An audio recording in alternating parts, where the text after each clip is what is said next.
Hello everyone and welcome to Stage 3 Week 12 of the Quake Pro League. We are back and we've got some incredible matches which are nothing short of spectacular and a lot of stories to go through as well along the way, but we'll discuss that in just a little bit. I am Lethal, joining with me is Flea, and I can see Flea's got a little twinkle in his eye knowing that some of these matches are going to be nothing short again of stupendous, and it's going to be an incredible day of Quake once again. Indeed, Lethal. We've got some extremely important matches ahead of us. We're going to kick it off with Sparty versus Cooler, and of course, that is going to be a key match in deciding who gets to avoid relegation this stage. But other than that, we've got some of the biggest names in the world: Razy versus Wenger, Cypher versus Avic, and so on and so forth. So this is going to be a very hyped day. But first, gotta look back at the previous series that we saw last week, a bit of highlights, because last week was pretty hyped too, wasn't it, Lethal?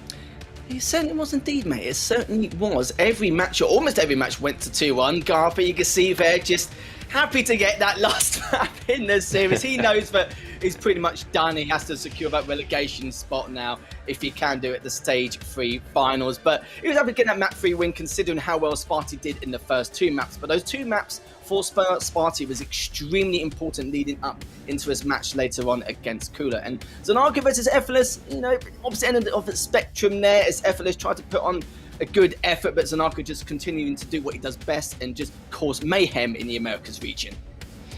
Indeed, Xanaku, definitely one of the greatest success stories of the Quake Pro League so far, whereas Effortless still struggling today. I think he's got one of his final games of this stage, probably the very last, as he's taking on Rafa. Rafa so far hasn't dropped a single map, and we know that there's quite a few people out there, ZSX, who want to see it happen. So Effortless, he's got quite a lot riding on today's series. Well, this is the thing with Rafa as well, because he hasn't dropped any maps, and let's be honest, he's on like, what, a 63 win streak or something like that now in the Americas region alone, which is just, you can't really say that, not just in Quake, but just in any sport in general. That's a huge, huge achievement in itself. And we're just going to his next match as well with Kilson versus Razy is definitely what we expected. Very aggressive, both players playing a lot of mind games, trying to get the better of each other. But again, it only ended up in a 2-1 victory, but once again, very, very close. Indeed, Kilson took it home for that one. As we can see now, Razy put in a lot of effort, but just wasn't able to clear it up in the end. Kilson running the Slash on Molten Falls, probably the only map that she's still viable on, I almost feel like saying, and Kilson makes it work beautifully. After that one, we hopped into Chain versus Cygip. Neither of those players really living up to their potential, I feel like. Ultimately, it went in favor of Chain, taking it home 2-1. So it's good to see him getting some more momentum going now that we've reached more or less the end of this stage. I think a lot of us can say as well, and I'm sure chat will probably agree, is the fact that Cygib has improved a lot. Or maybe it's not that he's improved, he's back to his normal form, his original form, which he was in, back in the day. And it was a bit of a struggle for him in the past, but he's showing that methodical approach once again, a lot more aggressive than he used to be, which is exactly what we wanted to witness. And between Cypher and Base here, the one thing I was surprised about is how Base normally plays. We know how he plays on Molten Falls, he's very defensive a lot of his maps, and it's very, very difficult to kind of comprehend what shenanigans he's going to be up to. But Cypher made it look easier Molten Falls. I think he won that 18-4 in the end. Again, very close series. Cypher did take that 2-1, but managed to get there in the end. Cypher tweeted earlier this week as well, saying that he was feeling a little frustrated sometimes, losing his cool in these games, which he thought wasn't good. Obviously true, so still something to work on before the finals. And then for one of our featured matchups last week, the last set of the day, we saw the Liquid Brothers teammates taking each other on. Rafa versus the Hang. Rafa took it home 3-0. Pretty convincingly too in most of the maps. I feel like Exile, as we're seeing right now, was the closest of the bunch, with the Hang nearly pulling through in the very end, but Rafa secured it with a 1 frag game. Yeah, I think he won 13-12 on XL. I know for Dahang that's one of his go-to maps, but this is the results from last week. We saw Garpy gets that final map on the board in that first series. Sparty made sure to secure at least 2 of those map wins to help himself try and avoid relegation to the best of his ability. So Narco versus Effortless, and Narco, you know, we saw once again just showing great form in the Americas region. But looking at it as well, Killson taking on Raze is a big one. Saigib taking a map of change. Good to see Saigib back into good form once again. And, you know, like I said before, you said Cypher was a little bit frustrated at times, which is understandable. We know it's like, especially playing against base or just playing against most of the opponents really in the EU region. And Rafa doing what he does best, not dropping a map at all. But not really too many surprises in terms of what we saw last week, but some incredible games as Ketchup and ZSX were treated very well, I feel.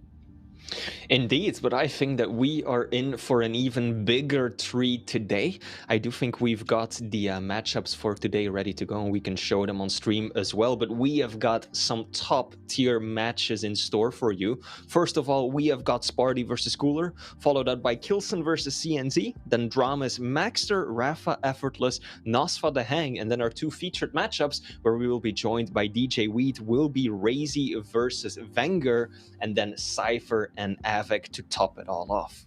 Like, even just looking at the last 3 matches, like, you can't really complain in terms of what we're going to witness today.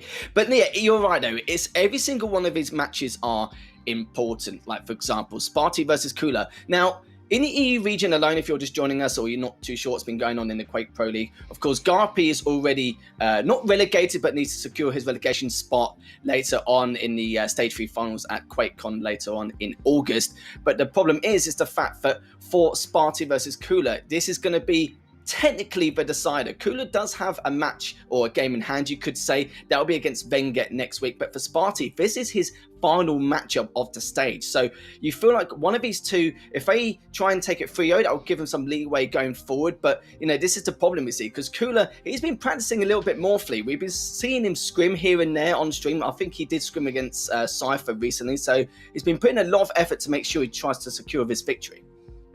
Indeed he has, and as we discussed before the stream went up, Lethal, I actually went and did some quick maths just to see how today's matchup is going to impact us moving forward. Of course I did, you know me, right? So, like you said, we already know Garpy has guaranteed that 10th position, right? So he is insured to play one of the relegation games. CNZ, he's also going to be safe. He will avoid the situation down at the very bottom, and it all comes down to Sparty versus Cooler. If Sparty wins 3-0, he is in the clear. He avoids relegation. Same thing goes for Cooler. If Cooler wins 3-0, he's also in the clear. But if either one of these players drops a map, so if it's 2-1 in favor of either of them, it will all depend on Cooler's games next week against Wenger. So 3-0, we've got our finalists, or rather our relegation players when it comes for Europe.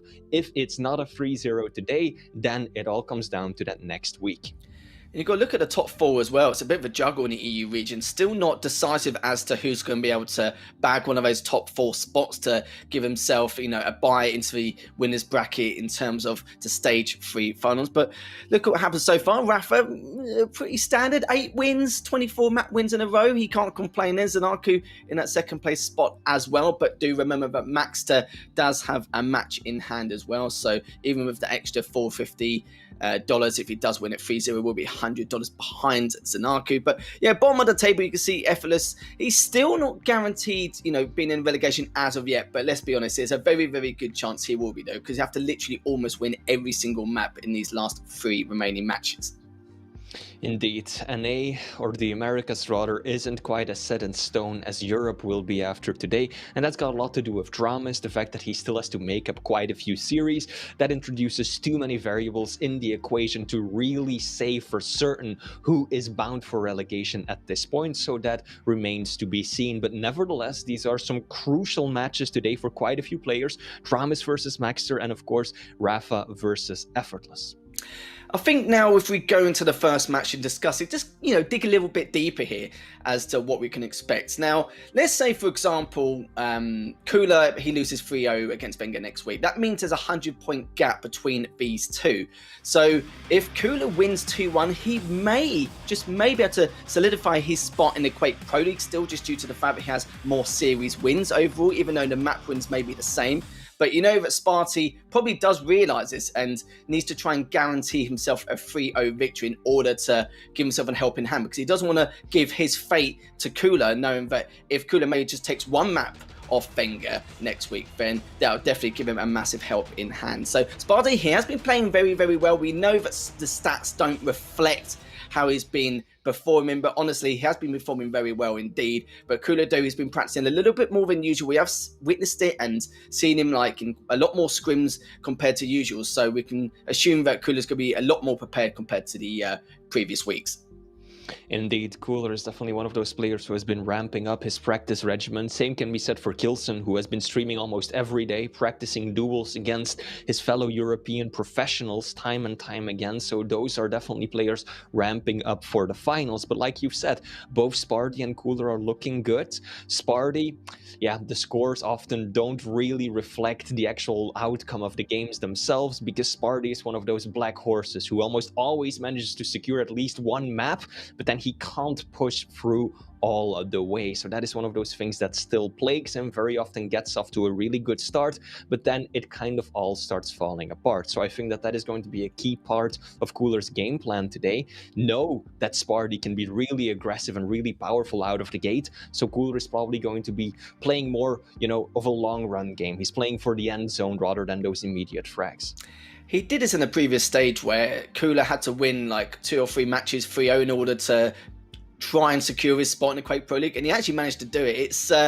It's pretty crazy the stuff he can do, and especially with how long he's been playing, and obviously one of the biggest veterans in the scene, he should be able to do it here and now, really. But Sparty realizes that it's not going to be a walkover at all in the slightest. And of course, if anyone's a Cooler fan in the chat, they're going to be keeping a very, very close eye on this matchup. It's not like to see some like big games towards the end of the day. It's literally every single one of these matches have a huge amount of importance going into this. But let's talk about the maps here, Flea, and discuss exactly what we can assume into what we can also expect.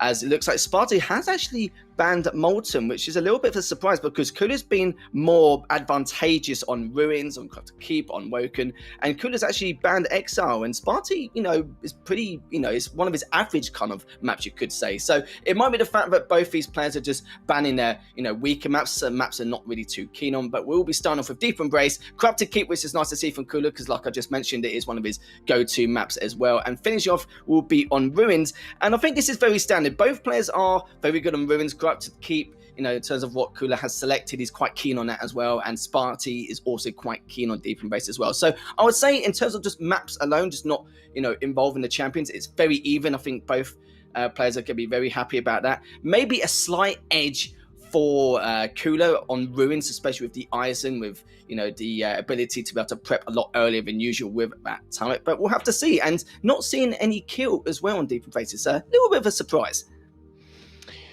Indeed, I think that Keela's kind of fallen off a bit as that number 1 pick on this map. Still a very powerful choice, but not quite the meta that he used to be.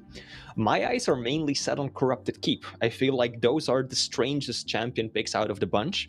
You're getting Sparty, who plays Visor on this map, but then he plays BJ on the final map. Very often you would see those flipped around because Corrupted Keep is a much smaller map, which means that the utility of that piercing side ability is limited a fair amount, whereas on the other hand, well, Anarchy on such a small map is not the most common pick either. Eisen is one that you would see far more often, whereas Anarchy tends to be more of a staple of Ruins, where you can make so much more use out of that mobility. So those are interesting picks, nothing too crazy, of course, and I don't immediately see a huge advantage for one of these players over the other, but that does stand out to me.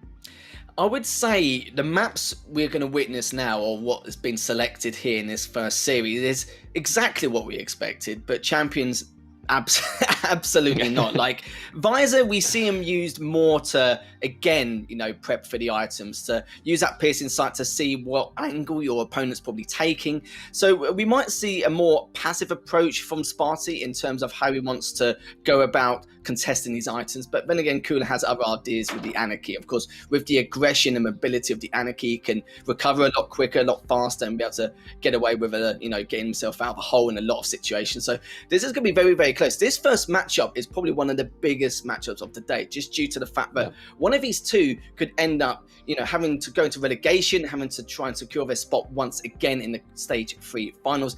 And it's going to be very, very tough indeed. The only problem for Sparty this time around is, don't get me wrong, he's been playing really well. Even though the stats don't reflect how he's been performing, he has been playing out of his mind. It's just, there's been quite a few times or quite a few occasions where he's not been able to, finish his food, you could say, so to speak. He hasn't been able to, secure those map wins, be able to secure those series wins. Even though a lot of the times, 9 times out of 10, he's had a very, very good start, or, he's able to open up some of his maps very, very well, or, with a strong performance. But Kula, we're not going to see the same Kula we've seen in the previous 11 weeks. This is like a Kula we know is going to be a lot more prepared coming into this matchup, and he doesn't want to have to face going into relegation, but also at the same time starting in the elimination bracket in the Stage 3 final. That's the last thing he wants here. So this one match could be the decider, and like you rightly said earlier on, if either player does 3-0 each other, then that's going to be a huge talking point, knowing that they could be able to secure their spot. But I can't really see this going to 3-0. But do you know what? Enough chatter here, Flea. Let's get on with the first match of the day between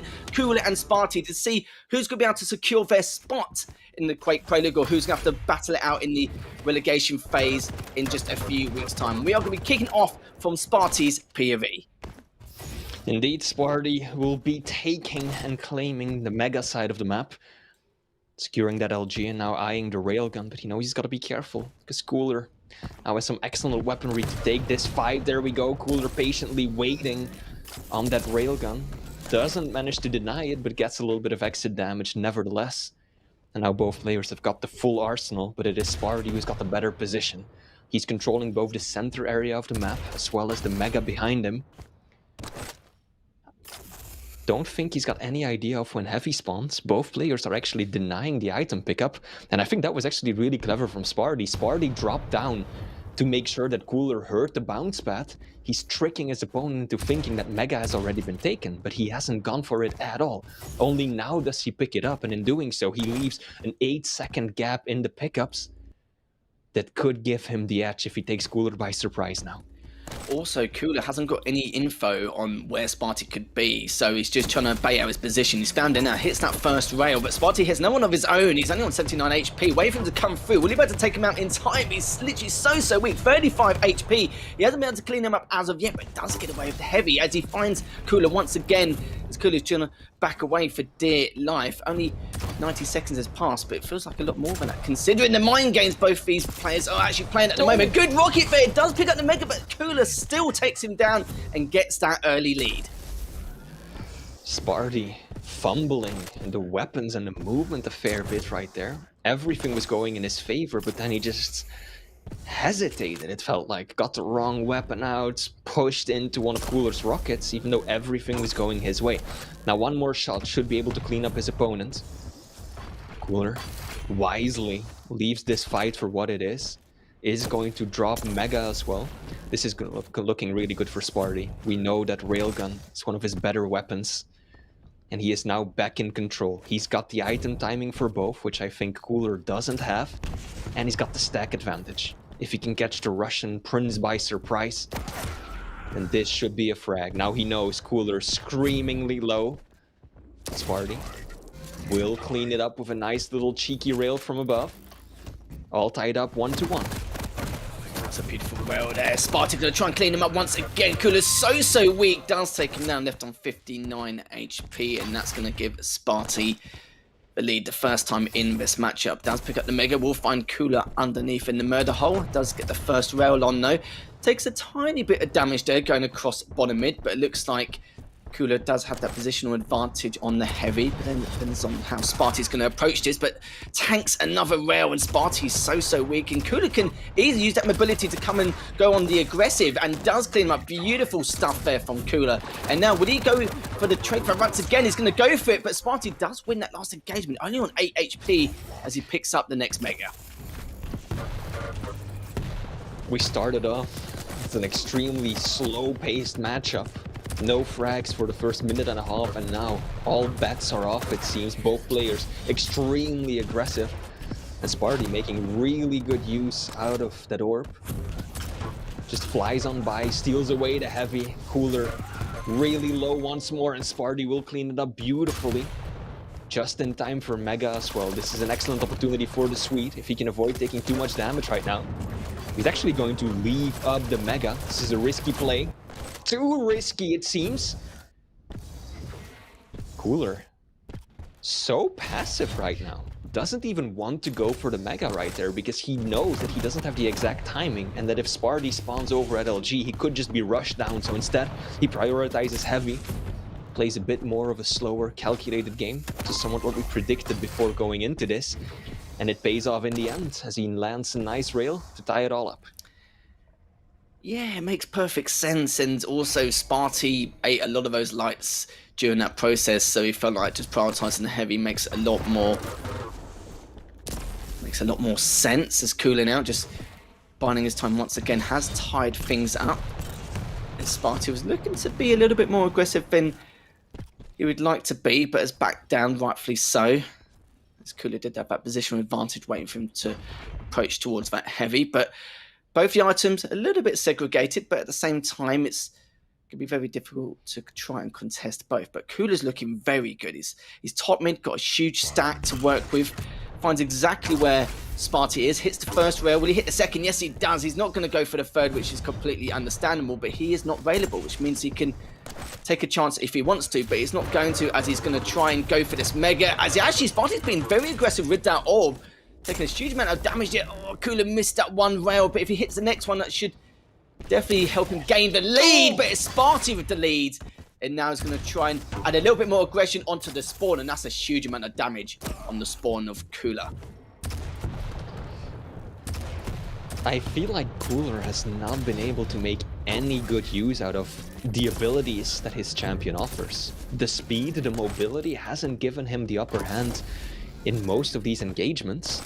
And then the Peeker, I think it came out, what, once or twice and really didn't do much. I think he's been hanging on to it a bit too often, or a bit too long rather, because there have been some good opportunities I felt where he could use the Peeker quite effectively, but hasn't really been making it happen, whereas Sparty has been doing an excellent job at using the orb to get damage, to steal away items, to get to better positions. So Sparty has been really smart about how he's been using his ability, whereas Cooler is kind of trailing behind when it comes to that. This is really good from Cooler. A lot more aggression compared to what we saw at the very beginning of this map. And you're right. Oh, that was a great rail there from Cooler to be able to take the lead once again in this matchup. And I do feel like you're right, you know, in terms of his use of the Peeker, we haven't seen a lot at the same time. He managed to make a great Peeker play there, as you was discussing that earlier on. Finally, we saw him again trying to make great use of it. I think he's just holding it on for too long due to the fact that he's trying to get as much value out of the Peeker as possible, but at the same time just holding on for it for too long, hoping that he can make better use of it. But that was a great way to use that Peeker. There couldn't have been a better time there. Now Cooler's going to try and... Oh, he was very tempted to try and pressure the Mega first and go in for the more aggressive approach. Does manage to get it, so he's going to be very pleased about that as the heavies come out in the next couple of seconds. But he won't get it in time, but does a little bit of damage as well and just tickles him slightly with the Peeker on top. Sparty just trying to stay alive, and Cooler's doing much better this round. A lot more aggressive, a lot more flanks coming in, a lot more tactical. Definitely to our taste as well, hitting both of those rails as Sparty's going to be pretty much cleaned up, and this is what we expected from Cooler. From the beginning, misses the spawn rail, but that doesn't matter. The damage has already been done. And now Sparty is stuck in a really bad position. Can he make a move for Mega? Hang on! Out of absolutely nowhere, he just pulls off the shotgun into orb combo and gets himself a frag. We've still got a game on our hands, Lethal. This is far from over. Sparty getting a cheeky kill out of seemingly nowhere. Picks up Mega for his trouble as well. But I don't think he's got all the weapons he needs yet. Indeed, no railgun, no rockets to work with, and Cooler will punish that, holding down the angle, reading his opponent perfectly. I think that is one of the things that Cooler is still outdoing Sparty on. It's just the general map awareness. Oh, Sparty, yeah, that's not gonna work out every time. It is always a bit of a gamble when you go in for the orb into the shotgun, because it's so disorienting when you come out of the teleport, and this time it was Cooler who made the most out of that engagement. Yeah, you took the words right in my mouth there. I was going to say Sparty looking to try and gain all the weapons in his arsenal, but Cooler's doing a great job just contesting the rockets, but it looks like Sparty's going to be flying high, sadly. Flea looks like already 4 frags behind, and Sparty's going to have to take a lot more risks, which, you know, he would actually like to, but end of the day, it's tough, really. A minute left, got to try and find 4 frags and try and contest these items. It's going to be extremely, extremely tough as the Mega is coming up any second now. The Heavy will come up for another 20 seconds, but it looks like Cooler's deciding to, you know, play for time rather than put any pressure on these items. And already he's done quite a lot of damage, so he could go for the trade if he wants to. That was a great play there as Sparty's only on 35 HP. And look, there's Cooler delaying that respawn for as much as he could physically possibly do. 30 seconds left to try and survive. Will he be able to? They should be able to here, as he's only 2 frags behind still, but Sparty hasn't got, you know, the best of stacks here. Looking to try and get that spawn rail. Hits the first one, and Cooler just trying to stay alive for dear life here. 72 HP. Sparty just hitting all the rails which he needs to do in order to try and catch up, but that one missed rail could cost him. Does take him down. 31 HP. Need to try and find Cooler in the next 5 seconds. Picks up the Mega Orbs across. Does find Cooler. Will he be able to take him down? Surely he will not be able to. Oh no, he misses that last rail. And that could have tied things up. And that was an incredible orb to, you know, transfer from after picking up that Mega. That was really close. And Cooler's probably wiping off the sweat off his eyebrow considering the position he was in. Deary, deary me. But we have to say, great play from Sparty to almost tie things up. That was beautiful. Indeed, that orb was so clever from Sparty. He just knew that he needed Mega because he didn't have the stack to engage Cooler off spawn, but that Cooler would be all the way on the other side of the arena. So he throws out the orb as far as he can, drops down, picks up Mega, teleports, and then gets into a fight with Cooler. He was 1 point of health right there.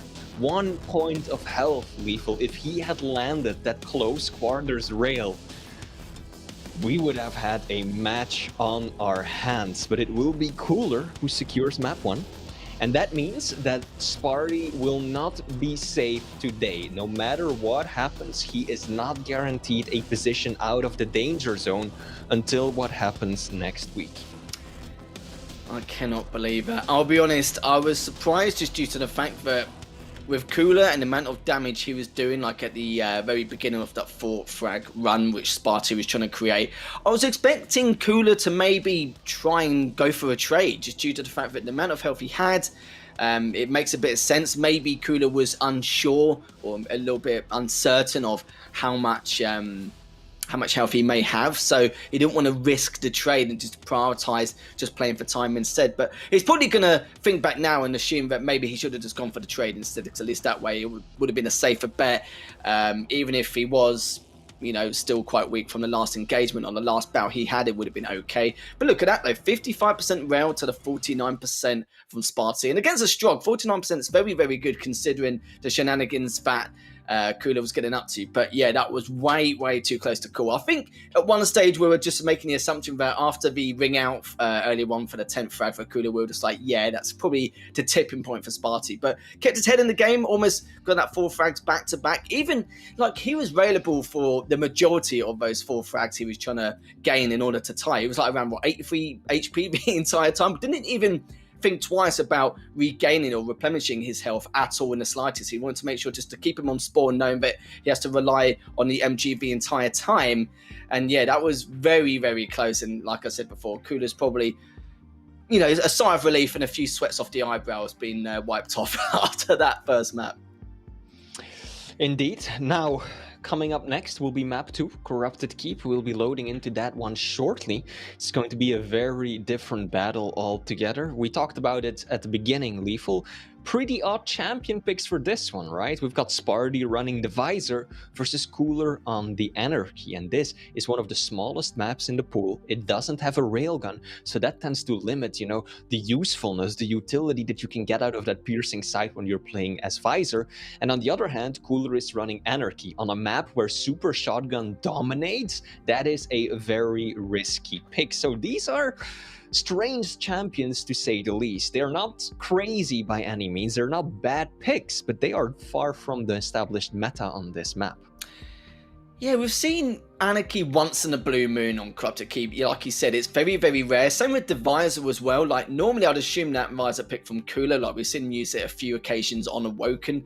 And, you know, this is going to be a talk about what kind of... I don't think both players are going to be able to force their style out. Like, for example, with the mobility of Anarchy, we can't really see a lot of that because Cooler, on the back of his mind, is going to be thinking when and how he's going to be using that piercing sight, you know, fight for the hourglasses as well, especially outside Red Room and anywhere else. Like, you know, they're both going to be fighting for that night and day, especially depending on when the injector is going to come into play, and obviously the piercing sight. Pre-using that just to see if he can not only keep his distance, but try and discover exactly what path Cooler's going to take around the map. And this is the problem you see for Sparty with this Visor pick, is the fact that Corruptor keeps a very, very small map. He has to be quite cautious on when he uses that piercing sight, because if he uses it at too close a range, and of course Cooler's going to be listening out for that piercing sight being used, then it's pretty much a wasteful, you know, technique, you could say. So, you know, he's got to be using it from quite long range, quite far distance, maybe on the LG or the heavy, but it's going to be great use in terms of being able to prep for these items, depending on what angle, shall we say, that Cooler's going to take for the preps of these items as well. So first map does go to Cooler in a very, very close affair, as we're going to go to the second map, and once again we are going to be starting off from Sparty's POV. Sparty, once again, Mega and LG side, just like we saw on the previous map. His aim is on though, but so is Cooler's. Those rockets are beautiful, and it will be Cooler edging it out with 24 points of health. For a moment there, it seemed destined to go in Sparty's favor, but that one rocket sent him flying up, pinned him against the wall, and allowed the Russian quite a bit of easy damage on his opponents.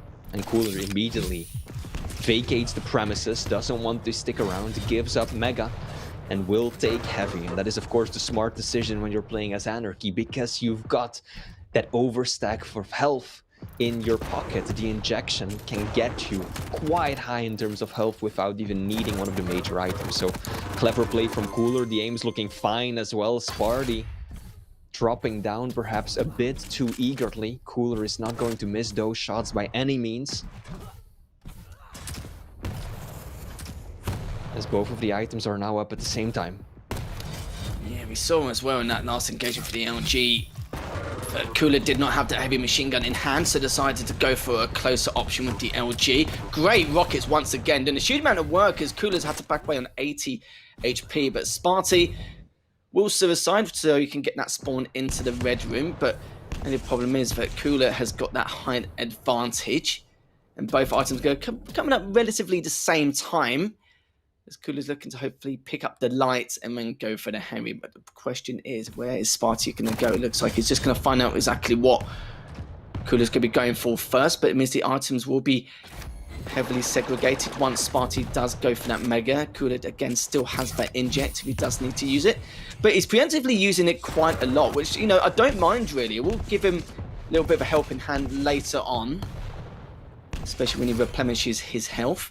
But so far, no, Cooler looking very, very strong. Sparty has a slight stack lead, trying to keep Sparty back, but he's taking way too much damage, and Sparty could create an opening for himself here. But the only problem is Cooler's already backed away, but thanks to Sparty delaying that Mega, he's able to pick up the heavy and now be able to pick up the Mega. And this is where there's a potential chance for things to spiral out of control here, Flea.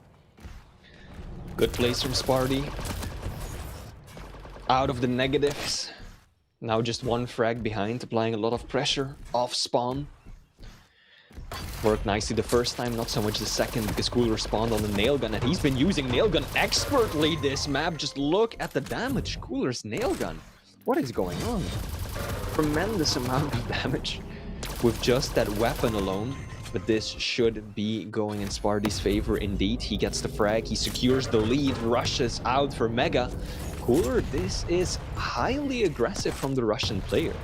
He keeps pushing off spawn with very little to work with. Might work out if you're landing rockets like that, but still risky, too risky it seems. And now Sparty slowly starting to pull away with the scoreline. Cooler has to stabilize, has to put an end to this, because he's losing out on a lot of major items. He's doing good damage, but he's not getting frags or pickups. He really isn't, and with both items heavily segregated, Sparty can just go back and forth, and with the piercing sight as well, it's going to be even tougher. Like, you know, spawning in that red room, there's only two ways he could have, you know, got out of that situation. Instead, with the piercing sight, he can just eliminate that straight away. And this is the problem you see with Sparty. If he doesn't take too much damage after each engagement, he can just keep increasing his lead at a constant pace. 4 minutes have passed. Sparty coming up 5-2, with the Mega coming up in the next 7 seconds. And the question is, does Cooler know when this Mega is coming up? I don't think he knows the exact timing, but does have a rough idea as to when it will be up, as he's going to be making that push. He does pick up that Mega. Still, though, he's only on 85 HP. Cooler's been doing a fair amount of damage inflicting onto Sparty here, but Sparty does have that heavy machine gun to keep him at bay. The heavy is up, and it looks like Cooler's decided to prioritize the kill rather than the item, which is understandable. But even though Sparty does pick up the heavy, he's trying to get away with his life, and Cooler just trying to continue to pile on that pressure. Looks like Cooler's strategy has finally paid off, throwing himself at Sparty several times in a row of spawn. Does get him a kill eventually, and luckily for him, it happened sooner rather than later. 2 frags down on a map like this is far from a major issue.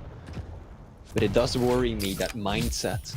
Cooler is being extremely aggressive, often with nothing more than just a nail gun, and that is such an inconsistent weapon to rely on. Oh, that is some good LG. Silver lining for Sparty is that he did pick up the heavy just before dying, so that means that that won't be going to Cooler, and light champions, they are so reliant on those armor pickups around the map. So Sparty now has an opportunity to break Cooler's control of the map. Yeah, Cooler still needs to get some of his rockets, but he does have ammo next to him if he needs to pick it up, if he so desperately requires. But it's going to prioritize the heavy and actually leave the rocket ammo, so he's going to not worry about it too much, just rely more on the LG. But does find some along the way anyway, just to see if he can keep Sparty back, and that was great timing there from Cooler. Does tie things up 4 minutes left, and let's be honest, fully, I think we definitely expected both these guys to go absolutely at it, just time things up at a constant pace. He still has that inject, but it's going to be picking up the health bubbles first before he uses it, which makes perfect sense. But once again, this is a good thing about the Anarchy, just be able to quickly replenish his health once again. He's trying to back away from Sparty, but he's in a difficult... Oh, he's trying to go for that Mega. Sadly, doesn't come out on top in that last engagement, and Sparty regains the lead. As is very often the case on Corrupted Keep, neither player gets clean control or dominance of the map going. Even if one of these guys secures both of the major items in a row, they almost always end up taking a fair bit of damage doing so, and can never get comfortable. They can never just have a secure grip of the map that allows them to build momentum. The Mega is up. It will be going in Sparty's favor, but that is some tremendous tribal damage. Cooler, can he capitalize off of this? I like that he's approaching this from a much more reserved attitude already. He's not just pushing in, because we've seen what those Sparty rockets can do through those choke points. Cooler has dropped a few frags from being out of position and eating big rockets to the face. He's playing it a bit more cautiously now. And he gets the frag just before Mega spawns as well. That is huge. That is huge, because now Cooler has 10 seconds between the items. It's got all the weapons to work with. And he knows that Sparty is only at base stack. This is a perfect opportunity for the Russian to now get onto the heavy and maybe finally get some consistent control going. Yeah, Cooler's tracking with the LG. He's been nothing short of phenomenal. He's going to be pushing on up. He hasn't got the positional advantage, but still doesn't change the fact that he does manage to pick up that Mega. And remember, guys, if Cooler wins this map, there's a very, very good chance that he will be able to secure his spot in the Quake Pro League. 2 minutes left. Both players are still tying up, and I must say, the approach in this matchup is a lot more different than we expected, because we thought Cooler would be a lot more cautious with the Anarchy, considering the piercing sight, but it looks like he's not really that bothered about it. It's just trying to catch him by surprise on a number of occasions, and Sparty will pick up this Mega. And look at the stack difference here, Flea. I'm a little bit worried for Cooler. He's trying to back down. He realizes that he's probably in a very bad situation, but can get out of a hole if he wants to. But again, he has to give up the heavy potentially. He knows that Sparty's just maybe going for the light first, then going for the heavy, but Sparty's realised that it's just too much of a risk, taking a huge amount of damage trying to bag this heavy, and now he realises that, yep, it's secure, it's fine, he should be okay. And Cooler, oh, he's going to be giving up the Mega as well. I feel like he's just delaying the inevitable if he doesn't pick up one of these items, and he does get taken down. Sparty now with that 1 frag lead, and there's only a minute left to go as Cooler's just come out swinging with the rockets and knows that time is of the essence. Has 50 seconds on the map up to keep. It's definitely doable, especially with the Anarchy. That was so unnecessary on Cooler's end, and now he's got only 40 seconds to get himself a frag. He does have a slight stack advantage, but he's still lacking the lightning gun, doesn't have heavy machine gun. Those are things that Sparty does have working in his favor. It costs Cooler at least a few seconds to secure those things. The chase has to be on now. 20 seconds left to go. Knows exactly where Sparty is. There we go, Cooler catches him, Sparty rocket jump straight back up. He's down to 25 points of health. Cooler, the chase. Can he find him? Sparty, juke. I don't think he can get out. Cooler should be able to tie it up, and indeed with 5 seconds left to go, it is 7-7. Sparty, he was eyeing heavy for a second right there, but makes the wise decision not to pursue. Now he has to stabilize. He's got to be so careful. He's outgunned, he's outstacked, he's outsped. He can't give this one up to Cooler. I'm a bit worried for Sparty now. Cooler, it's got a huge stack and injectors up any second now. This could be Cooler's map to secure his spot. Of course, not a guarantee, but we will confirm after the series. But so far, Cooler's looking very, very good. He does catch him. Great LG, but he doesn't want to take the risk. Got the Mega. He does have the inject as well still to use. And it's just possibly a matter of time. Does take him down. Cooler cleans up Sparty by another close affair on Corrupt to keep him. Yeah, my goodness. Look at the items as well. It was so similar. Both players picked up 20 items, and the only difference in terms of lights is Cooler picked up 1 extra light, but I must say that was once again too close to call. But I do feel like now that Cooler has secured his spot, but you know, we will double check that just to make sure. But yeah, but it's looking very good for Cooler so far. I mean, if Cooler gets 3-0, he's in the clear. Yeah. 2-1, not necessarily so. I think if he gets 2-1 and then loses all of his matches in the next week, it's still going to go to Sparty. Sparty will escape the relegation game. So everything comes down to this for Sparty. If he loses this next map, he knows that he is guaranteed to face off against either Hron or Pasita in a match for survival in the Quake Pro League. So this is an extremely important series for both of these players, and it's all going to be decided on Ruins. And both these players enjoy Ruins, so what better way to, you know, end things here than going to Ruins as the final map. You can see how close it was. Not only has both players, you know, picked up the exact amount of major items and almost the exact same lights, but look at the damage as well, just ridiculous. You know, 69 more damage in comparison to each other. And the LG damage as well, looking at 43% LG against an Anarchy. That's very, very strong, as we didn't really talk too much about the LG from Sparty, more on Cooler's side, because, you know, every single time we had that engagement, we were seeing it from Cooler's perspective. But we're just having a little look at the leaderboard in terms of the standings and just trying to compare to how this could work out. And like Flea rightly said, if Cooler does win this 3-0, then it's pretty much, you know, a done deal that he will be able to secure his spot. But if Sparty wins this third map, it would mean that he'll be safe for the time being, but also at the same time, it would mean that Cooler has to try and take at least 1 map off his next opponent in the final week, next week in week 13, I believe, against Wenger. So, you know, even taking a map off against Wenger is a tall order as it is. So I kind of feel like Cooler wants to try and end it now, if anything. Indeed. Sparty, this is a tough one, I think. Sparty had been looking good, like you mentioned earlier, in the past few weeks, but this is going to be a tough one to swallow if indeed he does have to play a relegation match, which seems to be incredibly likely. Now, Ruins of Sarnath will be our final map. Going to load into that in just a second, and this will be BJ versus Eisenlethal. What are your thoughts on that? It's a tough one.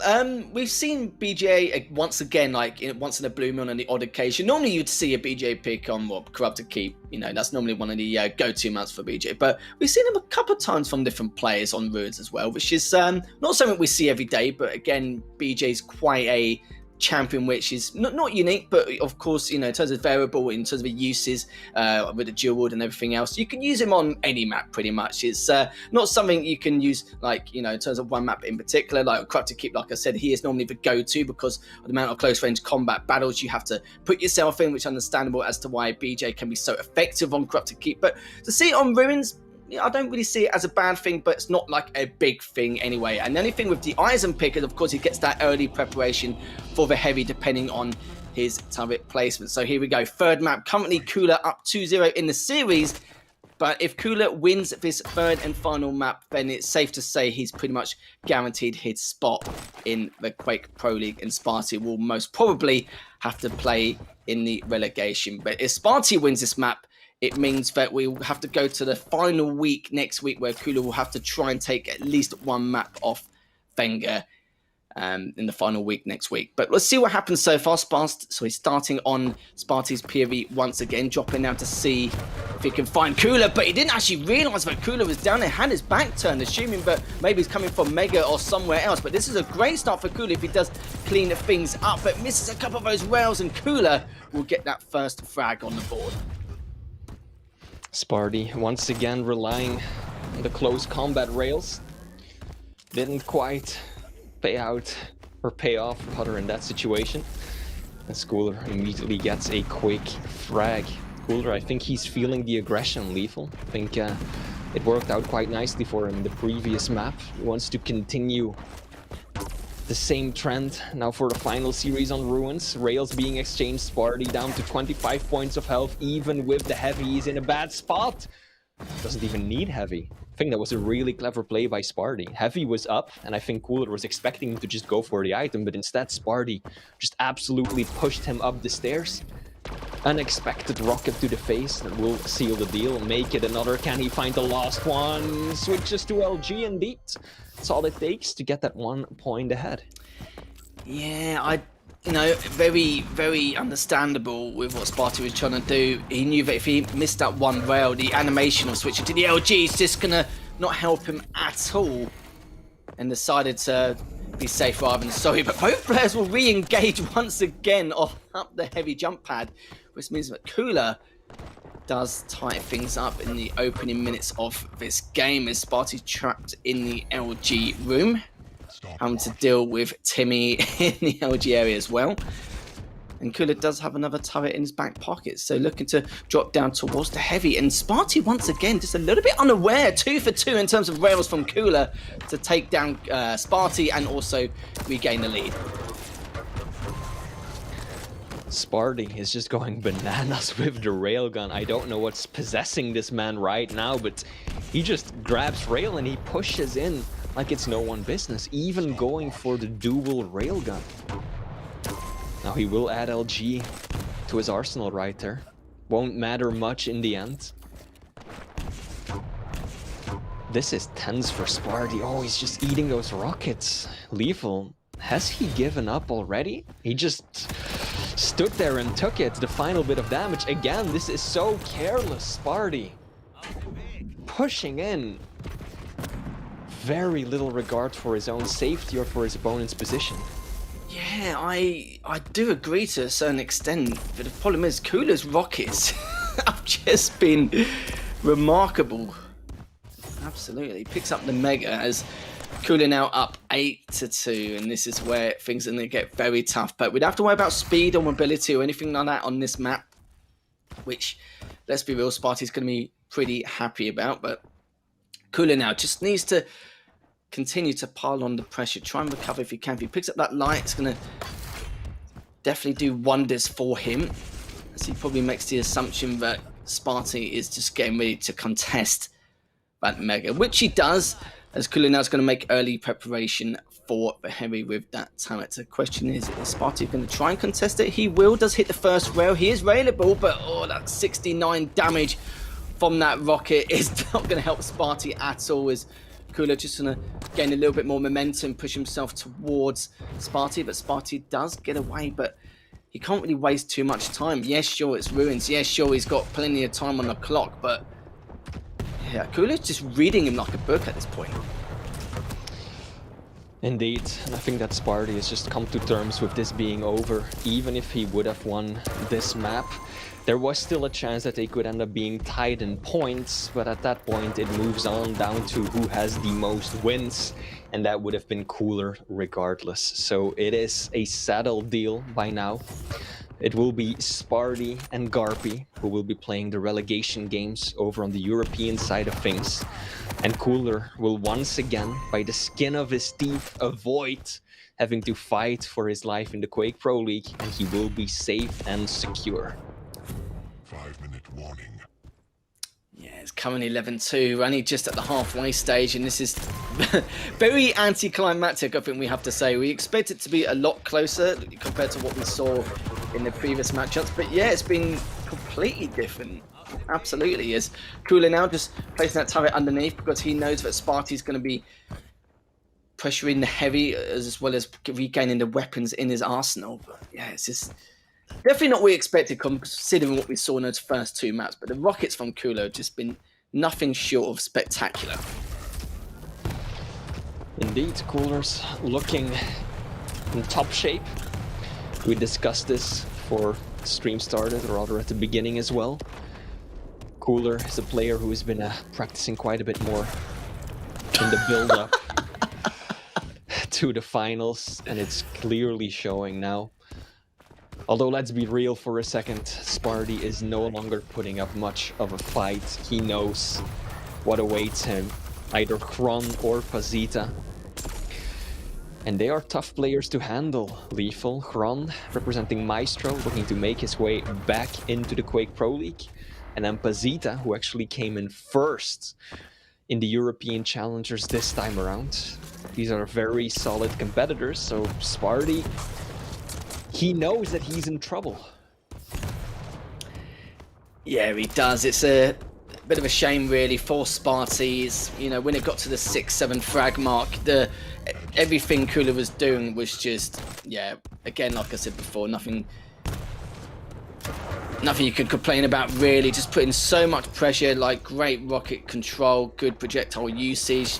His LG as well, and the rail spawns just it's just been amazing. 3 minutes left, it's just not going to happen. 12 frags behind. Sparty did put up an amazing fight in those first two maps, but this third map, it's just been, you know, completely different. Cooler knows how much it means to him to win this 3-0, and we said it even before the series began. Like, in previous stages is where Cooler has actually had to try and secure his spot. He actually had to win, you know, 2 or 3 matches in a row, 3-0, and he'd done that against some of the toughest opponents in the EU region, and he's done it again. But don't get me wrong, by a narrow margin. Like that first map on Deep Embrace, where literally Sparty making an incredible comeback, sadly didn't work in his favor, and you know, the Corrupted Keep going into sudden death as well. But yeah, this has been a whitewash for Cooler. Cooler definitely showing us why he should be staying in the Pro League and why he's going to continue staying in the Pro League, as well as,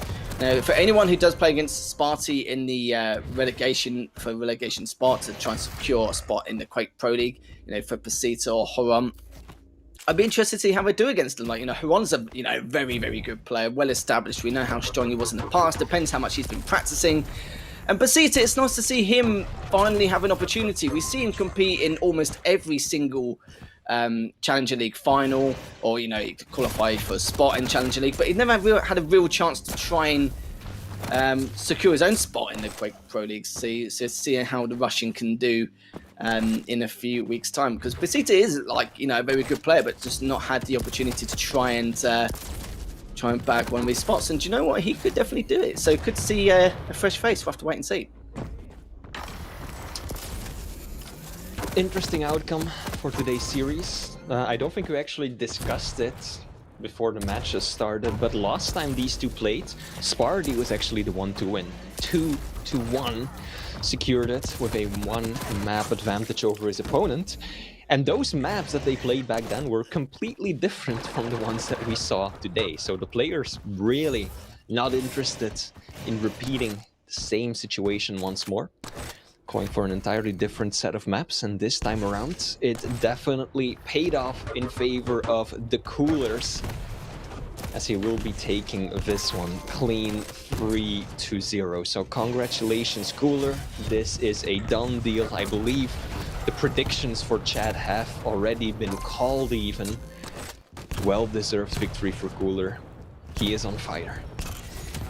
He really is. It's brilliant how it will give some players some false hope, knowing that they might be able to push him into relegation zone, and Cooler's just like, no, I'm alright. I'm gonna stay in the Pro League for a little bit longer if that's okay with you. But with the rails and the rockets he was hitting all map long, like, yeah, you can see how much it means to Cooler just to make sure he secures his spot to the best of his ability. And he has done. Congratulations, Cooler. Flea rightly said that whoever Frio's in this matchup will secure their spot. Cooler looks like he will do. We will confirm it just to make sure that everything's all kosher and what we said is correct, and we haven't been, incorrect by any means. But yeah, we're pretty certain of it anyway. And even if Sparty did win that final map, it would mean that he would have to hope that Cooler doesn't win a map against Wenger, which could have definitely been possible. But it isn't, no. And it's done. Garpy and Sparty will be playing the relegation games over in the European side of the leaderboard. The Americas still remain to be seen, given the fact that Dramis still has to play a few of those games. He has to make up a few series that had to be postponed. But for Europe, we know the results. Congratulations, Cooler. Well-deserved 3-0 win today.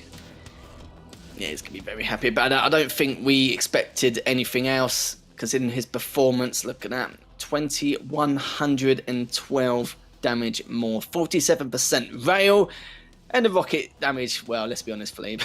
It speaks for itself. 2,900 damage with the rockets. Just having a bit of a giggle here and there. Sparty, we kind of felt like, yeah, he did give up towards that 6th, 7th frag mark. He was constantly making the same rotation on spawn for the rail each and every time, and by that point, what could you do really? Because Cooler was having the high ground, so if he went up to the staircase towards Mega or went for the rail, he was done for pretty much. He was going to get outgunned or outslayed, no matter how you saw it. But great stuff from Cooler once again. 3-0 is exactly what he wanted, and that's exactly what he got.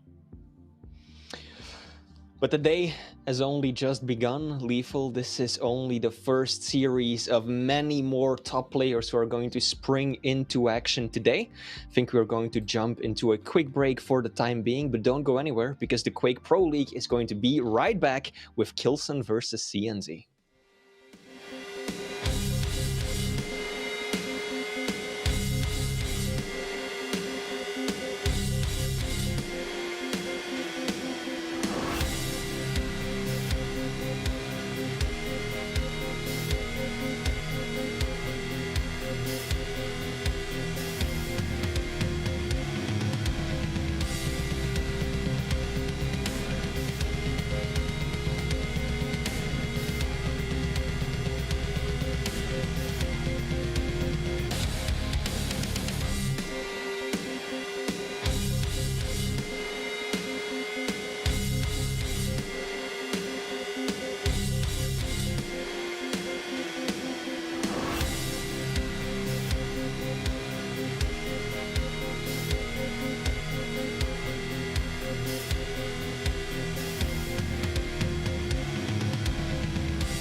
Hello, you beautiful people, and welcome back to the Quake Pro League. As we've just seen the first match of the day between Sparty and Cooler go into the way of Cooler. Quite comfortable 3-0. The first two matches were a little bit dicey, but the third one was just an absolute whitewash. So congratulations to Cooler for securing his spot, and it does mean that Sparty will have to try and fight to save his life really in the Quake Pro League to try and secure his spot once again against either Pasita or Haram. But that's all done now. We're going to move into the second series of the day between Kilson and CNZ. And tell me about your thoughts on this matchup, Flea, because CNZ, he has improved quite a lot over the last few weeks, but is it really enough against Kilson? I mean, CNZ is looking good. He's always a dark horse in any tournament, right? So far, he secured himself 3 wins. He is clear from the relegation stage, which I believe is the very first time he's managed to secure that since entering the Quake Pro League. So for the first time, he can go into a finals not having to worry about any of those relegation matches. But other than that, he's beaten 3 players so far, including Cooler, and has taken maps from players like Wenger and Cypher, if I'm not mistaken. So CNZ definitely has a shot. Last time they played against each other, it was 2-1 in favor of Kilson, but clearly this should be a close and tense match. Yeah, if it was last stage, I think we would say Kilson should have this in the bag. Scoreline-wise, we're not really too sure, but it must be nice for CNZ to watch back on that last match and go, well, do you know what? Normally, I'm the one in that position, but at least this time round, I'm not. It's nice at least, back away and be able to get away from the relegation zone. So it must be a nice feeling for him knowing that all the grinding and all the progress he's made in terms of his recent form has paid off. But against Kilson, though, he's a juggernaut in himself. It's very, very difficult to kind of, control the major aggression from Kilson, and we know how much of a tough an opponent he can be. But, we know that CNZ's improved a lot. We don't know if it's enough to even take down Kilson, but if he does take him down, but he's going to definitely build up a lot of morale in his favour going towards the Stage 3 finals. Indeed, and Kilson has also really stepped up the practice. We've seen that over the past few weeks, where it feels like he's been streaming almost every single day, grinding away at his duels. So this is a man who is in top shape. Now let's look at the picks and bans for this matchup. We're starting it off Corrupted Keep. It will be Strock played by CNZ versus the Doomslayer by Kilson. Then Exile, first time we're seeing that today. And we're getting the Galena versus the Sorlag, and then finally Ruins of Sarnath, Battle of the Big Body builds. It will be Keel versus Scale Bearer. Nothing immediately that stands out. I think this is rather balanced. Exile is the only map where one player has a stack advantage by default, but other than that, these are pretty standard picks. And in terms of maps as well, seeing Veil not banned straight away from Kilson, because I kind of meme about it quite a lot, but he bans it almost, 90% of the time, every single time without fail. But this time around, he actually hasn't. He's actually decided to ban Molten Falls. And so, well, I always say about it as well, it is CNZ's go-to map. It is his home. It's his playground. He likes to try and initiate any kind of fights on or start the day off in terms of the series.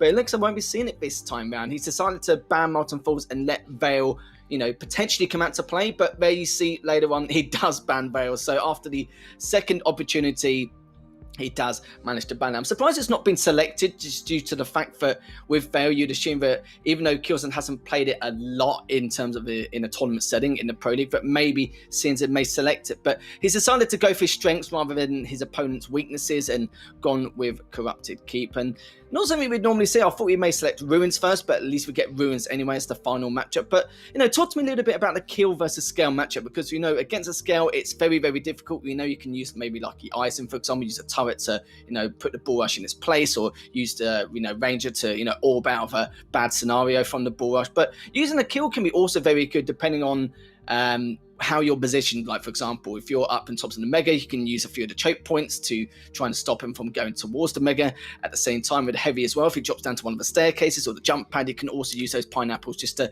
keep his distance and keep himself out of range. But I think that's the real story, isn't it, for that last map? Just keeping his distance to make sure that he gets a considerable advantage before engaging against Kilson in any way.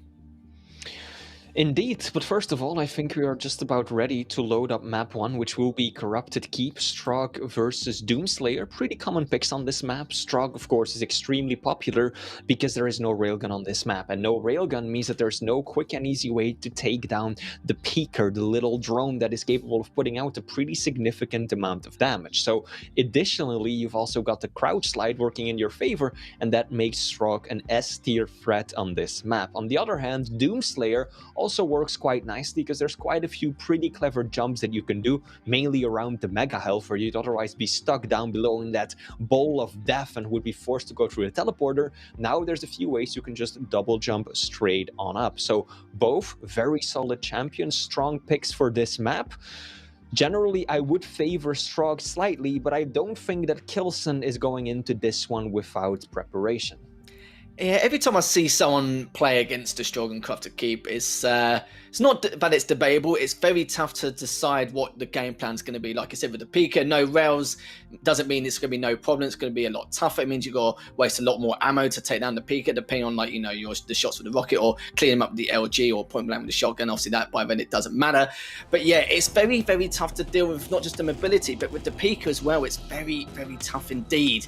But we're going to see who's going to come out on top in this first map of the second series of the day between Kilson and CNZ. And we're going to start off with Kilson's POV, as he's already gone straight on in, picking up the light and the LG. Backed away ever so slightly, as CNZ's still able to re-engage if he wants to, but he hasn't got the positional advantage. Kilson does, picks up the other light as well, and both players just trying their best to continue to engage if they can, just trying to do a little bit of damage with the MG, but CNZ is the one to come out on top in terms of stack, and it looks like he'll be prioritizing the Mega soon, as Kilson's still standing his ground. The Piggy is going to be coming after him, but he does pick up the Mega. Kilson's still trying to go towards the Heavy, but it looks like CNZ will be able to pick up to just barely be able to get away.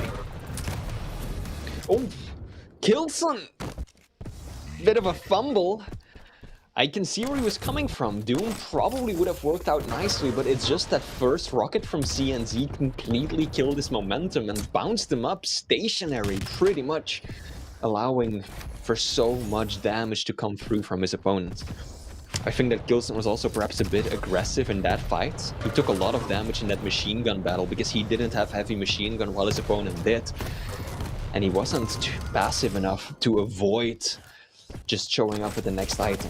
Now CNT turns that 1 frag lead into a 2.1. Oh, this is so risky. I was expecting him to just go straight back down banana, steer clear from his opponent, maybe get some stack back up before Mega spawns, but instead Kilson is now holding down the fort, and CNZ, I feel, rather careless, showing up way too early before the item spawns, not disengaging quickly enough, and it's a good thing that Kilson was looking the wrong way with the wrong weapon out, but still the German turns it around, and now it's CNZ who's trailing. Kilson's getting away quite a lot, but he's been heavily relying on his aim in a lot of these bouts, but still manages to come out on top. Mega has been picked up, but Heavy still come up any second now, and it looks like CNZ will be a little bit too late to the party, as Kilson just once again standing his grounds. Let's just find a few rockets. Good damage on that first one. I think that did 78 on the lights, and still Kilson just biding his time, just waiting for the opportune moment to re-engage. Good LG once again, as CNZ having to back away, uses the Pika to try and take him down, but he instead still able to stay alive, still get some damage done with the Pika as well here, Flea, as he will be picking up the Heavy and CNZ will be picking up the Mega. CNZ actually took a bit of damage after he went into Peeker mode, so Kilson, if he had stuck around a bit longer, doesn't have to this time. That rocket to the face will send his opponent clean over the edge. And now the big man is in the lead. Now neither of the major items are separated from each other. 2 seconds in between, so that does give CNZ a way to secure Heavy, probably without taking much damage. He's actually doing better in this engagement, more damage coming out of CNZ. But he knows he can't push in, he doesn't have LG, he cannot find that medium range with the same level of efficiency as Kilson can. So he's got to be careful, even though he has the stack advantage. Kilson now just waiting for his prey to come towards him at the most opportune moment. Kilson still looking to see where he could be going, but it looks like it will be the aggressor. CNZ does manage to clean that up beautifully. Both items have been up for a fair amount of time now, for about 10 seconds. Both of them pick him up completely in sync, and Kilson's just trying to get away with his life. Remember, CNZ does have those rockets in his arsenal to make sure he can just keep Kilson pinned across that rocket area. Trying to predict where he's going to go, but using that heavy machine gun to the best of his ability. Has to back away again, picking up that light. But like I said before, Mega and Heavy almost in sync in terms of timings. It looks like Kilson's going to be prioritising the Heavy. Seeing as they're doing the exact same thing for the Mega. But it's very back and forth here. Both players have had, very good aim in terms of their duels in the past few minutes, and it's very hard to separate them. And it looks like Kilson's had a lot more of a methodical approach entering this first map. Good damage from that rocket, 71 there. CNZ is going to try and continue, pile on the pressure. Good LG, and he does clean him up to tie things in his first map. CNZ actually had a good opportunity to get full control and secure both of the items a minute ago, but he just fumbled the movement going into Red Room, hit the wall, killed the speed, and so he decided to turn around instead. Nevertheless, he is playing very nicely right now. Chaining together quite a few frags. He's got to be careful though. He knows that Kilson still has some of that overstack on health from spawn. Nice little bit of damage. Can't quite get the float, but still. Little trickle. It all adds up in the end. CNZ was too late for that one. If he was there half a second earlier, his LG probably would have been able to push Kilson back rather than onto the item.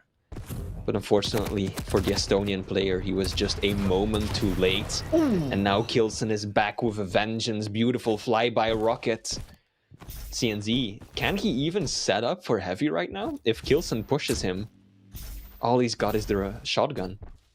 Oh, and Kilson's going to keep his range as well with the double jump. Yeah, that was beautiful stuff, Ed. Using that double jump to the best of his ability, keeping himself not out of range, but just making sure that the damage isn't as bad as he would like it to be. Good rockets there. Pika's going to be coming out, almost able to clean things up, but it does come in, and that was a good flank with the Pika there by CNZ. But the only problem is the stacks are still equal. Look at this aggression from CNZ. Does his best to try and take down Kilson. Not going to happen though. Kilson with a 2 frag lead, and Kilson can go for both of these items here. It's been a bit of a while here, Flea, as both his items have been pretty much not perfectly in sync, but pretty close together for, making it very hard for these players to contest both these items. But now it looks like Kilson's actually able to do that and continue to pile on the pressure. He's going to try and stop him from going for the rockets, and this is where things are starting to spiral out of control. CNZ's going to get pressured in the red room. He's going to now back away. Kilson picks up the lights. It will be going for the heavy and realises that CNZ now going to try and push in with that LG. CNZ's going to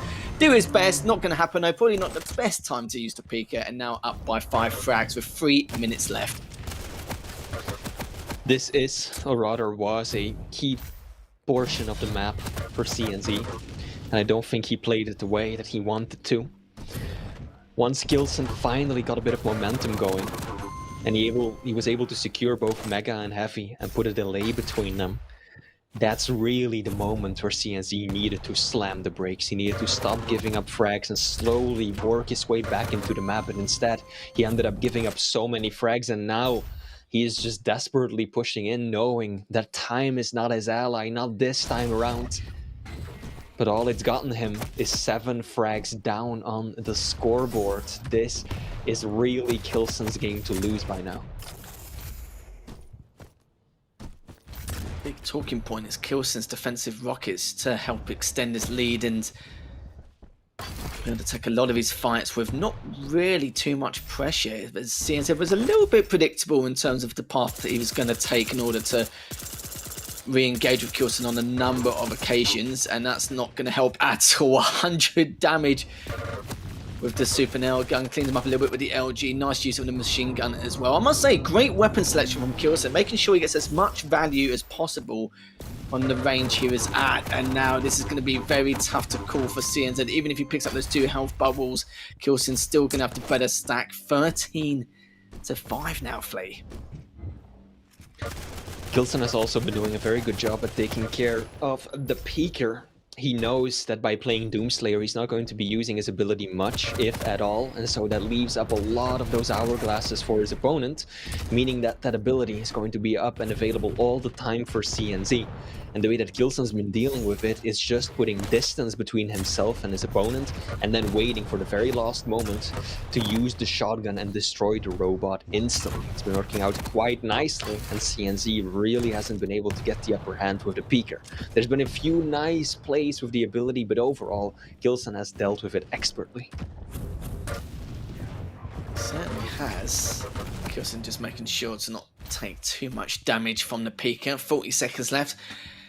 Pretty much done here. It's just a matter of what CNZ is going to do in the second map. But was very impressed by how CNZ played in the initial start of the match. It was just a little bit worrying because the items weren't segregated at all until like the second half of this map. CNZ making sure to keep it as competitive as possible. He has, some great moments and a lot of his times in this first map, but this is what I mean. The rockets from Kilson is beyond expert level here, just making matters worse now for the LG. 10 seconds left, making it 11 frag lead, possibly, but no, CNZ will clean him up with the starting shotgun. But yeah, it took a little bit of time, but Kilson finally found a way to cause the situation to spiral out of control, and great stuff there from Kilson. Great pressure overall. You can see from the items, 20 items taken from Kilson, 18 from CNZ, but their talking point is definitely going to be the 3,000 damage from Kilson with the LG.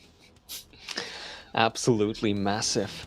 I think what we saw is pretty typical. It is CNZ's main shortcoming. He gets these really good starts and openings to matches, but then it all just crumbles in the later stages of the game. And that happened once more this time. It was a really close opener. I think until around 5-6 minutes into the game, it was basically tied, as you can see right here, 6 minutes in. But then there was that one moment where Kilson got a frag at the right time. CNZ fumbled the movement, making his way over to Mega, and so he was unable to get both of them going in his favor. Kilson capitalized off of that nicely, and then CNZ just started bleeding frags and played too much of an aggressive game, constantly challenging Kilson, often because he didn't have much of a choice, as Kilson was catching him off the spawn quite frequently, but still, CNZ was unable to just slow it down, stabilize it, and before you knew it, Lethal, 2 minutes later, he was, 7 points down, and that is just too much of a gap to make up against a champion that Kilson is.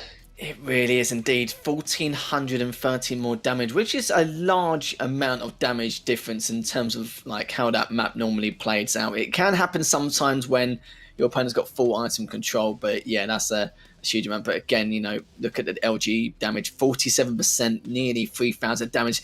Kilson's probably one of the last people you want to get into, any kind of close range combat with, because it's one of his strengths. It's what he excels at. He wants you to face him in these engagements. We're going to see a lot more Relson now that Crafted Keep is completely out the way. But yeah, I must say that's a huge thing to discuss. And I think one of the talking points there was, like you rightly said, about how things kind of didn't go in the way of CNZ. The routes he was taking to, flank his opponent, or the routes he was taking to try and, surprise Kilson in many ways. Kilson wasn't really surprised at all in terms of the antics that CNZ was up to. And that's why a lot of his defensive rockets were just hidden every single time, because sadly for CNZ, yes, sure, he's trying to force a mistake out of Kilson, but it wasn't going to happen because the predictive rockets from Kilson were just that damn good.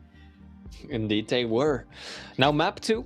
Different story altogether. You mentioned it yourself. There is a railgun at play once more. This is Exile, very treacherous map, as I'm sure we all know by now. And Kilson is running the Sorlag, so he has got the advantage when it comes to mobility. He can freely and easily move around the map, whereas Galena is a lot more restricted in what she can pull off. Now, one of the things that Kilson has to be really careful for are those totems. We've seen some tremendous totem play on this map. I still remember, I think it was Rafa versus Maxter, where the totems just kind of fumbled Maxter and led Rafa to victory. So Kilson, no doubt aware of that, is going to try and take care of them quickly. I've been having a look at the votes, Fleet, just to see what's going on, see what chat are thinking in terms of going into the second map, as they are favouring Kilson. A little bit less than I expected, but they have decided that Kilson, 76% going in his favour, that he will win this map, Kilson. And do you know what? Chat could be right. Already Kilson with a great start on Exile. Great first rail, great second rail. Don't go for the third. Is he going to be able to know? He's going to go for the rockets instead. The damage has already been done. Left on a little HP. He's got a fair amount of armor anyway, so he should be okay. Just waiting for CNZ to go towards the lights, and that was great stuff from Kilson. I'm a little bit skeptical on what CNZ's plan of action is going to be, as Kilson's just all over him, just waiting for this next Mega to respawn. Kilson living up to the nickname Railson. Oh, and those are some beautiful rockets as well. Kilson now has full control over the major items, and he's denying the small ones to a CNZ. Unforced error. Lethal just skips and dips off the map. That is only going to put a smile on Kilson's face. He is looking good right now. He's got some glow in his cheeks, hasn't he? He probably had a bit of a giggle when he saw the suicide. And the destruction is just going to continue, let's be honest, Fleet. Already 4 to -1. We haven't even gone into 2 minutes of play. And Kilson isn't really taking any damage in these engagements. Look at the stack CNZ has to deal with. And now, going to try and contest this heavy, but he's just barely missing. He's going to try and drop on down towards the rail and the light to try and recover. And Kilson's just not really giving him any time to recover. The damage difference already, 1363 to 543 off CNZ. And again, CNZ has been contesting the items very well, has been picking them up, but not been able to make much use of them, because let's be honest, Kilson's rails have just been remarkable. Until the last 30 seconds or so, Kilson had 85% railgun accuracy. Lethal 85% rail. He just wasn't missing. Now he finally has been missing a few shots, giving CNZ a lifeline into this map. Luckily for him, that mobility that Sorlag offers kept him alive. But CNZ will finally find this mark, and at a good time as well, just before Mega spawns. So look at the stack that CNZ is now working with. The tables have flipped completely. Heavy is up in around 10 seconds. There's a good, sizable delay between the items. This could help CNZ, but what? Kilson! The shotgun in combination with the point-blank toxic gets her done. And just like that, he shuts down the comeback. Must have been a couple point blanks there from Kilson in order to win that last bout. That was quite surprising, to say the least. Mega is still up, but CNZ knows that Kilson's on his tail to try and contest the item, but has to try and back away. CNZ with a much larger stack in comparison, but with the mobility, Kilson should be okay. Just holding the angle. Sadly, he didn't have enough discipline to hold it long enough in order to try and get another rail onto CNZ, but it doesn't matter. He's doing a huge amount, but CNZ is continuing to recover and replenish his health as he's pushing forward.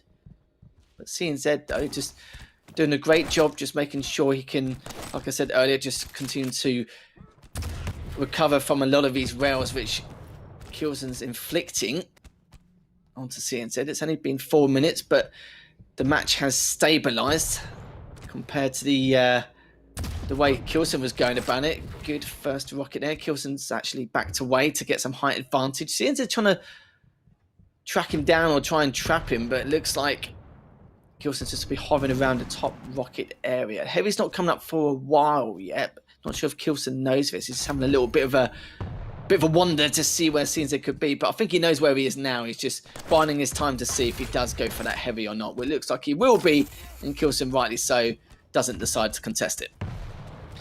One thing has caught my eye, Lethal, and those are those two cleverly hidden totems right at the bottom green armor there. There's 2 up, and they have been up for a long time. So CNZ now has a 3rd one at the ready. He's got a Mega to go in his pocket, can pop it whenever he feels like it. And Kilson just really hasn't been checking that corner at all. I don't think he's even gone through the cave near LG either, so Kilson, if CNZ brute forces his way back into the map, it's those totems that are going to be instrumental to that. Kilson dropped down to the platform of the totems, but didn't check around the corner, so they are still up.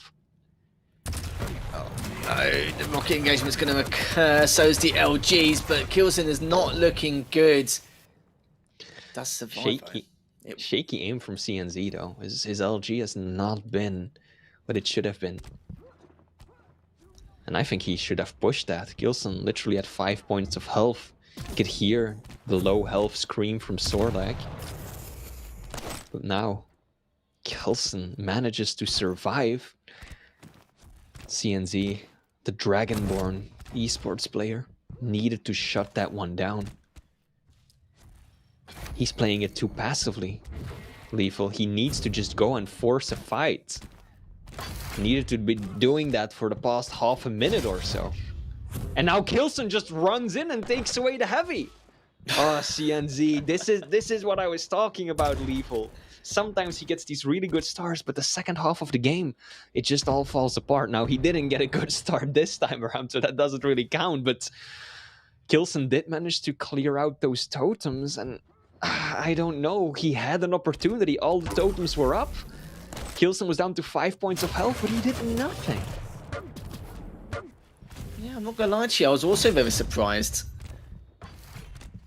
But Kilson's been making some brilliant reads, like constantly baiting CNZ to look to rail when actually he's going to, you know, the top rocket area. This has been kill. Oh, the tri-bolts from Kilson, just an insult to injury. 2 minutes 40 left. CNZ could find his way into this matchup again. He's only 5 frags behind, but he's been very, very defensive. He hasn't really been picking up on the whereabouts of where Kilson has been. He's always making that rotation to heavy to rockets, and once again, Kilson just doing a phenomenal job, just taking him down with his rails. And look at the aggression from Kilson, just making sure that not give him any kind of room to make a comeback in this matchup.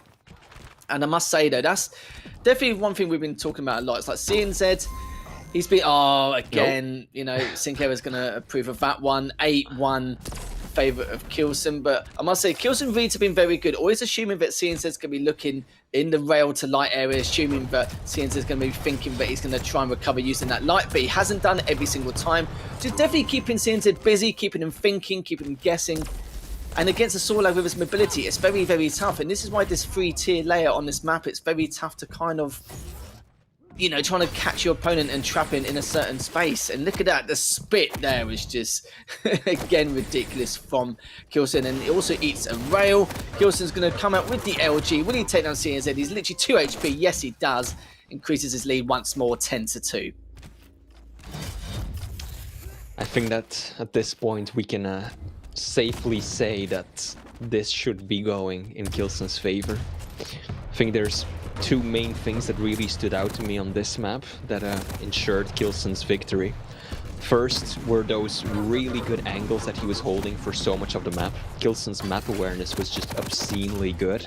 Especially in those opening minutes, he always had an angle on CNZ and he got so much unreturned damage. Like you even pointed it out, CNZ had what, 400 points of damage while Kilson was at 1400? Yeah. Something ridiculous like that.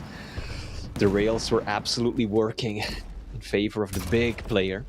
And then the second thing that also really stood out to me is just CNZ had a window of opportunity. He really had a shot. He was 5 frags down, but there was still plenty of time to work with. He caught Kilson in a really good engagement for him, and then his opponent was at 5 points of health right below him, and he doesn't push. He doesn't do anything. He just sits on that middle or top level, allowing Kilson to just freely roam the bottom floor of the map. And then Kilson just takes away a heavy and gets a beautiful tri-bolt frag, and that was basically the end of it. CNZ, he had an opportunity, but he is still struggling with finding the right balance between being aggressive and passive, and that was a time where he needed to be aggressive, and he just wasn't. No, he wasn't indeed. Kilson managed to win that map 11-3, and the damage as well. Once again, we spoke about it, just under 900. And even in terms of item controller, CNZ had all the items, just didn't get really much value out of it. And it's very tough indeed. Just looking at so far, 56% rail from Kilson, nearly 2,000 damage. And I think you're right there in terms of what you said about how Kilson was rotating. It's the rotates which definitely were the talking point for Kilson. He was just biding his time, knowing that if he just hangs around that rocket area and then uses it to then make the rotation out to decide where he wants to go next, to keep away from CNZ and just wait for that one vital mistake. And that vital mistake was picking up that heavy like you caught on earlier on, and then was able to continue to re-engage with CNZ. A couple of improvements there from Sinclair. I love those last two clips from the replay. And there we have it, an 8 frag difference, 57% rounds, like I've already said, from Kilson. He's going to be very, very pleased about that. CNZ, I can understand what you meant by, just trying to control the, how defensive he is, but use that aggression, wisely. I'm not too sure what it was in that engagement. I think the engagement you was talking about was when he was above the telly and CNZ was just literally directly beneath him, and Kilson was extremely weak. And I'm not too sure, maybe CNZ just wanted to not take too much damage, like a direct rocket or rail as he was going through the teleporter, and then take him down. Maybe wanted the cleanest frag possible to then re-engage straight afterwards on the spawn. But at that point, he didn't really have the time to waste. He had to just go in there and just clean it up and just get the job done. But yeah, a little bit skeptical of that movement. Indeed. Now the final map, this should be an exciting one, because we've got Scalebearer versus Scale, will be Ruins of Sarnath. Now last time around it was CNZ who managed to secure at least one map. Kilson got himself 2 in the previous matchup they played against each other, but that was on Molten Falls, and Kilson immediately banned Molten from the pool. He didn't want a repeat of what happened. We all know that Molten is one of CNZ's greatest maps, Ruins less so. So this should be an interesting one. Can CNZ secure one map in this series? This is his final series, I believe, for the weekly portion of this stage. He's guaranteed to avoid relegation this time around, so congratulations to him for that already. But surely it would be nice to at least take off one map from Kilson. Yeah, we had a little bit of a discussion with the champion picks, with the Scale versus Kill matchup, so we're going to see what they're going to be able to do. We know Scale can be very tough, let's be honest, Flea. Very tough to deal with, even at the best of times. But at least on a map like Ruins, Kilson will have to see how he can try and trap his opponent. But at the same time, it's all about CNZ just keeping his distance, using those pineapples to keep him at bay. And already a couple of rails tanked now. And he's going to be pretending to ball rush towards him, but instead he's just going to be doing the loop, gets the tri-bolt, but still needs to find the rockets as well. So he's got all the weapons in his arsenal once again. And we're going to see what he's going to be up to next. He'll be chopping down for the heavy. We'll find CNZ. CNZ does pick up the heavy at least, so not too much of a dark cloud going over his head in this matchup. Just going to be keeping the Mega up a little bit longer just to get as much value out of it as possible. And looks like Kilson will be trying to rotate around. But great prediction in terms of where CNZ is going to approach him from about the courtyard area. And good return rail once again from CNZ. Kilson so far has been dominating in terms of damage output. All of Kilson damage came from the railgun alone. This should be a frag for the German player. He should not allow CNZ to escape, but that was still rather close. CNZ landing a few nice shots in the end there. Might have something going in his favor here too. Indeed, Kilson, that rocket jump to get into position took off a bit too much of a stack, meaning that he only picked it up at 6 points of health. And of course, pineapple to the face followed by a shotgun blast. That is all that CNZ needed. But again, lethal again. Kilson holding the angles, the map awareness so good. He's just waiting with the railgun out, and CNZ keeps running into those traps, taking unreturned damage. He's got to find a way to stop doing that, because otherwise Kilson is just going to run all over him. Oh, if he hit us a couple of pineapples earlier on, it could have been a different matter there. Kilson up 3-1. I was assuming that there's a possibility that CNZ may spawn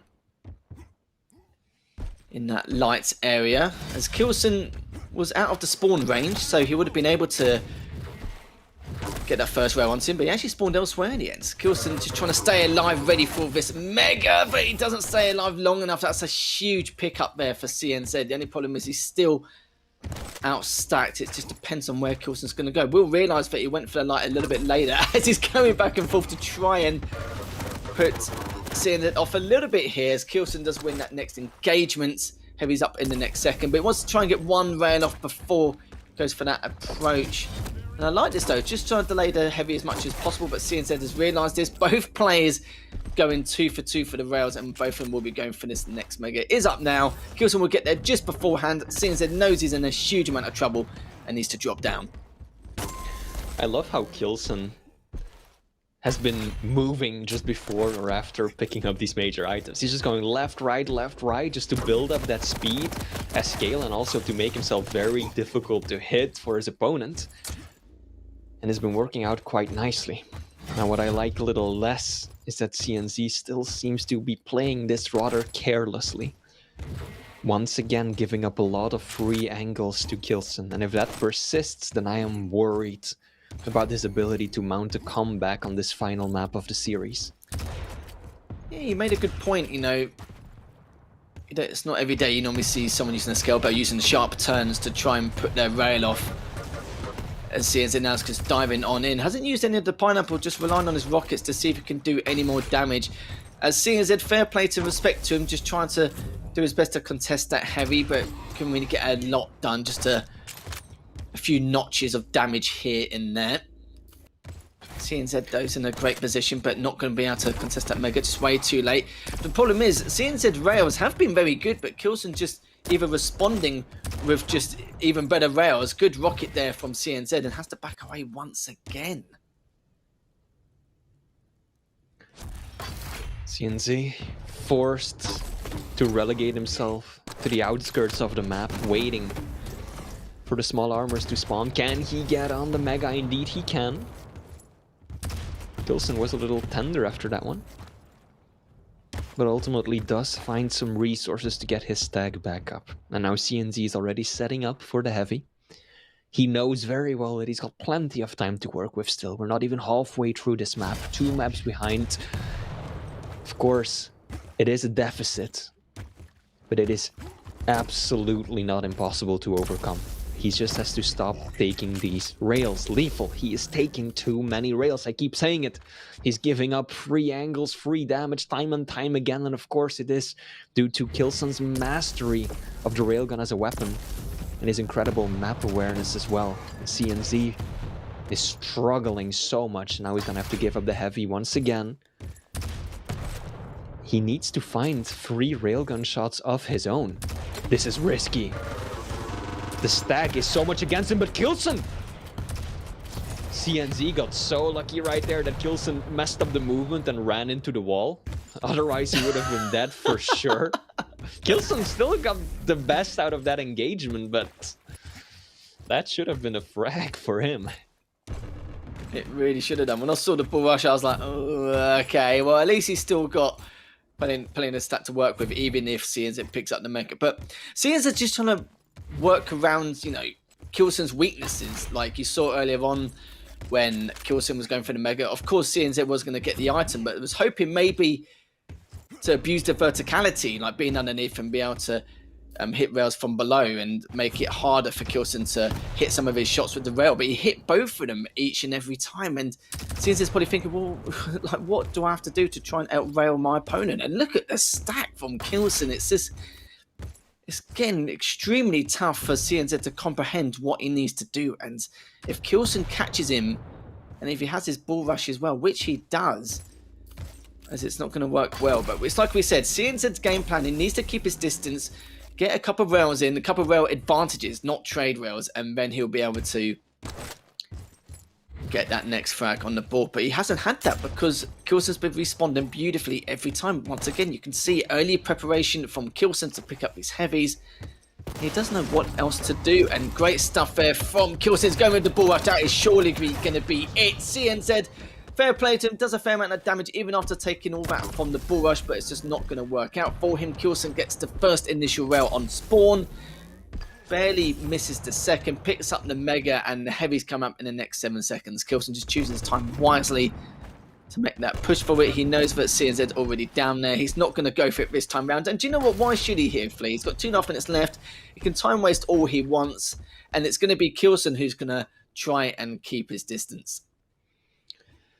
Indeed, all Kilson has to do is do some damage on these pickups to make sure that CNZ's stack doesn't get out of hand. And things should definitely be going in his favor now. CNZ does secure a nice frag over there. Just in time before Heavy as well. Should be able to drop on it too. Nice rail as well, unreturned too. That's exactly what he's been needing this entire map. This is not over yet, Lethal. 2 frags, 2 minutes. Well within the realm of possibility. But it is Kilson who he's up against. A man who's already gotten to hoist the belt over his head. A champion of the Quake Pro League. And he is not going to give up that lead easily. And Kilson's going to save that bull rush to the final moments just so he can tank any bit of damage possible. Sometimes he may use it to try and get away. Sometimes he might use the bull rush just to tank the damage and try and survive to the very last moment. So he does use one, or will use it shortly. I thought he was actually going to use it just then in case CNZ goes on the hunt, but it decides to not bother. So good prediction there from Kilson. Just looking to see if he's around the courtyard area, because as you know, that if you do get pinned down in that courtyard, it's very, very difficult to get out of. And he's going to be pushing forward as we can see if Kilson can stay alive. We'll use that bull rush, and luckily for him, does get out alive. But how long for? He's got to survive for the next minute in this 2-frag game, as Kilson's still trying to get away, doing his best to make sure he can do that. But he's picked up the Heavy, and in terms of LG engagement, Kilson will come out on top, and that could be the winning frag here, as CNZ trying to rush in for the trade, dropping down, and he's not going to be able to catch up to him here, as the bull rush will be coming up any second now, and if he wants to tank even more damage, he surely can. It all came down to that one misread that CNZ had at the upper courtyard, rather. CNZ seemed convinced that Kilson was up there, you know. He pushed in, took a look around, then started backing up towards Mega, and then once again made another move into that area just to go and have a look. Isn't he still behind the pillar? And in doing so, while Kilson was completely on the other side of the map, he just allowed his opponent to walk right onto Mega, get himself a big stack, then go for Heavy. And at that point, yeah, CNZ has to push in very aggressively, but he's up against an opponent with a big stack who has Mega and Heavy to his name, and that just proved to be too much for him to handle. So I think it's that one misplay, that conviction that Kilson was in that upper area and he wanted to sniff him out right then and there. That was a bit of an error in his playstyle that allowed Kilson to walk away with the lead. Yeah, this is the problem, you see. It's not just the champion matchup, which I felt like CNZ was at a disadvantage. It's what I said before. With the scale especially, you need to keep out of range until it works heavily in your favour. But Kilson's going to be happy about that because, you know, he's Railson for a reason. He wants you to keep your distance. It's going to be playing his A game, even though you've got to play into his style, and it's not something you want to do. But against the scale bearer, you have to. You don't really have much of a choice in the matter. And you saw there that Kilson also kept out of harm's reach in terms of keeping out any kind of choke points, and you saw it on, on a number of occasions, avoiding those pineapples and, a few failed ball rushes, but it didn't matter because the damage had already been done. As you can see there, just over 350 more damage when it managed to win that by 2 frags. 57% rail. Again, another high percentage from Kilson. And let's be honest here, Flea, didn't expect anything less from him. No, indeed. I think the practice that he's been putting in over these past few weeks is really paying off. So congratulations to Kilson. It was a well-deserved victory. I think everything was on point. The decision-making, the aim, the map awareness. I think that was the biggest hurdle for CNZ. Those rails, the unreturned rails. Kilson holding the angle. CNZ walks by them. But there goes a significant portion of your stack. Time and time again. That was instrumental to Kilson's victory. And even though Kilson was already towards the top of the scoreboard, he is going to be happy about this win, because it is such a close race to be top 4, because top 4 in each region gets to skip the first round of the finals. They get a better placement going in to the final tournament of this stage. So every single map victory favors Kilson right now. So he's going to be happy about that one. Congratulations to him. Do you know what? I'm glad you said that, Flea, because it saves me explaining it, because I was going to mention it just well about the top 4, which means instead of me explaining it again or echoing what you said, we could just go straight into a break. But just let you guys know, that's 2 matches done and dusted. Still got 5 more matches to go, and we will be popping in later for a treat to get the last 2 matches done and dusted as well. So the next matchup will be between Dramus and Maxter, so make sure to stay tuned for that one, as we'll be back in just a few moments.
Hello everyone and welcome back to the Quake Pro League. It is week 12, so the second to last week before we go into the stage 3 final. Joining me is Flea as always, as our next matchup is going to be Dramus versus Maxter.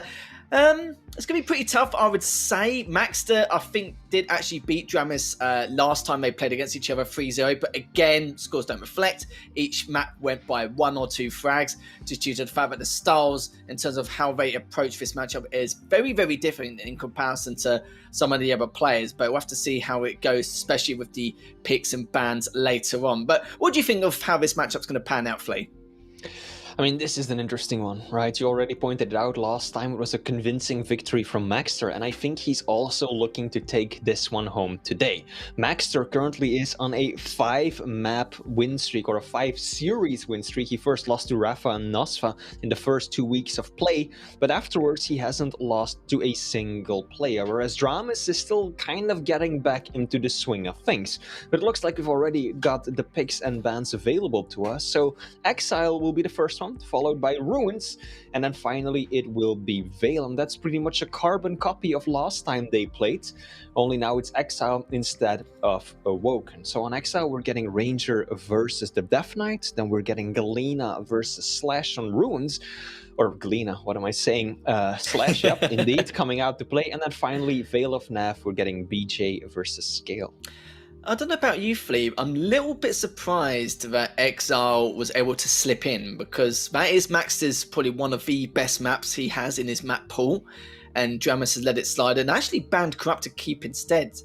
Very tough. I'm a little bit shocked that he didn't ban Exile first instead, but maybe he would prefer to play Exile rather than Corrupted Keep, because we've seen Maxter play it on the rare occasion, but Maxter's also very good on Corrupted Keep. Maybe he's seen him in the past, or maybe it's just not Dramus's cup of tea. But Maxter banning Molten Falls, well, it's basically pick your poison, just due to the fact that Dramus is very good on Molten Falls and Ruins. It is his 2 better maps. Ruins will come out straight afterwards though, but I think banning Molten over Ruins is definitely the safer option. The only thing I'm a bit, insecure of is the champion picks, the Slash versus the Galena, and it's gonna be. I'll be interested to see how Maxter approaches this matchup, because it's gonna be very tough to try and put Dramus down in terms of how he's going to try and pin the Slash down, depending on the circumstance of how he's positioned. So he may have to play a style which he's not familiar with, but at the same time, it's the only way to try and catch Dramus off guard. And the last one, though, we've seen it a lot of times. I think everyone hates it here, Flea, and we know how much of a nuisance it can be playing against a Scale Bear on a map like Veil. It's very, very tough to keep your distance. I can see why Maxter has selected the BJ. Okay, the kill can be quite good with the pineapples due to the amount of close range corridors and the narrow corridors you can try and pin him down in terms of the choke points. But it's very difficult against a Scale Bear. It really, really is. And again, I'm excited to see how Maxter can overcome those odds. Indeed, this should once again be an interesting matchup. A lot to look forward to, especially map 2 and 3. Love seeing the Slash, right? Usually you would say someone playing Slash on a map that's not Molten Falls, that's risky, but we can't forget that this is Dramus, and Dramus is widely known as one of the absolute best crouch sliders in the world. So if anyone can make it work, then it will be him. But first order of business is going to be the map Exile, where we are seeing Ranger versus Death Knight. So Maxter is running Ranger, which gives him the orb, and since Exile is a very multi-layered map, that ability to teleport can be so useful in stealing away a mega or getting out of danger when you're out and about towards the pits and the void. Whereas on the other hand, Dramus is all about the damage. Flame Strike, biggest amount of burst damage you can secure in the game, so I'm thinking that Maxter's probably going to try and keep his distance from that. Yeah, he's going to be trying to keep his distance a lot, I think, in a lot of his maps. I think it's only the second map against the Slash where he wants to try and get any, close range combat battles going. But again, against the Slash and Ruins, it's very, very tough. It's kind of been the norm, really. We've seen a lot of Slashes so far on Molten Falls. We do see it from time and time again in Ruins. It's been like that for years on Quake Champions overall. It just depends on how people approach it with the Slash, and sometimes there's an element of caution, as in terms of mobility I feel like Max is at a disadvantage in a lot of these maps, but we'll see if he can overcome those odds as we're going into the first map of the day between these two Titans in this third match, and we'll see who's going to get this early lead. So Maxter's already focusing on picking up that rail, picks up the lights, and is going to have a little look around to see the whereabouts of where Dramas could be, but hasn't really got too much info as of yet. Pretty standard start to this map. Weapons very much divided across the arena, so very often see both players just pick the one closest to them and then take a moment without going fully aggro to just secure the rest of their arsenal before things really kick off. And that's exactly what's happening now. That's a good rocket coming out of Maxter, resulting in a trade in the end. Dramas lucky he did not get knocked out into the void, but Maxter was also kind of caught off guard. I really don't think he was expecting his opponent to be that aggressive and to just jump straight at him over the void like that. Yeah, respect for taking that risk. Dramas is he knows he's gonna get cleaned up. He's just trying to take as much damage as possible. Maxter does pick up the heavy as he took a fair amount in that last engagement. We'll be able to pick up the Mega, not for free, but Dramas just making sure to keep his distance and try and use that heavy machine gun to the best of his ability. Only 23 HP, 8 HP, and it looks like Dramas after picking up the health bubble, I don't think is available, and maxed it on 8 HP, just doing his best to try and stay alive. And you know what, Flea, I don't know if you agree or not, but I kind of feel like the top rocket area is kind of like the top, the nail gun room on Blood Run, where it's like probably one of the safest spots to make in terms of what rotation you want to make in order to keep away from your opponent. And I must say that's a fantastic frag there from Maxter and just adding on to the pressure towards Dramas. Heavy will be the next major item to spawn, and Dramas is already in position, but what he's lacking is the stack.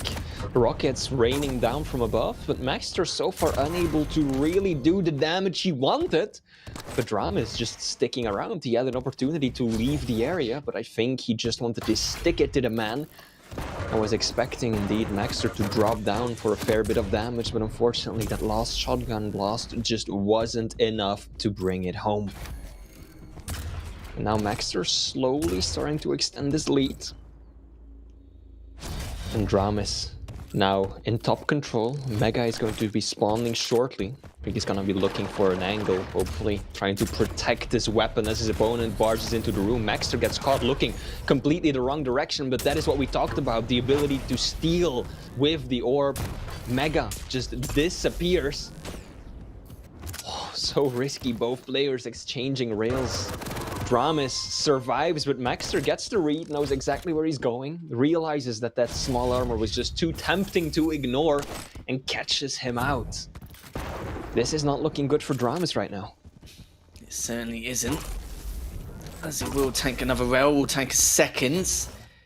Maxter looking to clean up Dramas, but Dramas isn't going to be able to.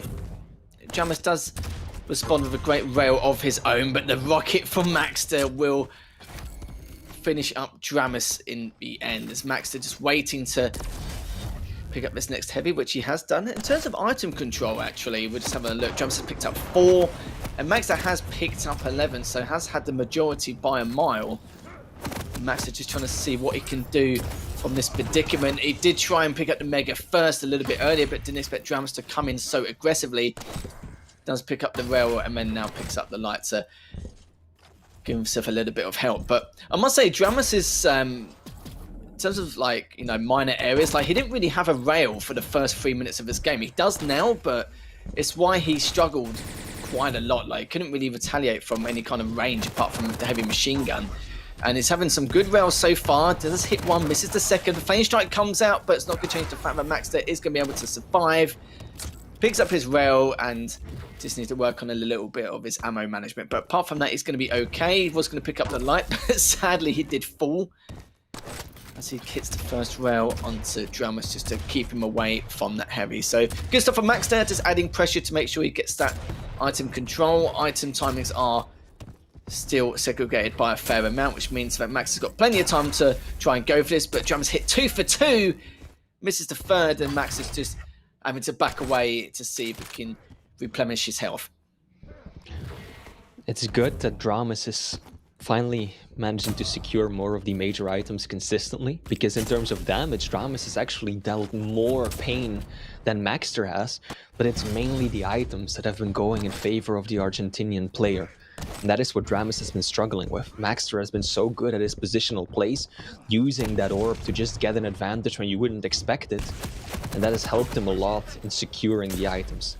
Now Dramus, his rail, starting to pick up some speed, 61% railgun accuracy for the American. This is a good moment to start working on that comeback. He knows where his opponent is, more or less. He's got heavy behind him. He just wants to do a bit more damage, doesn't want to drop back on it straight away. Nice little rocket jump. Fortunately, didn't get all the way to the top, but this should still be a frag. Nope, none of the flames connected. I was expecting that they would. But this is still looking good for Dramus. What a beautiful shot right there. The jump rail. Now he's gonna get Mega as well, and Maxter sticking around perhaps a bit too long for his own good. This is looking pretty decent for Dramus, especially when Maxter is just giving it up for free like that. Synced Error claims another victory as Dramus is inching closer and closer to a tied game. It's definitely an opening now for Dramus to try and exploit. Great rails again, and I do like what Maxter's doing from a defensive approach. Like, you know, on Exile, because of how open it is and what you need to do from the back foot in terms of not having that stack advantage or anything like that. You can't just like stand your ground. You have to keep, you know, not just keeping your distance, but you also got to keep on your toes and just making sure that you can fool your opponent, because Dramus has been very aggressive. He's been doing the right plays in terms of his movement and what paths he's going to take, but Max is just constantly on the move, just making his pass, making his rotations to keep himself away, because it's like I said before, on a map like Exile, you can't just stand your ground. It's very, very difficult, especially at this level. But though nearly 2.5 minutes left remaining, Dramus has a fantastic stack to try and work through. Maxter going in, but took a direct along the way. Dramus still trying to push on forward. He knows that he's taken, or dished out, sorry, a lot of damage onto Maxter. Maxter's just recovering just a tad. Mega's coming up in the next 5 seconds. Dramus looking to see if he can get an angle, which he does not. The problem is for him, he won't be able to grab this Mega, but will hit the rail, even though still needs to back away. And if Maxter picks up this heavy, this could be curtains here for Dramus, as now Maxter creates a 4 frag deficit between the two and has to come back in this matchup. Maxter has done a lot to stabilize this. Now Dramus is in trouble. He's way too early for Mega. I don't know if he even knows the time. There's still 6 seconds. He's behind you. He's behind you. Dramus just caught completely looking the wrong direction. I think he figured that Maxter had dropped down and was maybe going to push through the teleporter or something, but no. Maxter had already positioned himself onto the Mega Health, and so Dramus caught completely facing the wrong direction. And now with a minute left to go and 6 frags of a deficit, I don't think this is still going to go in Dramus' favor. This started off really good for Maxter, and then around the halfway point, Dramus started stabilizing, got himself control. The rail really fired up and helped him close much of the gap, but then ultimately Maxter just, yeah, he threw a spanner in the works, managed to steal away an item or two, and ultimately outdamaged Dramus in a fair few of those fights. And then when the rail didn't connect the same way it did a few minutes before that, Maxter got back into control and extended his lead, and that will secure him the first map in this matchup. I must say though, Dramus put up a really, really good fight. It was just the first 3 minutes, he just didn't get a rail, or didn't use a rail at all for the first 3 minutes. And as soon as he did, he was able to come back, he was able to respond to a lot of what Maxter was doing. Because Maxter was doing a great job just keeping out of range. But then again, Dramus' aggression to trying to pin Maxter down was good, don't get me wrong, but the pass that Maxter was taking to keep himself, you know, at bay, keep himself in terms of range and distance was even better, and it's very tough to deal with an opponent like that, especially with the responding rails afterwards. So there we have it. Maxter does win that first map over Dramus 15-6. And in terms of item control, 25 items to Maxter, only 13 for Dramus. And you can see in terms of percentages as well, 58% rail for Dramus, 50% for Maxter. And I must say, it's like I said before, it's the same Dramus didn't get those rails earlier. Yeah, indeed, there was a period where he was really on fire and he actually overtook Maxter in terms of damage output, but in the end, Maxter still did around 400 points of damage over his opponent. Add on to that the fact that he simply had the better control of the items as well, and it should come as no surprise that Maxter, representing the Black Hawks clan, is going to be able to secure map 1. Now map 2 and map 3 might be something else entirely, Lethal. We talked about it a little bit. We are going to see Dramus playing Slash once more, going up against Galena, and Dramus playing Slash is always a spectacle.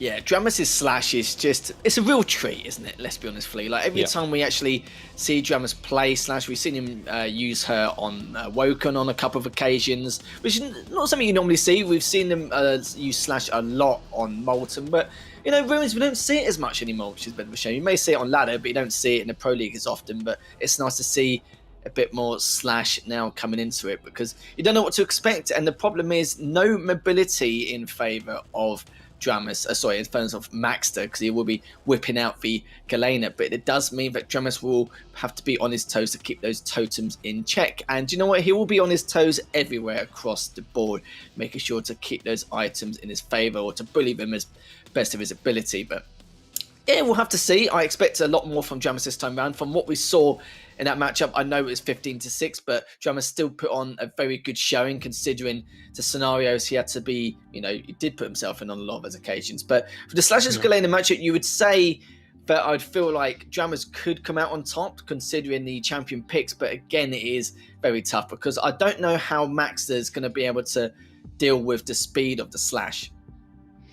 Problem is also that he's much less likely to actually be able to hide his totems, right? When you're up against a champion that is so fast, so nimble, that will be skating around the corners of the map constantly, it is going to be a lot more difficult to get a consistent number of totems up so you can get to that overstack of health. And Dramus is no doubt very aware of that, and I can only imagine how fast he's going to be playing this one. So indeed, the main challenge for Maxter is going to be able to deal with the speed that Dramus is going to bring to the table. I don't see why not. We've seen Maxter do something like this before. The only problem is he cannot give Dramus any kind of lead or any opening which will work in Dramus' favour, because that's where things can get a little bit out of hand. We've seen it before against a lot of Slash players. You know, Dramus is one of the best Slash players, absolutely, from what we've seen. You know, a lot of credit to him. He makes full use out of her and managed to take advantage of any kind of situation with her as well. It's just, like you said before, you know, we don't really see it a lot on Ruins, which is a shame. But you know what? Dramus has brought back the Slash. So, you know, it's going to be a real treat nonetheless. Just having a little bit of a gander with chat to see exactly who they think's going to be coming out on top in this map. I may still think actually that Maxter could come out on top, 88% so far. That could change. We'll see what happens, especially at the very beginning of this matchup. But yeah, we've talked, you know, we discussed what Maxter's going to have to do in order to shut down Dramus' Slash. But let's see what Dramus can do here and going into the second map. It did lose the first map, but it did have some very good rails in the process, and let's see if it can continue that with the Slash. And speaking of rails, we'll put that up straight away with the LG, and let's see if it can try and pin down Maxter, which he does attempt to do. Gets a couple of nice rails. You can see him clean up with the LG. Will he be able to? Yes, he does, and that's a fantastic start from Dramus, but definitely not what Maxter wanted. Indeed not. Dramus just absolutely throwing punches from the very first second on out. And look at that, he is really trying to maintain that pressure. Instead of just going straight for the heavy, he sets up at rail for a little bit, hoping that Maxter is still lingering around so he can push even further. And again, he's just closing the gap instantly. He knows that Maxter doesn't really have anything to work with at close range, no rockets for the Argentinians, so that makes it an easy frag to clean up. This is already a really impressive start from Dramus. Good attention to the items as well, knowing exactly when the small armor is going to spawn. And again pushing out, leaving the plasma trail both behind him on the bounce pad, as well as in front of him on the stairs. So effectively he's shutting down both entrances to that room with that booby trap ability. You know what Max is like with a rail, though, no matter how fast you're going to go. Max still, oh, just barely missed that rail. That definitely would have brought him back in this matchup. Still currently 2-0 in favour of Drums. Could be 3, but it looks like it will be a trade. 3-1 now in favour of Maxter. That was very, very close. Now we can see what they can do as Maxter has picked up heavy, has the stack advantage, but the question is, can he be able to do anything with it at this time? It's going to be very, very tough. Dramis has got absolutely no weapons apart from that starting shotgun. Does find the totem along the way. Does get the super shoddy if Maxter does get in range, but here's Maxter's whereabouts. Picks up the LG, picks up the rail, and already beautiful stuff from Drams, doing a fair amount of damage. It's another rail, but so does Maxter as Dramis finds another totem, and I must say, keeping him in check. He's doing a good job of making sure that it doesn't get too out of hand and get the potential chance of that overstack. Indeed.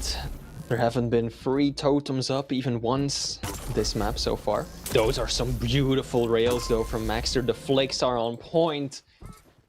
So he gets himself 1 frag closer to tying it up. He's got to be careful. Just look at the speed, the aggression. Oh! That totem helped him out considerably. Dramis just flew into that head first, took a fair bit of damage. And now Maxter, once again, making it an even game. I don't think he can make a move on Mega. But those rails, they sure do help. The problem is, even with Slash, it's great when you've got the upper hand and got the stack advantage, but on spawn, she's such a squishy champion. Which is why Max has been able to bring this back quite comfortably. He hasn't got any totems up, as Dramis, like I said before, has done a good job just clearing them up. Just using that totem there just to feed himself info in case he does push into one of those choke points. But Dramis is just trying to find an opening. Again, just keeping his distance. And I must say, considering what Max is up against, Dramis has got 58% with the rail. Needs to try and back away. He's actually gone straight back up and see if he can clean him up. But that was a beautiful rail there from Dramis as he's dropping down to see if he can go for Dramis on... So Max on spawn, which he has done, increases his lead 5-3, and he picks up the heavy in the process flea. And this is where Dramis could come up. Trump says he's going to try and contest the Mega. Doesn't get it, but at least he's able to do a fair amount of damage along the way, but needs to put his prime focus on recovering before he contests this heavy. Maxter also just has to be so careful that he doesn't allow the scoreline to get out of hand. Because if it comes down to those final few minutes and he has to chase Dramis to get a few frags, he is in so much trouble. Just the raw speed, the mobility difference between these champions, Galena's got nothing going for her in terms of maneuverability, whereas Slash is one of the absolute fastest champions in the entire game. So Dramis will be able to just absolutely run circles around his opponent, then Maxter will basically have to hope and pray he gets lucky with a good setup to convert it into a frag. So that is why he wants to keep this as close to his chest as possible, isn't going too aggressive just yet because he knows what being careless could entail, and that is a good play. Dramis showing up for heavy with the rockets, the totem helping Maxter. Few steps too far in front just before Mega spawns, and that 2 frag difference remains. The movement's just beautiful here from Dramis. He's not overextending in any way, just constantly playing to the advantages. The only one mistake he made earlier on is the fact that contesting the heavy, I think he just wanted a bit of a glimpse to see where his opponent could be, and then decided to continue with the pressure, but in the end, he fumbled slightly when Maxter dropped down straight after him. He wasn't really bothered that Dramis was going to be there. And so far, Dramis has to stack. 4 minutes 15 left on the clock as well. So Max has time, but yeah, against a Slash, it's going to be very, very tough. And you've already pointed it out, but with the Galena, without the mobility and speed, it's going to make matters even worse. As so far, Dramis just looking to see if he can bait Maxter out. A few good rockets there to keep him at bay. He's going to be eating up those lights to make sure that Maxter can't come back. There's some good rockets there from Dramis, just adding more of a sprinkle there of damage. So great rails again. Maxter also responding very well as well, considering the hitbox he's got to try and target, and the speed as well. Very, very tough, but we don't expect anything less from Maxter, as it looks like heavy will be in the next 5 seconds. Dramus is making his presence known by just making some noise so that he can get this heavy for free, uncontested, but still only a few minutes left until Dramus may potentially take this one. Nice little rocket to the grate right there. But Maxter does get away with the Mega. And now we're kind of starting to enter the situation that I was talking about, Lethal. 3 minutes to go for 3 frags. The railgun is going to be absolutely instrumental for Maxter. He needs to land his shots. Dramus, though, I don't know about that one. Taking the bait, it almost feels like. He eyed that small armor, and instead of backing off and getting out of the room, maybe through the bounce pad towards Heavy, he just decided to, I don't know, maybe I can get a hold of this armor real quick, but didn't quite work out that way. And just like that, Dramus feels like he kind of sacrificed 2 frags that he didn't have to stick around for, Lethal, and now it's only a 1-point game. I absolutely agree. No, 100%. Even with the trail he left behind as well, that guaranteed the information that Maxter needed in order to trap Dramus in the courtyard. So yeah, again, you know, that was the second frag, which we kind of assumed maybe he should have just backed away and played for time. One actually dropping down for the heavy, but a little bit too aggressively, and the second one being going for the light in the courtyard instead of dropping down towards that heavy jump pad. As Maxter now, this is the problem he knew he was going to face if he fell behind, but it's fine though. He's got 2 minutes left, still has a totem. As long as he keeps full control of his items, he'll be okay. But Dramus does have, or did, pick up the heavy. He's the one with the stack advantage. He's throwing the totem down early in case Dramus goes quite aggressive. Max is just doing his best just to hold his ground. He knows just to hold the center of the map and decide where to go from there. There's a few rockets. Oh, that was looking so good. That was beautiful from Maxter. That rocket to rail combo. It's going to bring him back in this matchup. And he hits a direct and then the rail straight afterwards from Maxter.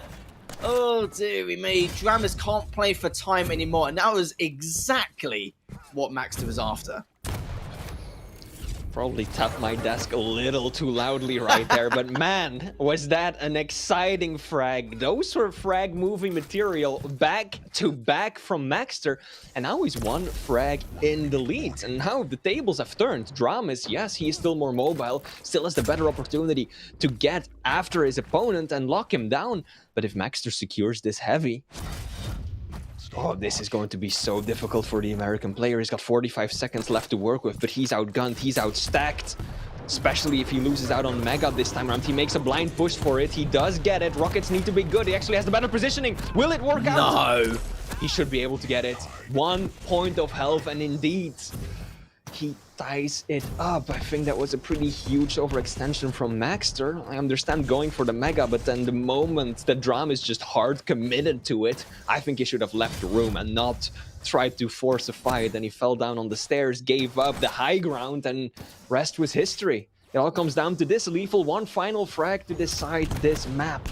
I can't believe Dramus got away with not only picking up that Mega, at the same time Maxter was at a disadvantage in terms of height for those rockets, so of course he was going to take a huge amount of damage along the way. Maxter does have stack advantage here. The only problem is for Dramus is that he's still reliable, waiting for that light in the courtyard. He's very lucky right now that Maxter hasn't come over to say hello and then be able to finish up this final frag.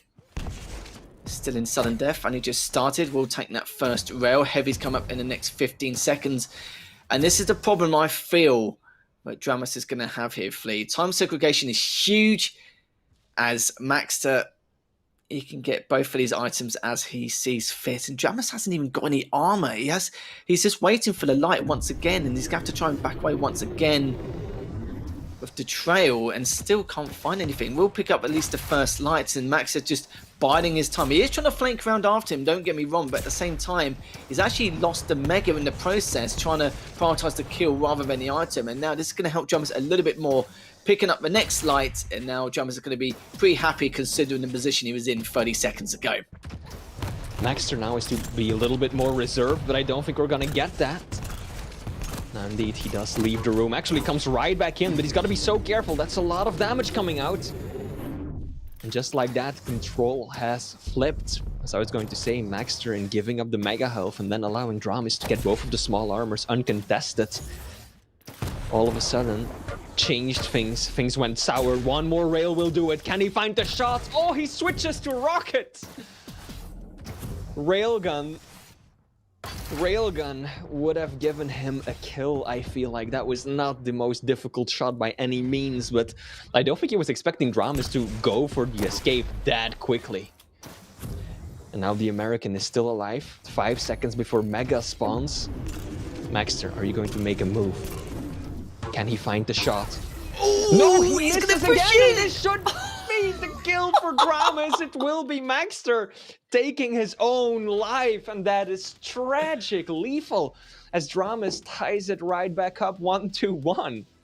I don't know what to say about that. That wasn't the final engagement we was expecting. Okay, Yeah. like you saw from Dramis' perspective, it looked like that. Okay, he's firing a few rockets, see if he gets any damage, and if he does, great. He knows maybe not to pressure the Mega, but decided to anyway with the trail as well. And then comes out on top, absolutely speechless, considering Max was in a great position. That huge stack earlier on, but I think the one initial point was when he prioritised the kill and then let Dramis go for the Mega. That was the turning point, really, because then he had, you know, enough room to then pick up the light as well, and then that's where things got again a tad out of hand. But both of them were playing at, you know, a lot of disadvantageous positions, I would say, letting each other get away with quite a lot.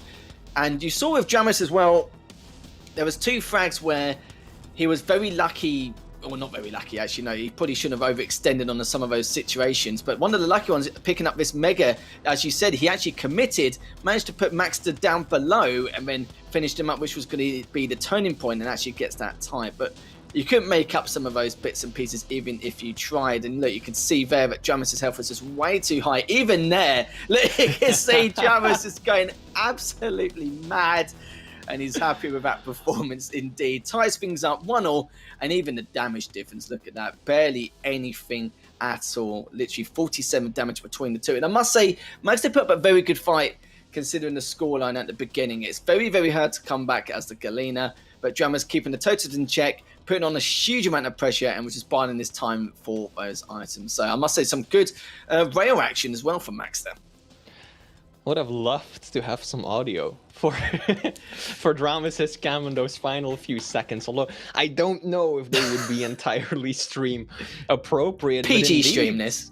PG-13, of course. Now Dramis does tie it up. Well deserved the pop-off, of course. Lovely to see.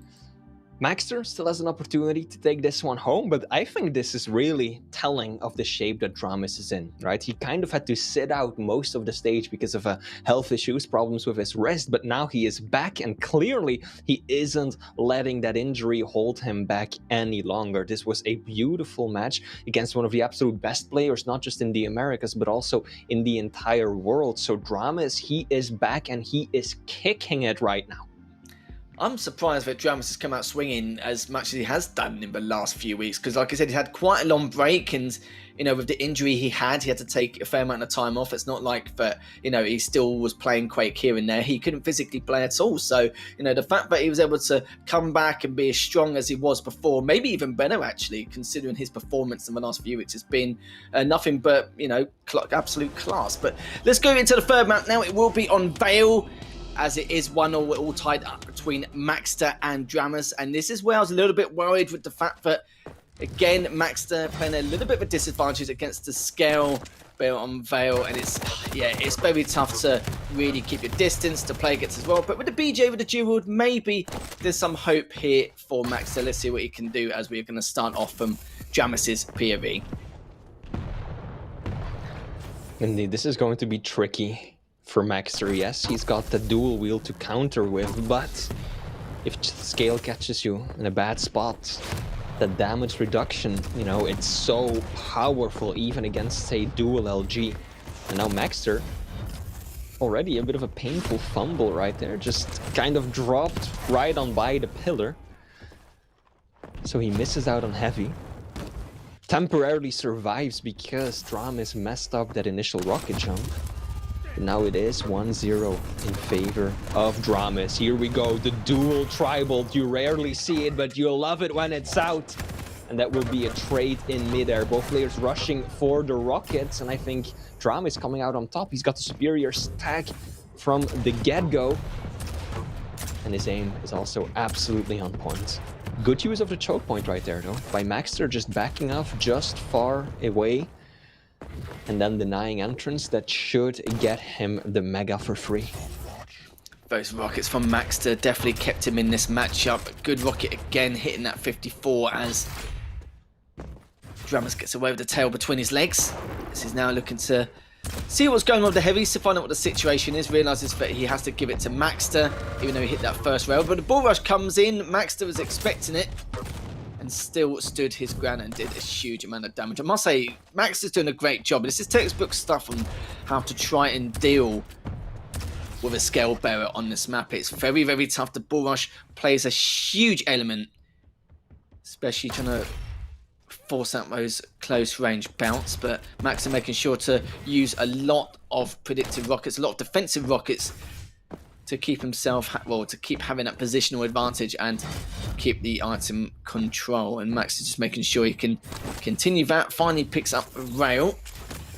Even though he's pretty much masterclass with that, he finds out that he's still up top. He's going to put it on the pressure and he's going to try and keep over the bull rush, which he does just miss out on.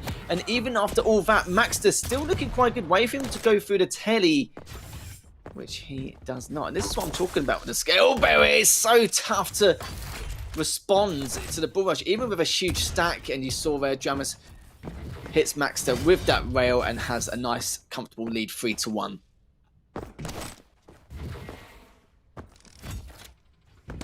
This is looking really good for the American already, but it will be Maxter who is now in full control. He still needs a railgun, so that's the weapon he's going to prioritize next, and so will Dramus. This should be an opportunity for Maxter, but what is he doing? Completely loses track of where Dramus is at. I think he was just so blindsided by the fact that Dramus actually dropped down that he just messed up all of his shots, and now Maxter, yeah, he knows. He can't move anywhere. The moment that Bull Rush was activated, he knew that he was done for. Dramus is just gonna wait out the dual LG, basically. Yep, there we go. He waits until it's almost entirely done before he pushes through the telly. And now things are starting to look dire for Maxter. He just squandered full control lethal by one bad fight. And that is giving Dramus a lot of reach in the final match of this series.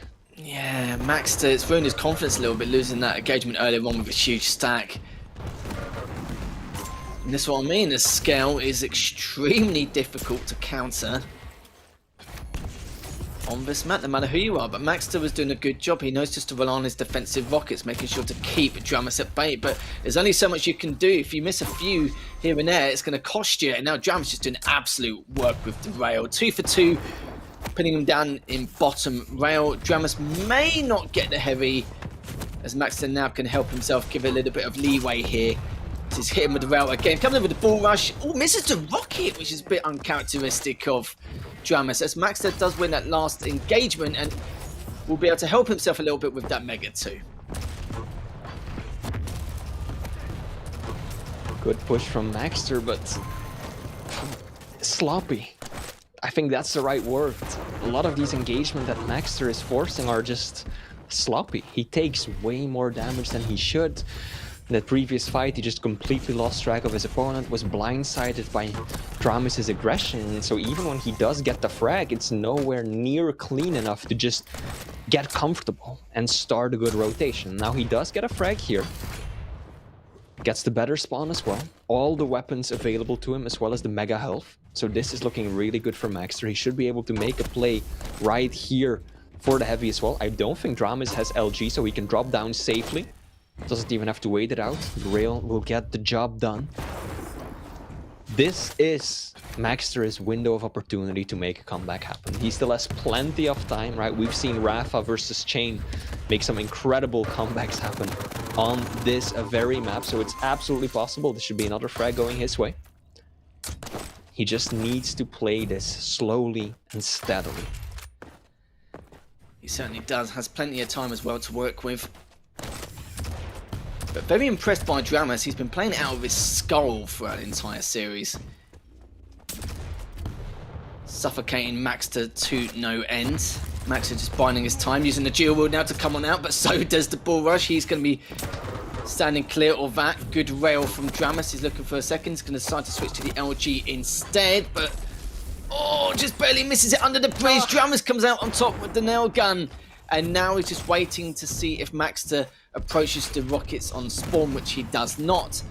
We'll tick in with the tri-bolt attack. Maxter picks up the heavy, but Dramus does a great job with the rail, but hits him with another rail again, but it's not going to be enough. Maxter left on 50 HP. Still has time though, and 22 HP, and this has been so close. Been back and forth from both these players, and Maxter is doing his best to keep his distance and try and use the rockets and the rail to his advantages and keep him at bay. But it's very tough considering how well Dramus is playing with all the other weapons in his arsenal.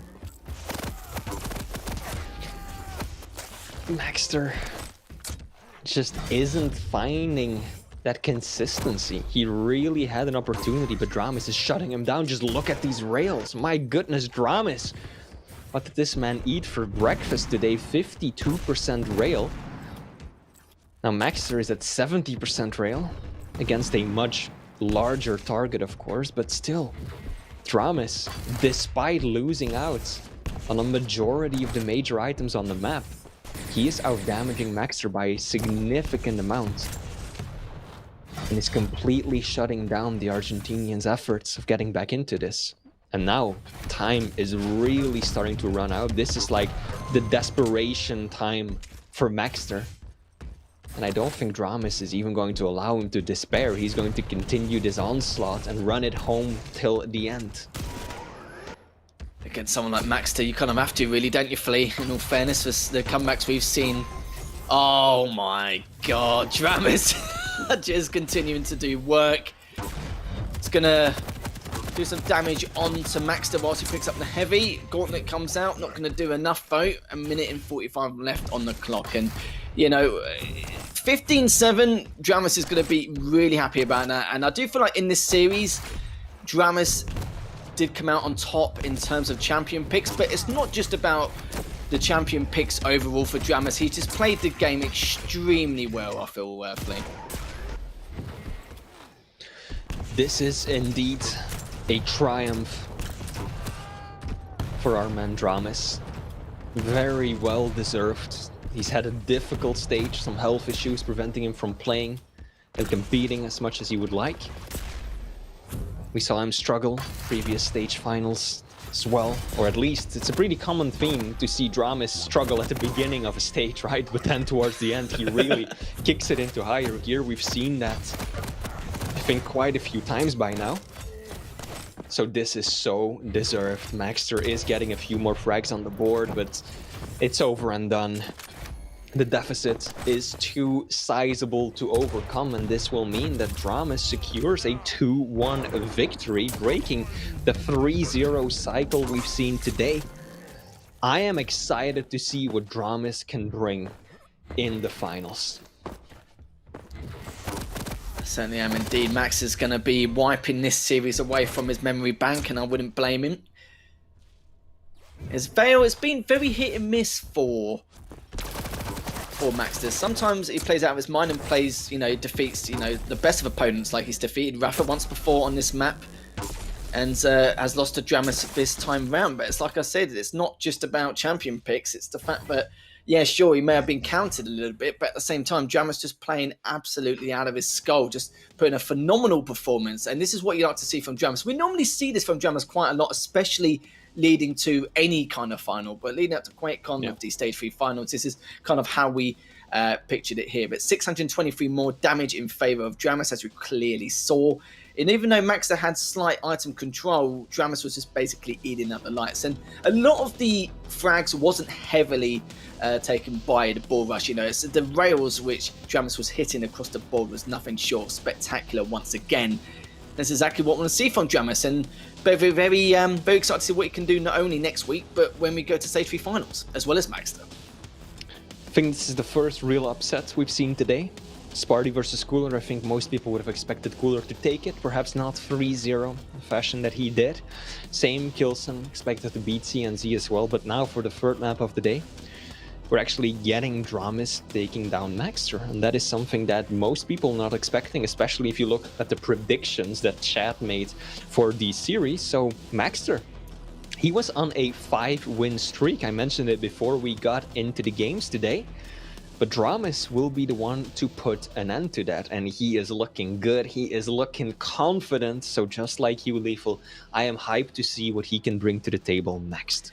Yeah, look at him. He was he was a big boy. He was absolutely pumped towards that last map, and he was very happy with his victory. It just shows that he's clearly been grinding a lot over the last few weeks. He's been streaming quite a lot as well, so we get to see a lot of his scrims and how he's been progressing. He's been progressing very, very well, and you can see there again, like I mentioned before, 623 more damage, and even then, Maxter hit 66% of his rail, 66% until his rail accuracy, a huge amount of damage, and still couldn't come out on top. So his rail was better, yet still couldn't really do much about it. So, like I said, champion picks, I do feel like it was heavily unfavoured for Maxter, but at the same time, Dramis was also playing very, very well. So combine those two together, and this is literally what you expect. So Dramis played really, really well, and we can assume nothing less from him, as he's actually had a very good start in this stage compared to a lot of the opponents he's played against as well in the Americas region. But that's another match all done and dusted fully. We do have Rafa versus Effortless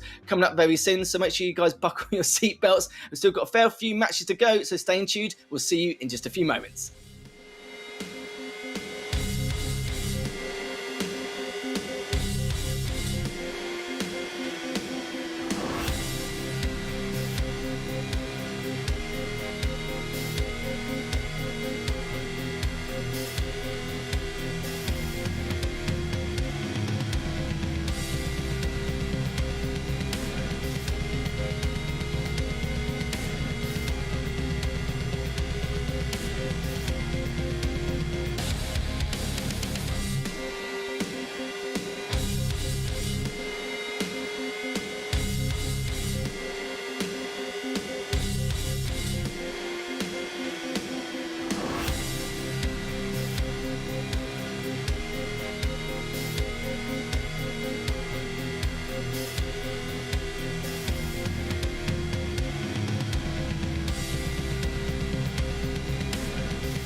And welcome back to the Quake Pro League. Me and Flea once again delivering the goods, and it is going to be the fourth match of the day between Rafa and Effortless. And I know this is the one you guys have been waiting for, and we're going to see how things are going to turn out for Effortless this time round. So, he's made a few improvements along the way, but, again, it's going to be another tall order for him, as it normally is every single time these two players match up against each other. But what's your thoughts on this, Flea?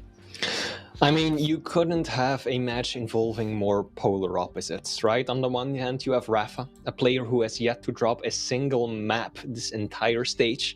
On the other hand, you have Effortless, someone who's only managed to secure one map against Sip early on in this stage. So, very different performances that have been shown by these two players so far.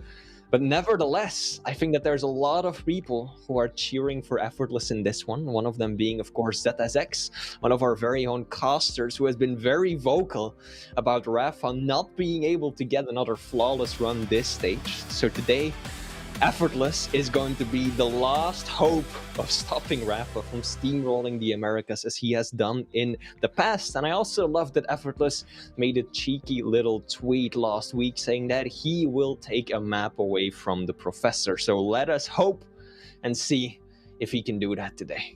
He could cost a fair amount of channel points here, Flea, if that is the case. But the only problem that Effortless has quite a lot of the time, he is his own worst enemy quite a lot of the time, isn't he? And there's a lot of occasions where he overextends a lot, very, very aggressive. Nothing wrong with that at all, but just, of course, at the right times. But if Effortless can do it, then he can try.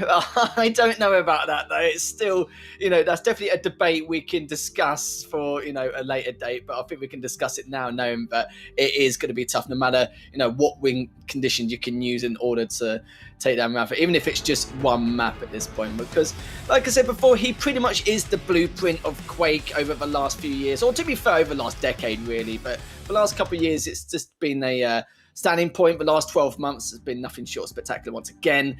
And nothing really much else to say, just a legend in his own right. But against Effortless, Rafa's going to try and just clean sweep this and just secure that 27 map straight win in this stage overall. But Flea, we can talk about weird conditions, but I don't know if I should ask your prediction, but I'll ask it anyway, might as well.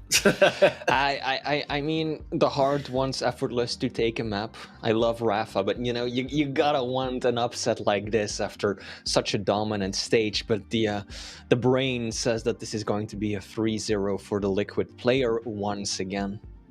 I'm going to say the same. And I'm not really going to dissect it too much, because we know, don't get me wrong, Effortless is a good player. Don't get me wrong about that. It's just, a lot of the times he is a bit over-aggressive, overextends on quite a lot of the occasions and can't seem to, control himself in some ways. But, against, some of the other players, it can work. But some of the better players, especially at a higher level, they can control that aggression quite well. But we're going to start things off on Corrupted Keep. The Scale Bear has been banned straight away, we could say. As Veil, it will be the Kill versus the Ranger. And on Ruins, we're going to see the Anarchy against the Galena. So it looks like Rafa's actually banned the Slash and gone for the Anarchy anyway. But to also know your closing thoughts, really, but just looking at what we've seen so far is that Veil is actually one of Rafa's best maps. I know statistically it isn't, but Rafa has mentioned quite a while ago that Veil is one of his best maps. It's not sure if it is now, but it could be something we can ask him in the future. But for Effortless, though, his better maps have been on, statistically, again, you could say Ruins and Awoken. So Ruins is there, he's going to be quite pleased about that. Rafa, of course, knows that Awoken's also one of Effortless's go-to because it fits his aggressive style and his nature, which is why Rafa's banned that as well, which makes perfect sense. But what's your thoughts on the picks and bans? So far, pretty standard stuff. Again, Corrupted Keep, Strog versus BJ, very common matchup. No railgun at play, so Strog is so powerful, and of course BJ with the LG. The dual LG that is such a force to be reckoned with on this map. Map 2, Veil of Nav. Again, we're getting the Ranger, very powerful. The Orb for the up close burst damage rather, and then Effortless trying to counter with Keel, tremendous amount of stack plus damage potential with the Pineapples, and then finally on Ruins we're getting Anarchy versus Galena. I think these are very, very standard picks. Simply based on the picks alone, I'm not really seeing a huge advantage for either one of these players. often I would say Galena has a bit of an edge over Anarchy on Ruins, but knowing Rafa, his awareness, his speed and ability to take down those totems, I don't really think that Effortless is going to get 3 of them up at once, so I don't know about that one. But yeah, it's pretty balanced. Looking at the champion picks alone, this is not like a clean sweep for Rafa on the picks alone. No, just Veil may cause a few issues depending on what actually occurs. Corrupted Keep, I do agree with you. I think BJ is a great pick to try and counter what shenanigans Rafa's going to get up to with the Strog. Of course, without the rail, it's going to be more of a pain in the backside to deal with that Pika, but it shouldn't really be too much of a problem. Like the hitbox is so big on the Pika, it shouldn't really be much of an issue anyway, no matter what weapon you use. Ruins, yeah, again, for the Anarchy, Rafa's going to have to select his fights wisely in order to take down the Galena, but at the same time, again, just keeping those totems in check. So I would say, yeah, this is fairly even. And I liked how Rafa, when he saw Veil come up, or the potential chance of Veil coming up, he banned the scale early in case Effortless does go for that pick. Also, looking at the predictions, they are quite heavily in favor of Rafa. Don't think that is much of a surprise. But there are a few people who are hoping for a big payoff, of course, by going against the odds and putting their faith in Effortless. So let's see what's going to happen. We are just about to load into map 1, Corrupted Keep, Strog versus BJ. We know that this is also a map that Rafa is incredibly powerful on, right? And I think that halfway mark, if by that point it's still pretty balanced, that's where Effortless really has to be careful, because we've seen it time and time again. Rafa plays a very slow and calculated game for the opener, and then at some point he manages to offset the items by a significant amount, gets one good frag, and before you know it, he's 10 frags up. So that is going to be a crucial moment if Rafa hasn't already taken a significant lead by that point. Not gonna lie to you, Fleet, I think a lot of people lost a fair amount of channel points in that Trammers Maxter matchup. So, do you know what? This is a good time to maybe get it back here. Rafa versus Maxter. Is Rafa, according to chat, 97%. And do you know what? With the Strog pick as well, I do not blame him in the slightest in terms of going towards the favourment of Rafa, as already just keeping Effortless at bay with the MG. The duel will be coming out, and Rafa has baited that out nicely. Hasn't done a huge amount, but enough to keep Effortless at bay. Just going to be sliding in with the shotgun. Effortless just standing his ground with the LG. Just can't really do much. Trying to get out of this red room, but will be able to. We'll meet Rafa's Super Strolly. We'll meet the Pika as well. Taking a fair amount. This is going to be Rafa's chance to clean up Effortless. He's trying to do his best, but it's done a fair amount with that last rocket, and just still playing a lot of shenanigans here as Rafa finally takes down Effortless in that first frag. In doing so, Effortless did manage to get a spawn over on the heavy side of the map, and indeed he secures the armor. But there's already lethal, a sizable delay between them, and that is what I was worried about. 8 seconds. If Rafa is now allowed to get Mega uncontested, he is no doubt going to string it together with a heavy as well, because Effortless doesn't have heavy machine gun, he doesn't have LG, he's got nothing to take a fight at medium or long range, and Rafa knows this. Still very reserved, doesn't want to push too aggressively. Rafa showing a lot of respect to Effortless right now. Effortless just standing his ground, keeping Rafa guessing. Rafa doesn't actually know exactly where he is, but with that rocket he will definitely know, considering the movement coming towards him from top mid. Effortless just in the red room, just seeing if he can do much, but Rafa doesn't really do a huge amount either, just standing his ground, making his presence known so that he can't push. And you talk about the weapons in Effortless's arsenal, again, Rafa just doing a great job of just contesting that LG, making sure he can't get anywhere near it. He should be able to now, just flying on in. As Effortless with the duel, it's a huge amount onto Rafa there. The Pika comes out, but still Effortless does have the advantage. And I must say that Effortless is playing this a lot more calculated in terms of his approach compared to what we actually expected from the get-go.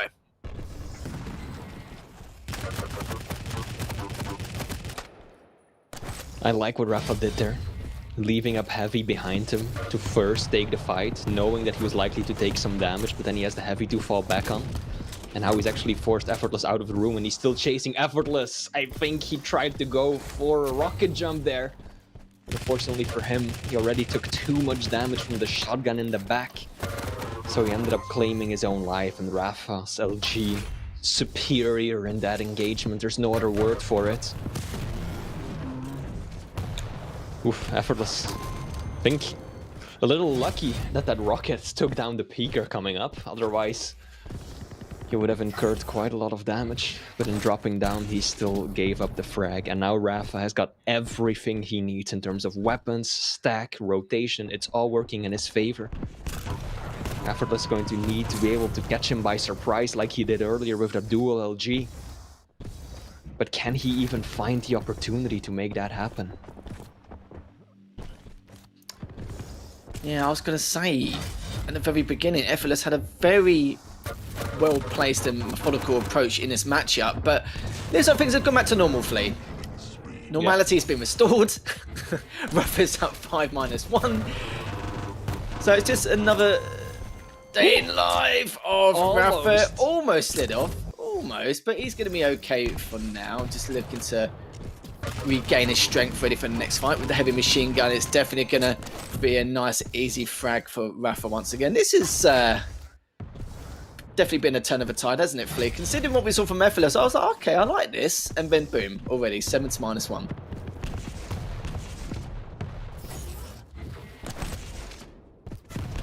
Effortless just trying to get an idea of when the items are spawning.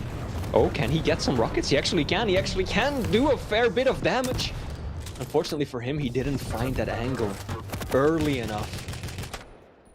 If he had moved that far to the right and immediately gotten 2 or 3 good rockets off, he might have had an opportunity to get a frag on Rafa there, but fortunately for him, the peaker kind of prevented him from doing so. And now he knows that he cannot make a move for the Mega. Rafa's outstacking him. He doesn't have all the weapons he needs to fight with efficiently as well. So now it's a bit of a cat and mouse game. Effortless looking for an opportunity to get his stack back up and just slowly play, you know, the standard out of control game where you first get the weapons and then you get your stack to a base 100-100 and then you make a move on something, but it's just really not working. Rafa isn't allowing him to do that, and on a map this small that's also incredibly difficult. But there we go, Rafa too aggressive with the peaker. Allows Effortless to get a frag. That should be another one right now. Effortless, don't let him get away. Should be able to secure it. Indeed, he will. But he still has a whole lot of work cut out for him, Lethal. I like that as well. It's like you're acting like his coach. It's like, Effortless, don't you dare let him get away with that advantage. If you do, then that's it. I mean, we saw it earlier, right? There were situations, CNZ versus Kilson, where CNZ was just like, nah, I'm not gonna kill you on your 5 points of health, so... True. Here we go. Effortless. This is nice. Good string of 3 frags in a row, starting to close the gap. Not looking too shabby. No, it's not at all, not at all. Effortless looking pretty good, especially in the red room. Oh, the trade comes out. 4 minutes left now for Effortless to try and make something... or just try and make a go of it if he can. Does do a fair amount of damage with the LG onto Rafa. Rafa just looking to back away, but it's taken a lot of damage from that last rocket. Does clean up Rafa, so only 5 frags behind. So, yeah, you know, you guys in chat, he does have time. Getting that item control as well, just putting a lot of pressure onto Rafa. And you can tell that Effortless is feeling, well, he was feeling himself a little bit, but not anymore. As Rafa now managed to turn the tide once again. Getting the weapons back as well. Heavy's come up in the next seconds, and now Effortless needs to try and find it or figure out a way to try and good LG. dish damage again. That's a ton of damage for Effortless. Oh, a little late to react right there. If he hadn't jumped that far ahead, I think he could have gotten the frag on Rafa. Might still be able to do so. Indeed, he will. I gotta say, this is pretty impressive. Oh, that not so much though. Jumping on the rocket right there, a little less impressive, but overall, this is really good work from Effortless. How often, Lethal, do you see a player get relegated to the outskirts of the map and lose frags time and time again against Rafa, uncorrupted keep, and then stabilize, and then bring it back? I don't think he's going to get another 5 frags in these final 2.5 minutes, but Effortless has really put up a good showing. Yeah, I think the main talking point is he's keeping the scores respectable, isn't he? And it definitely could have been a lot worse. What was he, like 8-1 at one point? We were just like, yeah, okay. But at the same time, though, yeah, it will give him a bit of morale, like just going into the next map, knowing that okay, you could do a bit of a better job here. Dual comes out, good abuse there with the dual wall, just Effortless standing his ground, making sure to keep him at bay. But look at this, though, Effortless is thinking, okay, well, you know, 4 frags in 2 minutes, definitely doable. Mega's coming in the next 5 seconds, but he can't take this fight. Rafa had the range, he had the heavy machine gun. Nephilis had other plans. Good rocket there, just keeping him trapped in that red room. And there's also a drop down, knowing that Rafa's going to come in, predicting he's going to drop for the light as soon as he picked up those 2 health bubbles, which he did, and he has picked up the heavy as well. So 6 frag difference. Nephilis, you know, just caught in a bad time. Took a huge amount from that peak. Has just picked up the light. Rafa's not going to be silly and go up that jump pad and just give him a huge amount of free damage. He's going to be trying to poke in. Oh, good rocket there from Rafa as Effortless was trying to pull back from the red room. And now Effortless has picked up the Mega, is going to try and get away. Heavy's coming in the next few seconds. And again, Rafa playing that range game with the heavy machine gun. Good stuff from him. Going to see if it can clean up, which he should be able to. He's only got a few minutes left. And yes, he does clean him up. So it was a respectable score for a few minutes here, Flea, but sadly not anymore. 14-6 in favour of Rafa. Still, I stand by what I said. This was a solid showing by Effortless. This absolutely could have been, what, 25-2 by now? But Effortless has really been able to hold his own for many of these engagements, managed to throw off Rafa. And I think that's something that a lot of people say, right? If you want to get the upper hand over Rafa, you have to be unorthodox. You have to take those surprising fights that he doesn't expect and that he thinks should only work out in his favor, and then just take him by surprise when he just isn't expecting it. The unorthodox plays is what you need, because this is the man who is 5 steps ahead. You can't beat him playing a normal set of Quake, is what it feels like.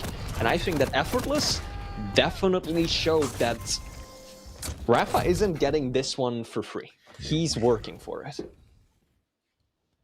Yeah, we saw some elements of greatness in a few of those moments. And no, I completely agree. It could have definitely been a lot worse. I feel like Effortless put up a much better fight than what we anticipated from the get-go before the series even started. In terms of item control, though, Rafa 24 items to the 12 of Effortless, and just looking at the LG damage as well, is you can see he's done actually a fair amount. It's not really too bad considering that it's quite hard to come up against a Strog in that matchup. And yeah, I would say a BJ is a very good pick against Strog on Corrupted Keep, but it depends on the Pika usage from Rafa. But yeah, he was using the Pika extremely well. And yeah, like you said before, you know, he was keeping the scores respectable, even though towards the end it got a little bit out of control. I think by then Effortless knew that yeah, there was no way he can bring the W in this first map, but still got a couple more maps left, as you can see there. Just 751 more damage between the two, with Rafa having better LG accuracy at 41%. Some great rockets from Effortless on a number of occasions as well, and look at that, a fair amount as well from what we can see. So let's see what Rafa can do now to try and continue that streak. Like we said, he's got 25 maps in a row now on this stage, and if he gets the last 2, that will mean that he has gone through into the Americas region undefeated in terms of maps as well as series scoreline. So we're going to find out what's going to happen this time round. As Corrupted Keep, we know Rafa's pretty damn good on this map, especially if he's very well, you know, very warmed up and he's, you know, ready to, you know, take on any kind of challenges. But I will say that the methodical approach from Effortless did look, you know, show some light at the end of a tunnel to begin with. Absolutely, this was not a piece of cake for Rafa. Like I just said, he had to put in the effort, and there were some real clever plays from Effortless. I said it during the game itself, right? How many people do you see lose or get that far behind against Rafa on Corrupted Keep and are then able to kind of stop the snowball and even start closing the gap in terms of frags? Very rarely do we see something like that happen in the Quake Pro League. So Effortless absolutely made a solid effort this time around. I don't know if he can secure a map win, but this is not looking shabby at all. Yeah, we're just looking at the leaderboard. If you're wondering why we're bringing up the standings quite often in between matches, it's so we can discuss maybe the potential chance of certain players getting relegated. And we did see, we did talk about Effortless's position in terms of how he's going to be able to progress, will he be relegated? And we said that in his next 3 matches, they have to be like 2-1s or 3-0s, probably a couple of them being 3-0s, because there's no way he's going to be able to claw that back, even with having a few games in hand. We know he's got to play against Dramus at some point. He's playing against Rafa now, which is, not looking the best. But even then, I feel like, say, for example, Rafa defeats Effortless 3-0. That means Effortless will be on 1150, which means there's 900 available. And that means it will have to go up to 2050. So even then, it's going to be very close, because Dramus, he'll definitely have more than 2050. So Dramus is outside the zone. Sib is in the zone already, so he's pretty much in relegation no matter what you say. And by the look of things, it looks like, even if Effortless does win the next 2 series 3-0s, it looks like there's going to be a very, very strong chance that he'll be having to try and secure his spot in the Quake Pro League once again at the Stage 3 finals. And that's just from the top of my head. Now map 2. Rafa's currently restarting his game, so we're just waiting for him to rejoin us in the lobby. But map 2 is going to be Veil of Nav, and it will be Effortless playing Keel versus Rafa on Ranger. So that means that Rafa will have the mobility advantage. So many neat little tricks that you can use the orb for on a map that has so many little layers and tiers to it, as Veil does. But on the other hand, Effortless is coming into this with a pretty significant stack advantage. And this map has a lot of those choke points, a lot of small, winding, narrow corridors and angles where you can really make good use out of those grenades. So I think that if Effortless can keep his stack about him and take fights in strategic positions where the grenades will help him out tremendously, he is not in a bad position champion-wise. No, he certainly isn't. It could have been a lot worse situation, like you said, with the kill as well, using those pineapples in the choke points. Now with corridors will give him some kind of advantage, hopefully, in any engagement which he will take. But he's got to be careful with the orb as well, in terms of the amount of damage it can do, trying to get out of a sticky situation, which we've seen enough times. A little bit more difficult on Veil, but it seems, it could be okay. Surprised Effortless has picked this, considering this is one of, Rafa's better maps or best maps. Like I said before, it isn't statistically, but in Rafa's mind it is, which is fine. We'll just go by his. Of course, we're going to go by the players' motives in terms of their opinion on what their best maps are, not just statistically either. But yeah, we'll see if Effortless can bring this back. If he does, then it will be a huge, not a huge upset, but it will be a huge shock. It will be a bit of a surprise here, because Effortless did look okay at the start of that first map, and then that was a bit. There was just small elements of greatness, but that was about it, as Rafa just continued to do what he does best. Going into the second map now of this series, Rafa's already up 1-0, and we're going to see if he can make it 2, as Effortless does need to win at least 1 or 2 maps to try and stay in the Pro League, and it's a big ask. We're going to start with Rafa's POV, already going in towards the Megas, already done a fair amount of damage with the LG and the MG as well. Picks up the light. Now looking to see where Effortless could be coming from. It looks like he has backed away. It was a very, very aggressive start. Yeah, I don't know about that one. Effortless just basically challenged Rafa with nothing but the machine gun and grenades from a pretty sizable distance as well. Like, that was not anywhere near guaranteed damage. So sacrificed a fair bit of the heavy he picked up in just that fight alone. And then Rafa just basically rushed him down and got the frag with some good shotgun action. Now both players hurting. Effortless will be the first to stack back up, and there's already an offset between the items. Heavy spawns 6 seconds before the Mega does. And I think Effortless will be the first one in position. Rafa probably isn't even going to go for this one. He's just playing the textbook out of control game. Gets his base stack where he wants it. 100 health, 100 armor. And then just cuts off Effortless for the Mega. Aggressive push and the orb. Perfect play. So calculated, so clean. Can't get any of those rails to connect though. And Effortless is still given a lifeline for the next stage of the map.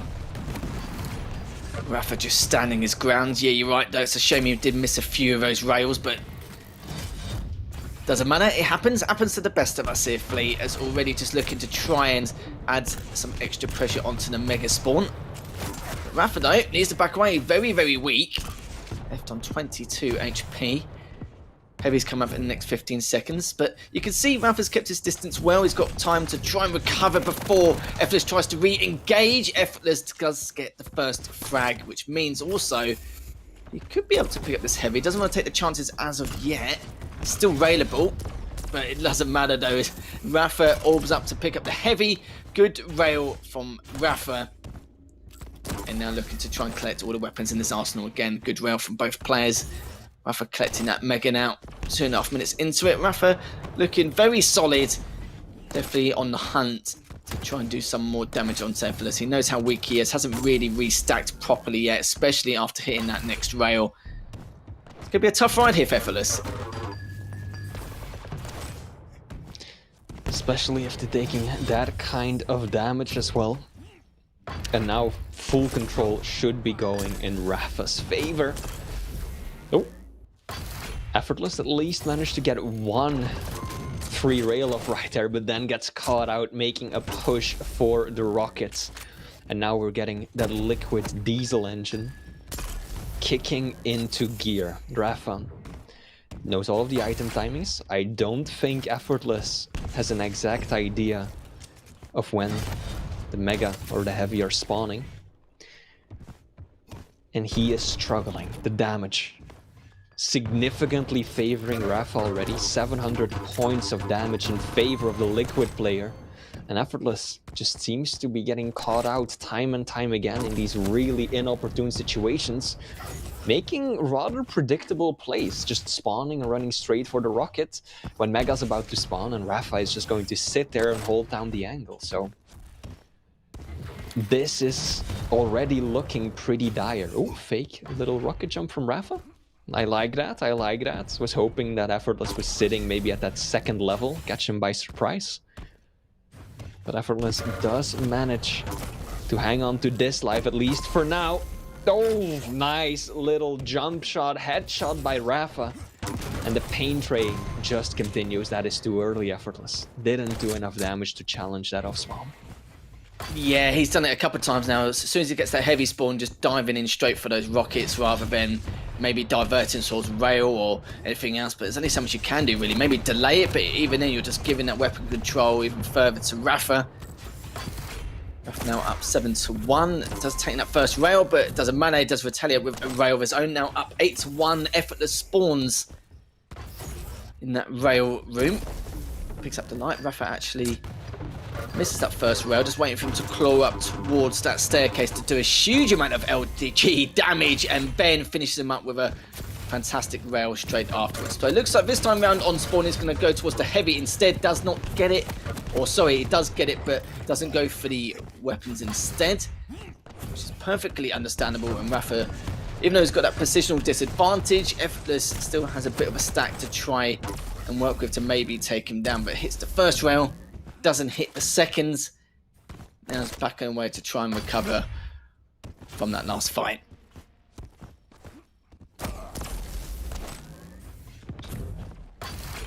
Effortless is hitting a fair few rails though. But unfortunately, it's never in a situation where he can capitalize off it. Rafa has fallen below that railable threshold several times in these past few minutes, but always when it happens, he just has resources available to him. He's able to just dance, dip, and dodge around the corner, trade it out, and then put Effortless in a worse situation than he's in. Nice little rocket jump, and Effortless too late to respond to it. Just completely caught by surprise. If that rail had connected, that would have been beautiful. But Rafa, so dominant right now. The aim as well, those are good rockets. Effortless, finally starting to rival his opponent in damage output when it actually matters. Not just from a distance where Rafa can just back up onto a small armor and a Mega, but he's also getting some frags now. He has to continue it. There is still time. This would be a tremendous upset, but there is still time. Not a lot though. I'm gonna level with you people. Not a lot, but gotta keep the hope alive. It's the thought that counts, mate. It's the thought that counts, which is I can understand from your your perspective. But yeah, I said the wrong thing earlier. I did mean that it was going to be a huge upset as well as a huge shock if Effortless did take this map. Like, it doesn't, not because of Effortless's position on the standings and the player that he is, but you know, just anyone really just taking the map from this point. Rafa's this strong, but Effortless will be tanking that rail from Rafa. Rafa misses the second one, but does hit another important one just to make that heavy grab a bit costly. It's now just Effortless expecting him to go for the telly. Just biding his time waiting for the next Mega to respawn. And it looks like the orb will be used, but just to fake out Effortless if he can. Rafa does take him down, picks up the Mega. Still got 2.5 minutes left, and Effortless just trying to do his best to try and get away, but not very far though, as Effortless is just trying to keep away with that tri-bolt. Rafa still just standing his ground, waiting for him to make that push, but rightly so. He's waiting for that next heavy to respawn. Mega's come up in the next 12 seconds. Good rail again from Rafa, and now he's going to try and add a bit of pressure and contest this next Mega. And now the shots just aren't connecting anymore. And Rafa is going to make short work of his opponent. Difference in damage has also really gotten out of hand. 1500 damage that Rafa has over Effortless right now. And if we look at the item pickups, it's a similar discrepancy. Rafa is just dominating everything. Effortless is still finding these little gems in the dirt. And that is what's frustrating, Lethal, because you can tell that this is a talented player. This is someone who understands Quake well and is playing at a very high level. But then he's up against Rafa. He's up against the rest of the people in the Quake Pro League. And so far, it just hasn't been enough. Yeah, you're talking about the gems in the rough. He's got to find, he's got to try and find 7 more if he can in the next minute. Sadly, it's not going to happen. But yeah, I do understand where you're coming from. Like, we know he's a great player, but yeah, against Rafa, it's just a very extremely difficult task, we can say. Good try bolt from Rafa. Pretty much said and done here, as after this matchup, Rafa will be up 2-0. And chat predicted 98% in favour of Rafa, and you know what? They are they're absolutely spot on, as he's actually chasing Effortless down. He's only on 85 HP, but Rafa is going to be okay. He's left on 50. Effortless does get the LG spawn, and it's going to go straight up that staircase to go towards the Mega. Not yet though, just standing at the telly for just to see if he comes from rockets, which he will not, as Rafa's just still trying to recover from that last engagement. But 10 seconds left, don't yet. That's going to be it. Rafa will be up in the series 2-0. Effortless going to make a last-ditch effort for a frag. Not going to happen though, but at least he won't give Rafa another frag anyway. Or actually, that was very close. But I was literally holding my breath. I was like, maybe, okay, maybe not. But yeah, this is kind of how we pictured it, really. 16-7 in favour of Rafa, and you can see the damage as well. Just below 1,200. 22 items in control to the 14 of Effortless. But yeah, pretty standard, nothing mind-blowing, but yeah, just pretty standard stuff we'll normally see from this kind of matchup. Still, again, not a bad showing by Effortless, right? This is still a rather respectable scoreline against a player like Rafa. This is the same kind of scoreline that we've seen top-tier pros be able to deliver against this animal. So Effortless is really not playing poorly, but Rafa is just in a different class right now. Yeah. Final chance, Lethal. One last shot for ZSX to be vindicated and for Effortless to secure at least one map. Rafa right now, 28 straight wins, 0 losses, or rather 26, I meant to say. One more. Can he get the 27-0 and clear this stage, at least the weekly section of the stage, without dropping a single loss? It's all going to come down to the final map, Ruins of Sarnath, Lethal. When did, question Flea, when did Dan predict this? Did he predict this at the beginning of the stage, or did he predict it like towards the end? Nah, he predicted it, I think, at the beginning of the stage, where he was like, well, okay. Rafa is not going to get a clean sweep this stage round, when he was looking at, you know, how well players like Maxter had been performing and Nosfa. And then last week, I think it was, he was like, Effortless, you are my last hope. He pleaded with Effortless on stream. Justin, this is it. This is your time to shine. Ruins of Sarnath, make it happen. I feel awful. It always feels like I'm cheering against Rafa, even though I love and respect him as the incredible competitor that he is. But this would be one hell of an upset. Yeah, how dare you beat Bias Flea? How I'm dare sorry. you? It's fine, it's fine. We'll accept it. It's okay, you know. But that's the thing you see, you know, Rafa's just the immovable object in terms of that first place position in the Americas region. It is very tough. In terms of scores, though, kind of what people expected. I do agree that Effortless has played a bit better, but not enough to make any kind of spectacle. But we are going to Ruins with the Anarchy versus Galena matchup. And the reason why I was asking you, like, when did Dan mention that prediction? Because if he mentioned it at the end, I would have been surprised, because of the fact that Dan, he's very blunt. He's very to the point. He's very honest. And I like that in him. I like the fact that he's just very blunt. If he doesn't like something, he will literally just say it outright. And if he does like something, then yeah, of course, he'll give everyone, you know, flowers and sweets and everything to the person, just to say like how much of a great job they've done. But yeah, it's against like someone like Effortless now. I think that prediction's pretty much gone out the window. If Dan's watching this as well, I'm sure he's probably sadly thinking the same thing. But the prediction he made, I think, was spot on, and I think it's not really a bad prediction to make, because the amount of improvements we've seen with the all the players in the Americas region, like Nossa's made some huge improvements, Max has made some like massive improvements, Drams has been looking very good so far, Psygib is back to form rather than his previous form he was in the previous stage. So we've seen a lot of storylines, a lot of progression, and a lot of their skill in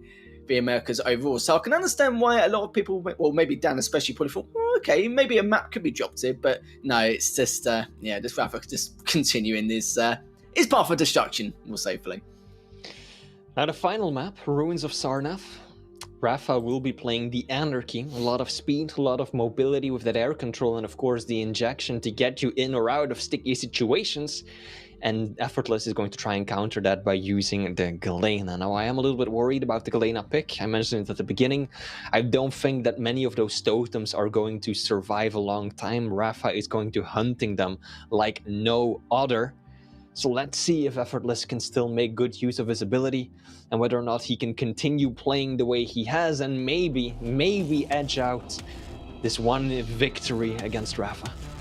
Well, let's see if Effortless will stop Rafa's 27-0 map spree.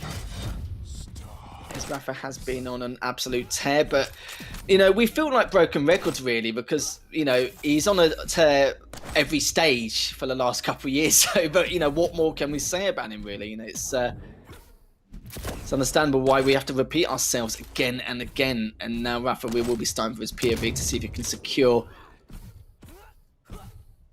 his victory once more. 30 seconds have passed, still quite early. Effortless with the stack lead, but don't forget Rafa does have that inject still to use.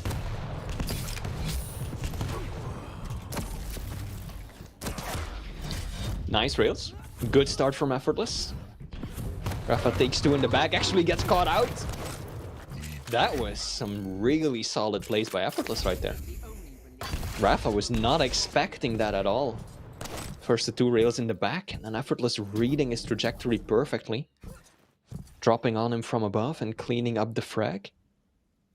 I also like the positioning here. Effortless is expecting Rafa to maybe drop down. And he knows that Rafa likely doesn't have all of the weapons available yet. Yeah, Rafa doesn't have rail, doesn't have least make him work for it. In the end, he is giving them up. But in turn, he does get himself the heavy, and that is probably the worst possible time to go for that jump. That's pretty unlucky. Just get caught out in midair. The LG kills his momentum, keeps him up in the sky, and Rafa ties it up 1-1. Yeah, it's a shame we couldn't, you know, just end the map already after the 1 minute mark. So Effortless gets that victory, but it's just one of those things. Effortless trying to do his best in this engagement against Rafa, but oh, he got railed there from Rafa from that courtyard. Not going to happen. Rafa does get the lead. Effortless just biding his time on the heavy spawn with the MG, but has to back away, hasn't got the weapons to continue that fight. Has to try and back away. Does have the super nail gunner to use if he can do as much as he can. He's done a huge amount to Rafa actually, surprisingly enough, and does take him down and tie things up here, Flea. I think this is about as good of a start as anyone could have hoped for Effortless. It's 2-2. He's got armor. Rafa has none. Now it's important. Can he avoid without taking a rail? Indeed he can. Indeed he can. But look, like predicted, Rafa is so on top of these totems. Effortless has 0 up on the map right now. DLG is good though. Oh! 13 points of health. If Rafa had not picked up that small bubble before peeking, Effortless would have been the one to secure the frag there, but of course, Rafa is so well aware of his surroundings that he is not going to expose himself to that kind of damage when a health bubble is close. Yeah, it was a bit of a shame really. Like, Effortless had a great LG, but Rafa's strafe wasn't the best, which is why Effortless was able to target him really well with his tracking. But doesn't matter though, Rafa still came out on top. He was left on 13 HP at the time, has recovered since then. Rafa just waiting to see what Effortless is getting up to. Still waiting to see if he's going to continue to try and contest this heavy, which he won't. Rafa's looking extremely good. But now though, how he's going to try and approach Effortless here, we'll have to wait and see. Heavy will be up next. The items aren't segregated that much. As Rafa just having a little bit of a wander here, Flea. Just trying to see exactly where he could be. Just trying to get as much information as possible. He's going to be prioritising that heavy, which makes absolute perfect sense, and just trying to see if Effortless is going to try and contest this. But looks like he will not be able to. But Effortless does find it, does do a fair amount of damage actually, a lot more than we expected, as the Mega is still up. But this is where things are going to change. The items will get heavily segregated, so whoever wins his next engagement could get full control depending on how much damage they take, and both players just playing it extremely cautiously.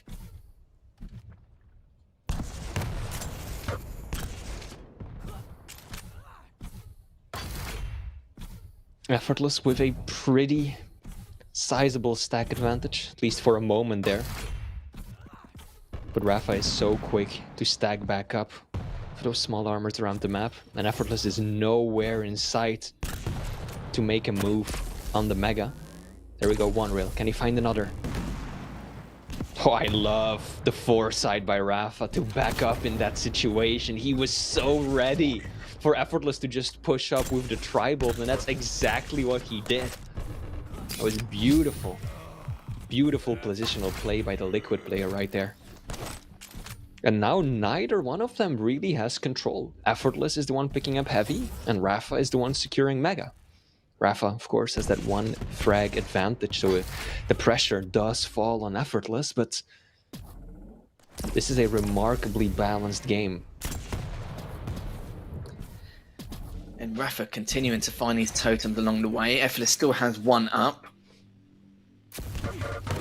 It does drop onto him. Rafa just trying to stand his ground, use it to inject some good rockets, and that's going to nicely extend his lead. Could get the rail on spawn for the light. He's actually just going to approach him straight away. I like this from Rafa. Real good job of trying to keep him on spawn, but that's not a method we would normally see, as he's still doing a huge amount of damage. But Effortless has got away, but how long for, as he's managed to track him down.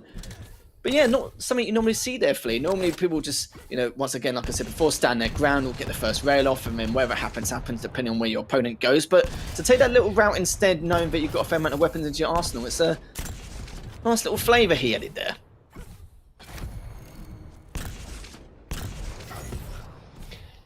I think that this might be the moment where the scales tip in Rafa's favor, especially if Effortless gets caught out missing a rail like that. Because now Rafa has got Mega working in his favor, and he is going to be able to kill Effortless before Heavy spawns as well. And now you've not only got the faster and more nimble champion of the two, who is in full control of the items, but is also doing most of the damage. That was beautiful. Yeah, using the rockets to boost himself even higher and avoid that totem placed at the exit. and then just bringing the rain from above. And now Effortless is bleeding frags left and right as we're entering the final 3 minutes of this series.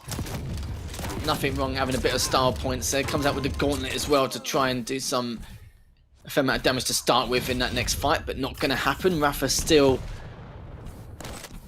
just letting things spiral once more. Still got 2.5 minutes left, but yeah, let's, I'm going to have to bring us back to reality here, Flea, sadly, because for Effortless, it looks like we'll not be able to take this map unless he does some kind of miracle. But yeah, like I said, though, he did have a very good start. It's just, once again, a consistency.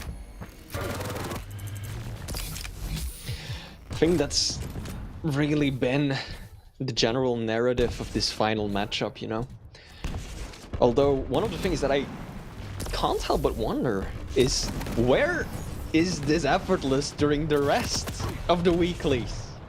This is a man who is playing with conviction, Lethal. This is a man who is on point in much of what he does. He's playing a calculated, measured game, not tilting, not giving up frags out of the blue. This is really good on Effortless's behalf. If he were to play like this, I feel consistently, he would not be in the position on the leaderboard that he is in right now. But somehow, for whatever reason, he's pulling this out in literally his last, or one of his latest games of this stage. Actually, he has quite a few more to go still, against Rafa. So hopefully he can continue playing the way that he has been now. I think he still has, what, 2 or 3 more games to go after today? So hopefully Effortless can just, make something of this, because he has done better against Rafa than many players who are above him on the leaderboards. Yeah, I definitely agree to a certain extent.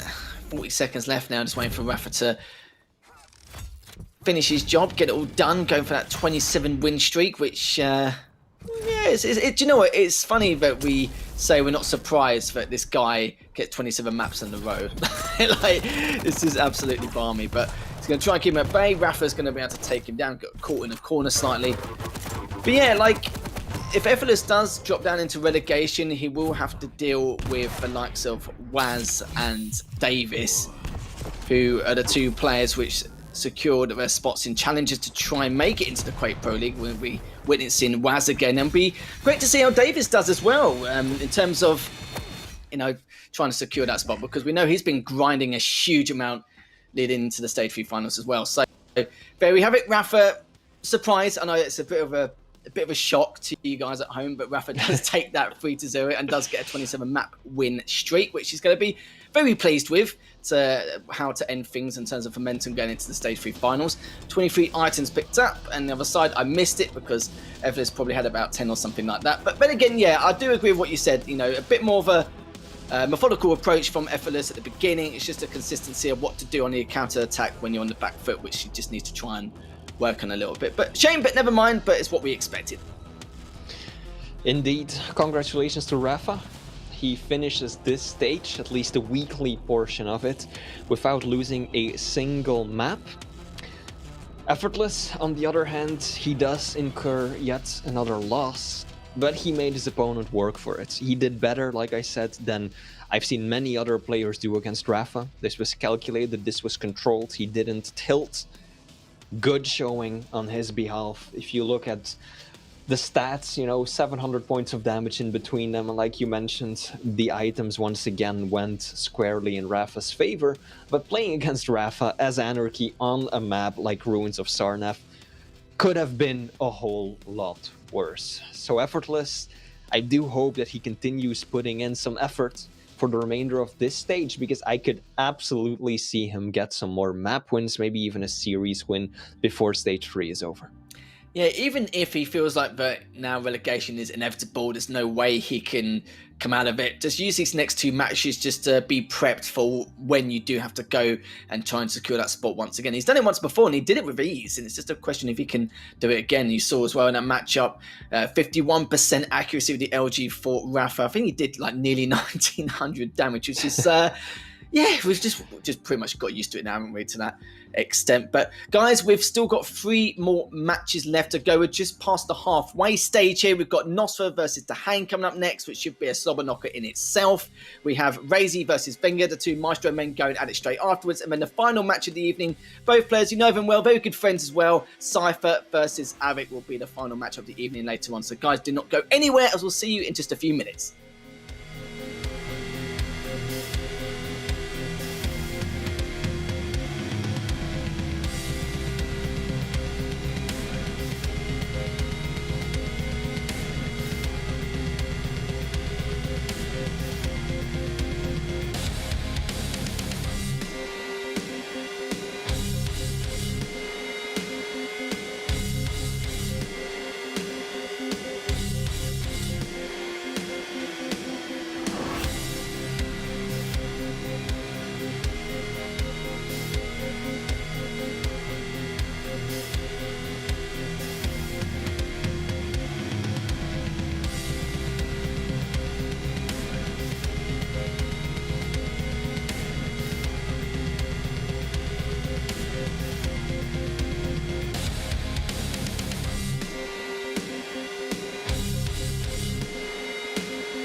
Welcome back, everyone, to the Quake Pro League with Flea once again, and we've still got 3 incredible matches to go before the end of the day. First one now going to be Nosfer versus Dahang. Now, I'd love to know your take on this matchup as a whole, because we know Dahang hasn't been practicing a huge amount leading up to a lot of these matches. Maybe has been, maybe hasn't been. I'm not really too sure 100% in terms of his practice regimen, but he's had a few shaky matches here and there at this stage. Definitely a lot shakier than what we've seen in comparison to previous stages. We've seen a lot more weaknesses which have been exploited, or it could be the fact that the players in the Americas region have improved dramatically over the course of time. But how do you feel Nosfer will do against Dahang this time round? I mean, last time they played in the previous stage was a very convincing victory for Dahang overall, 3-0, taking it home. Now, of course, the maps are quite a lot closer than what the scoreline would have you believe, but still, 3-0 is quite something. But this time around, indeed, Dahang just hasn't been performing as well as many people would have expected. Currently, I think he's number 7 on the Americas leaderboard. Now, of course, he hasn't played as many games as some of the people above him, so that will definitely still shift. But I do believe that Dahang, you mentioned it yourself before we went live, has a negative balance when it comes to map wins versus losses, which is incredibly unusual for a man who is this fixture in top 3 NA and has been for who knows how many years, right? Whereas on the other hand, Nasfa has been doing incredibly well. And if we look back at the previous stage finals, Nasfa managed to get a top 4 finish. Dahang still a very impressive top 8, but this could be the complete opposite of what we saw last time when it was Nasfa who came out on top of this engagement. Yeah, Dahang is normally one of the gatekeepers, isn't he, for the top 2 spots in the Americas, but not this time round, as we're going to have a quick look at the picks and bans here to get a feel of what could be to come, and we're just going to see what's been banned out first straight away. So, in terms of map picks, like, Nosfer's been very good on Ruins and Awoken, and it looks like Nosfer has banned Veil, and Dahang's actually banned Molten Falls, so that's interesting in itself. Maybe it's something he's not really comfortable with, but seeing Exile slip in, I'm not surprised. I do feel like Dahang is excelled on Exile compared to a lot of the other maps, but Nosfer's going to be very happy to start things off on Ruins. And do you know, I think we've seen a Galena on every single Ruins matchup from what we've seen so far today. And then going to the very end, we've got the Eisen versus the Death Knight. That's going to be another interesting one. Yeah, indeed. This should be one of the best matchups we get to see today. Ruins, Galena versus Ranger. Pretty standard. Galena, top tier pick on Ruins. So many places where you can hide those totems. On the other hand, Ranger also works very nicely. The orb allows you to traverse much of the map very quickly. And then we've got Exile, where we get to see Athena for the first time today. And Athena, when she's played and handled by a good player, is always a joy. Nosfa, not the kind of player who runs this champion as part of his usual arsenal of champions, but nevertheless, I'm very excited to see what he can deliver going up against Doomslayer. And then the final map of the bunch will be Corrupted Keep, another map we've seen pretty much every single matchup so far, where we're getting Eisen versus Death Knight. Strog has already been banned by Nosfa, definitely didn't want to leave that up for Dahang, and so it will be Eisen versus DK. Yeah, the most common champion picks we normally see on Corrupted Keep is, yeah, like you mentioned before, like normally the BJ, normally the Strog. We do see Death Knight from time to time as well, so it's not surprising we've seen him again. But seeing an Eisen Corrupted Keep, I'd like to see what Nosfer will be doing in order to prep for some of these items with the turret in place. But yeah, you're right. You know, I like seeing the Athena as well. We don't see a huge amount of her compared to what we've seen, like, you know, a long time ago. But seeing on Exile again, I like to see what Nosfer can bring to the table in that kind of retrospect. Yeah, indeed, this should once again be a very exciting series. Now, let's keep in mind, right, these are players who are obviously clear and free from relegation. They don't have to worry about it at all. But keep in mind, top 4 on your side of the leaderboard means that you essentially get to skip the first round because you get a good starting position, good seed, and good placement for the finals. And for neither of these players, that is already secured at this point. So the stakes are still quite high as we are loading into the first map of this series, which will of course be Ruins of Sarnath. Yeah, I kind of feel like Rafa and Zanaku have pretty much guaranteed. Well, we know Rafa has. Rafa has he definitely has for sure, without a doubt. We don't need to even question or, you know, contemplate that in the slightest. But Zanaku pretty much has as well, and it's just between Maxter, Chain, Nosfer, and Dahang really. Sidegib could do, but yeah, I think he's only got one match in hand, so I don't think he'll be able to. So yeah, between Maxter, Chain, Nosfer, and Dahang, those 4 players are trying to secure those top 4 spots to get a bye in the first round of the winners bracket at the stage 3 finals. But this is what's going to happen here. As we said it before, Dahang's had a bit of a shaky stage this time round, and we're going to see if Nosfer can, well, continue to check things up even further, as he has been looking really strong this stage, just like many other players here on out. And it's already waiting. Yeah, I was going to say, just biding his time in a moment, just playing this very, very slow. Both players are. Nosfa's holding the angle. He's got a good idea of where Dahang is at. Dahang was really just waiting around the corner and is now just pushing this aggressively. He knows that Nosfa doesn't have a rockets yet, so he can just go balls to the walls aggressive, and it will pay off right away. That is one way to kick off a game on Ruins. Often you see it be a little slower than that, because one player will have the rockets, the other will have the LG and the rail. This time around, Dahang played around that, but just trying to set a trap. And even though Nosfa didn't spring it, he just went in super aggressive after landing a nice long-distance rocket to open up the map, and then just closed the distance and got the frag.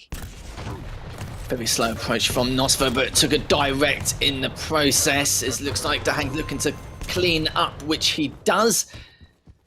Takes down the totem as well. Still has the orb in play. He's going to use that to pick up the mega as well as the heavy. Good stuff from him.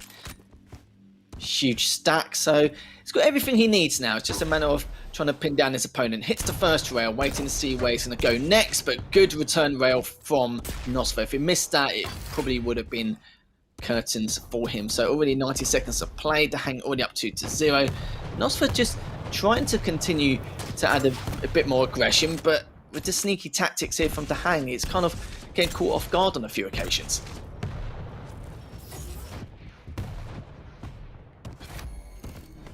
Nosfa will be the first one to drop down for the heavy.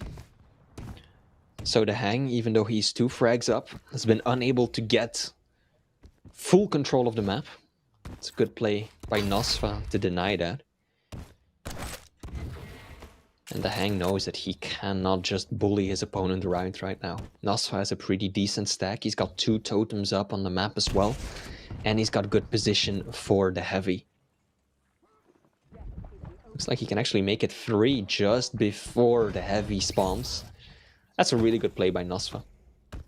Just making sure that Dahang just doesn't orb in out of nowhere, steals away the heavy and just bulldozes him. Puts down his totem just before it spawns, gives himself a free mega to work with. Now both players again running into each other. Nosfa is the first one to pull the trigger. Rocket to the face, Dahang retreats. Nosfa is not in a bad situation to make something out of this, but instead he will prioritize the item over the chase. Rails will be exchanged, but that is heavily favoring Nosfa. And now the Brazilian has an advantage, should be able to get the kill here. Dahang has got nowhere to run. And indeed, Nosfa will clean this one up. Yeah, Dahang actually did a huge amount of damage there, considering the position he was in. But of course, it wasn't going to get the frag. He just wanted to do as much as he possibly could, so he could maybe trade afterwards, but wasn't going to get the spawn. But it has backed away again. Nosfa has 2 totems up. We'll have a third momentarily. Just waiting to see where Dahang is going to go next. He's made the right prediction though, as Dahang does find another totem. Having to make sure just to clean things up, keep him in check to make sure that it doesn't get out of hand. Still only 4 minutes has passed. Dahang still without 1 frag lead. I always feel like with Nosfa as well, it will get me very back and forth, but it looks like Dahang will be able to extend that lead 3-1.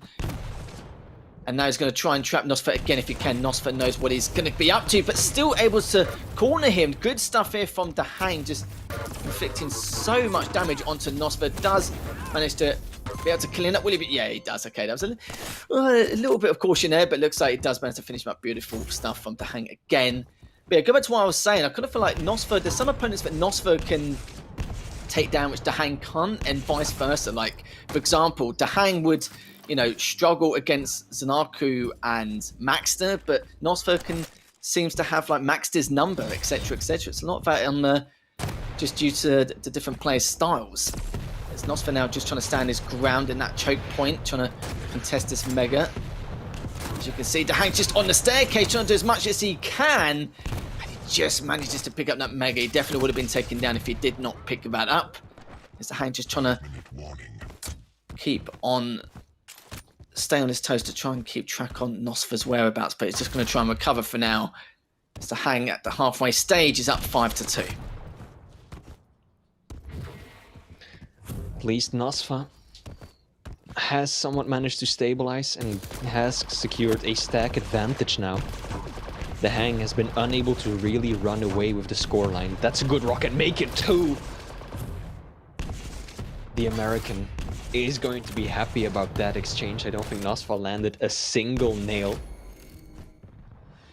And instead he basically took 2 directs to the face, and that is giving Dahang the heavy for free. Nosfa realizes that he can't challenge for this item, has to make himself scarce. And now he's got 4 minutes to work with. Not impossible. There we go, that's a good rail. Now he's only 2 frags behind. Can he make it to the Mega on time? Good thing that Dahang used the orb in that situation. If Dahang had done that kind of damage with the orb still active, he would have just orbed straight up there and cut Nosfa off. I can guarantee you that. But now Nosfa did take away the Mega, although I don't think it is wise for him to be there at this time. Luckily for him, he's got those totems, the warm comfort of his personal Mega health. It's going to help him out and keep him in fighting shape. Yeah, recovering with that 150 HP. He's going to be very happy about that with his totem usage. But all the totems have been taken down. So, you know, he got good use of it out of it anyway. So he's going to be pretty chuffed with what's been going on. He's got to catch up from a 2 frag deficit. Definitely possible with 3 minutes left. Just a matter of keeping tabs on where Dahang is going to go. Good drive-by rail there from Nosfa. Just expecting anything and everything just in case. It looks like position. Dahang has taken a fair amount of damage there. It's just going to back away. Oh, good rail from Dahang. Again, just making sure. And another great rail. Again, Dahang able to increase this lead. And yeah, we were a little bit worried for him at first, but these rails from Dahang have been nothing short of brilliance. 69% rail from Dahang. Isn't that nice? Nosfa just can't stand up to it, and you can kind of see a little bit of desperation in some of these moves, right? Just blindly pushing over the wall with nail gun from that distance. That's risky. And then he just kind of, he's lost after that. He ends up on the railgun and doesn't have any weapons to defend himself with. Just kind of lost on the map, and Dahang, meanwhile, is playing this like a guided missile, who is now going to just vacate the areas. He knows that he can just fall back on Mega. He knows that he doesn't have to fight, and that as long as he plays a defensive game for these final 2 minutes, he should be alright.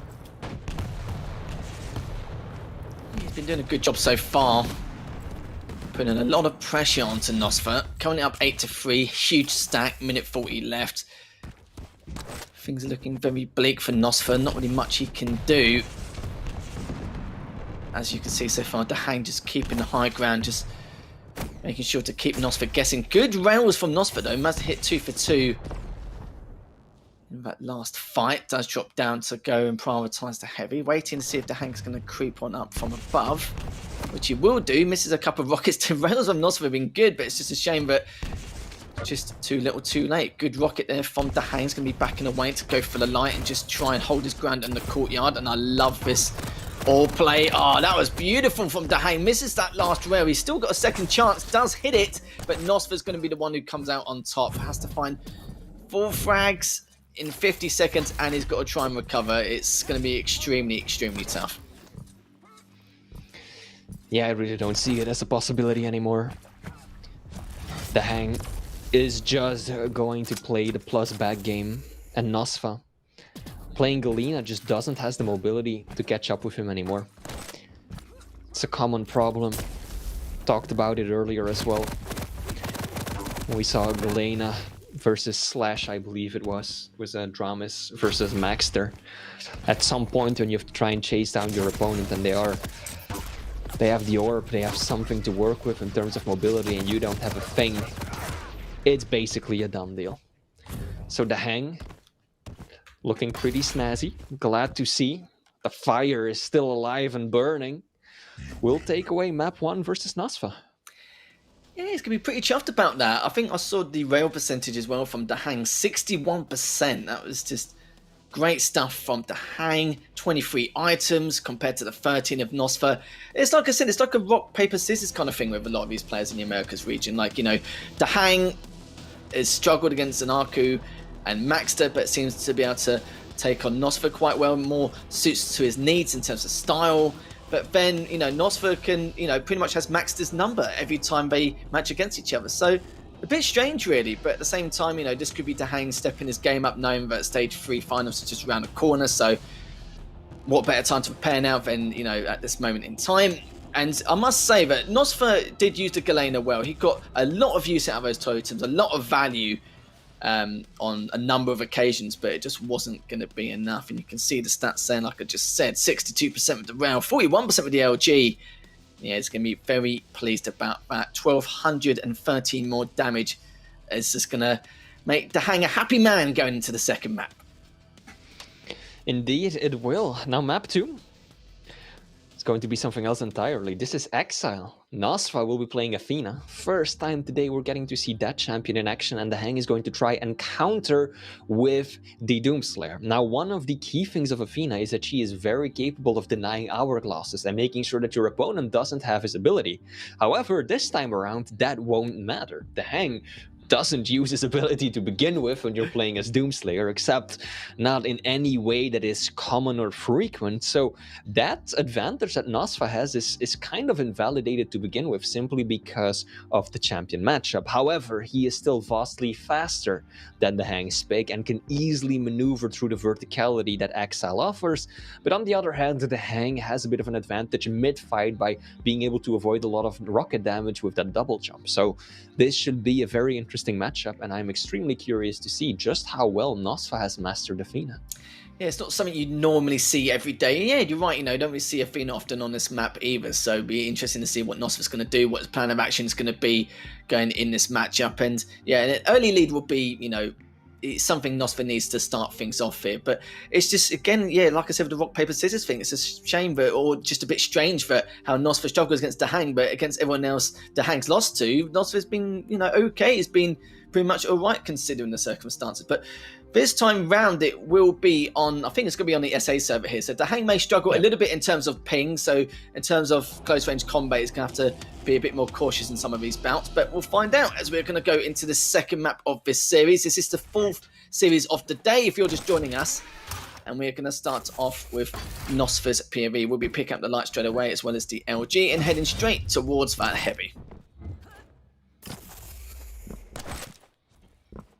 Slow, reserved start, neither player immediately going for the challenge, but that will change here, and it is the Hang with the superior stack who gets a bit of an edge. Ooh, such a good thing that the Hang was playing Doomslayer right there. I was watching on the Hang's point of view. If he didn't have the double jump to get himself back up on that last pillar, that would have already been a ring out, I'm pretty sure. So, good pick with the Doom. But just look at that speed. You can just see Nosfa flying on by, stealing away the heavy. I was going to say that's one way of picking up the heavy. Good rail from Dahang, taking that high ground and just doing a fair amount of damage to keep Nosfa there at bay. Dahang just backing away just to pick up that light. Heavy will be up in the next 7 seconds. Just a question of what Dahang wants to go for first. He's going to make an attempt for the heavy, it looks like, as Nosfa's decided to go towards the Mega, as Dahang could still go for this here, or at least try and contest it, and it looks like it's been left behind, which is not something we normally see. Is Dahang's going to not pick up the Mega yet, but instead just prioritise the kill, and do you know what, why not? Because if whatever damage he takes, he can just pick up the Mega straight afterwards anyway. Still left it behind. Items now a lot more segregated in comparison to the start of this matchup, as already Nosfa just trying to get away the best of his ability. Hasn't got any armor. Dahang just sitting there like a hawk, waiting for him to go for that next light, and manages to take him down. And look at the stack as well, as Nosfa a lot more A lot more caution needs to be added here, and it's not going to happen. There should be a third frag for Dahang. It looks like Nosfer does get away. For how long for, though? Could be another story, as he does pick up the Mega and still cleans him up there. 3-0 in favour of Dahang.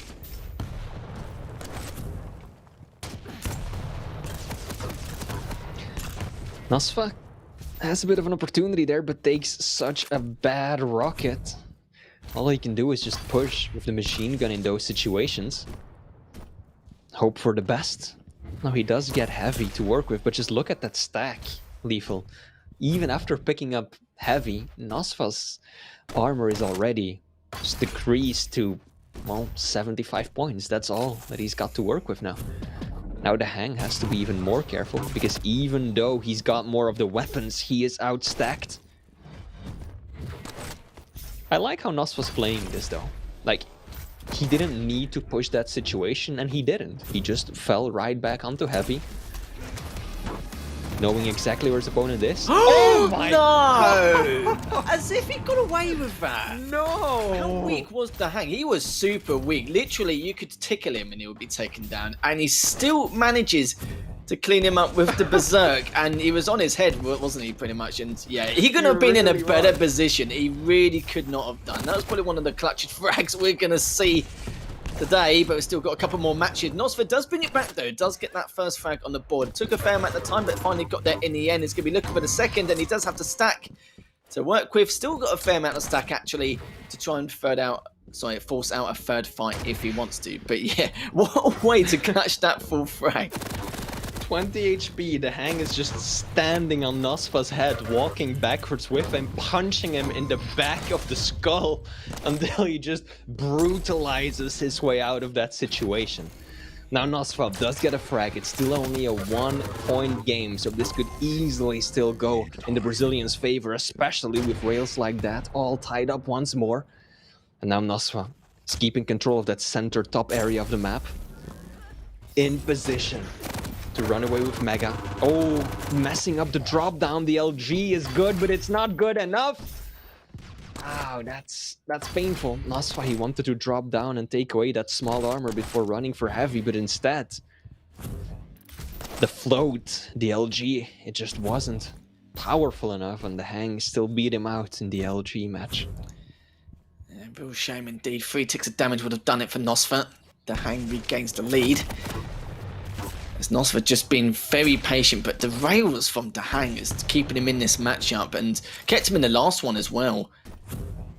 As Dahang now just standing his ground, just holding that height advantage, ready for the heavy. The items are segregated, remember, so he can contest both if he needs to. Good LG there from Dahang. He's just trying to see exactly where he's going to go. Looks like Nosfer has backed off to try and pick up that light. Still, those stacks are a little bit similar. Nosfer is a little bit behind here, but he's going to have to give up on this Mega. Dahang will get this quite comfortably. Just wait and see when he's going to go through the telly or not. Just keeping Dahang guessing, which is good, don't get me wrong. But how's he going to try and contest this heavy? Great rail there. Oh, that direct as well. It's not going to help Nosfer at all. It's Dahang now increased it to 6. And it's going to be looking to try and contest this next Mega. It's been a very active game so far. Not a lot of downtime, constant pressure.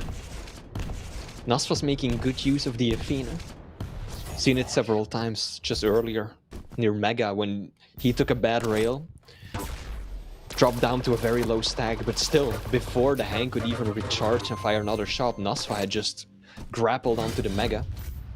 Don't know about that one though. I guess that Nosfer just wanted to make a move on heavy, but he should have backed up and maybe gone up through that hole in the floor rather than just try and beat out Dahang out in the open. And now the situation is becoming a little bit more desperate for the Brazilian player. Athena is allowing him to avoid some of these bad fights, but it hasn't put him in many positions to win fights, and that's what he needs right now. Dahang's now looking very solid, just all over Nosfer like a rash. 3.5 minutes left. We've seen Nosfer do it earlier on, crawling that, well, bringing back that comeback earlier on, but the problem is he's going to have to get some very clean frags in the meantime. But he's going to be okay. The Hang's just able to stay alive, pick up the Mega. But I must say, the rails from the Hang have been just ridiculous, and it's just continuing to pile on that pressure, just keeping him guessing, using the mobility of the Doomslayer, just best of his ability, just making sure Nosfer's always on the low ground. And so far, the Hang is doing a great job. Just if he continues up the next couple of minutes, he's going to be absolutely fine. And the work the Hang's put it in terms of damage infliction has been brilliant. And just speaking of damage so far, nearly 600 more damage. The item control has been very, very similar, pretty much the same. And now the Hang with 42% rail with the 52% of Nosfer.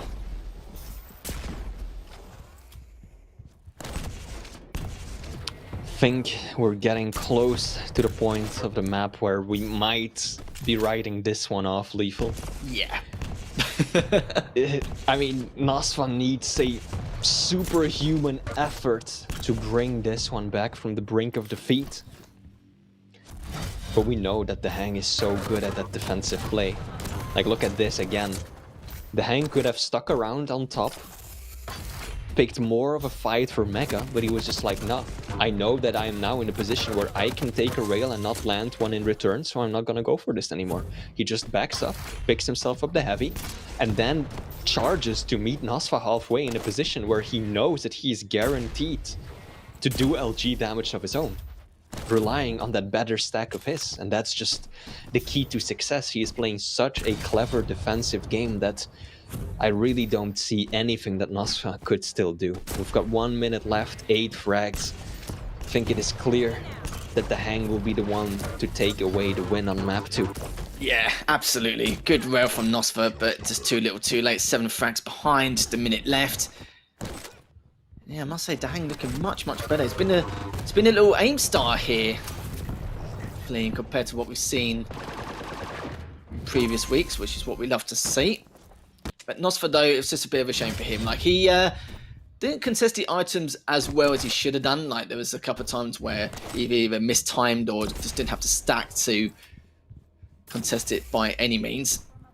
But we'll have to see in this third matchup as Nosfer's just trying to cheekily get a bit of damage as he was grappling upwards, just picking up the health bubble. He's going to try and pick up the light if he can.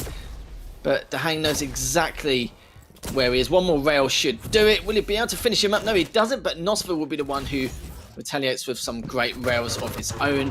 But in all fairness, both players have been equal in terms of the rail accuracy or the clutch rails that bring it up. As Nosfer's going to try and do what he can. Good comeback, but again, like we said, just too little too late. Brought it down to a 3 frag deficit as the Hang's just trying to back away and just trying to stay alive. Does get the gauntlet out, but left on 39 HP. But good comeback from Nosfer. Just, again, like we mentioned before, not enough time for him to bring that back. But that's going to be 2-0 now in favour of the Hang. The damage is pretty much tied dead in the middle. Nosfer has 50 more damage than his opponent, but it was just the Hang who ultimately controlled the map.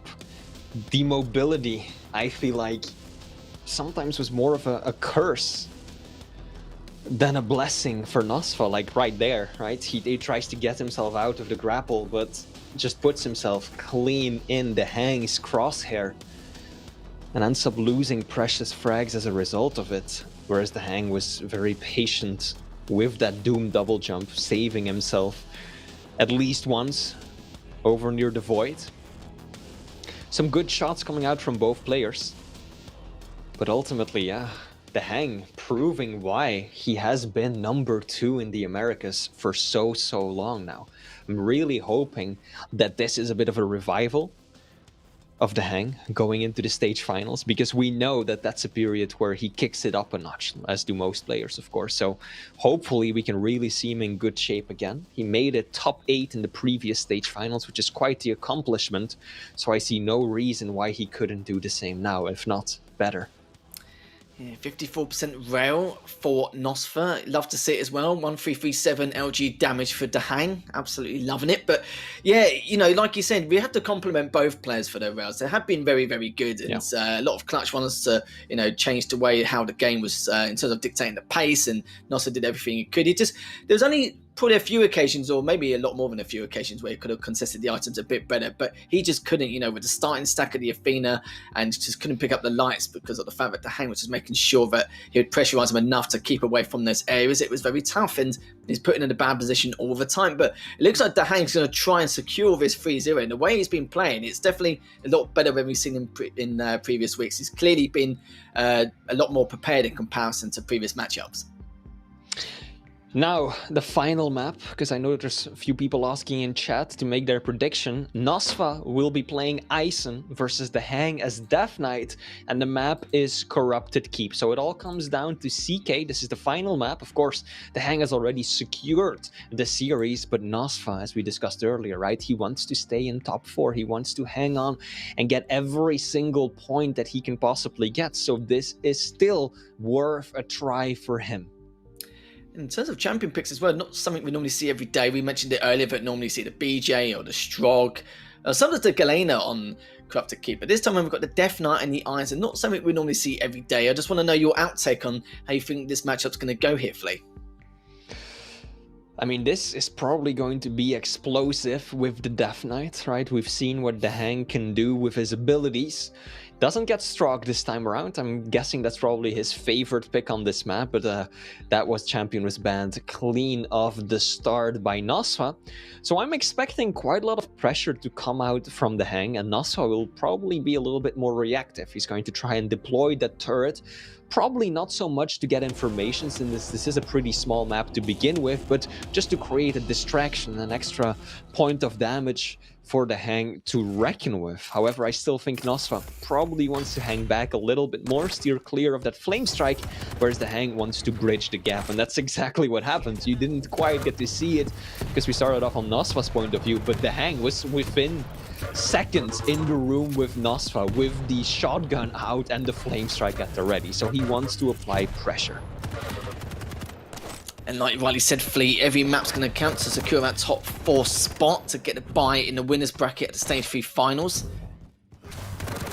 Help with their placement as well. Nosfa's taking a huge amount. The Hang will come out on top. Picked up the Mega Heavy, still up though. So he could go for that depending on, 1, if the Hang takes him down, and 2, the spawn of which Nosfa's going to take afterwards. That rocket and a heavy machine gun to complement it further. Beautiful stuff here from the Hang. The Heavy's been up for what, at least 15-20 seconds, and they're both prioritising the kill more than anything else. The Hang already up 3-0, and it's only been 1 minute, Flea. Just as predicted, right? Hyper aggressive. And Nosfa unable to really put a stop to it. That's a good rocket. Saved his life with that one. Oh, I like the turret here as well. Forcing the Hang out of the room. But then unable to cut him off. Ugh, I was expecting Nosfa to just jump through the window and try to cut the Hang off. Secure the Heavy himself, and instead he just chased. And so now the stacks are still pretty much tied. That was an opportunity from Nosfa, but he will be able to take away the Mega now. Not without some injury, but still looking decently stacked. What he needs though is armor. The Hang knows this. He wants to deny it. Really does. Good item control from the Hang, just making sure that Heavy's heavily contested by him. 2 minutes have passed. Things have stabilised a little bit here as the Hang's having to back away from that turret. Still got the heavy machine gun to use though. He's been keeping the range game so well. Good direct, good LG. Everything which went to plan did for the Hang, and still though, look at his stack. He can go for another frag if he wants to. Just waiting to see how Nosfa's going to approach him though. The Heavy is going to be up any second now. Nosfa does pick that up, but the Mega's not going to be coming up for a fair few seconds yet. So the Hang just looking to recover to the best of his ability, staying in range for the Mega in case he can go for it, but it looks like he overstayed his welcome and does get taken down. So Nosfa gets his first frag, just put the turret down for good measure. Oh, what a these rockets! These rockets from the Hang. Just a great prediction there. Already been Ridiculous. 3 minutes. Yeah, I think ridiculous is probably the right word for it so far. I mean, people sometimes overlook that back in the days of 2v2, the Hang was very often the bigger fragger, the one who did most of the damage. It was Rafa who tried or tended to call the shots most of the time, but it was the Hang who dealt most of the pain. This is a very gifted Quake player with a tremendous capability for combat. And Nosfa right now is just unable to keep up. Gets the heavy. This could be the start of something. Still around 10 seconds before Mega spawns. But I don't think Nosfa's even gonna go for it. He's just looking to deal some exit damage. Not bad, not bad. At least he burned every piece of armor that the Hang had to work with. I also really like how Nosfa's approaching some of these turrets.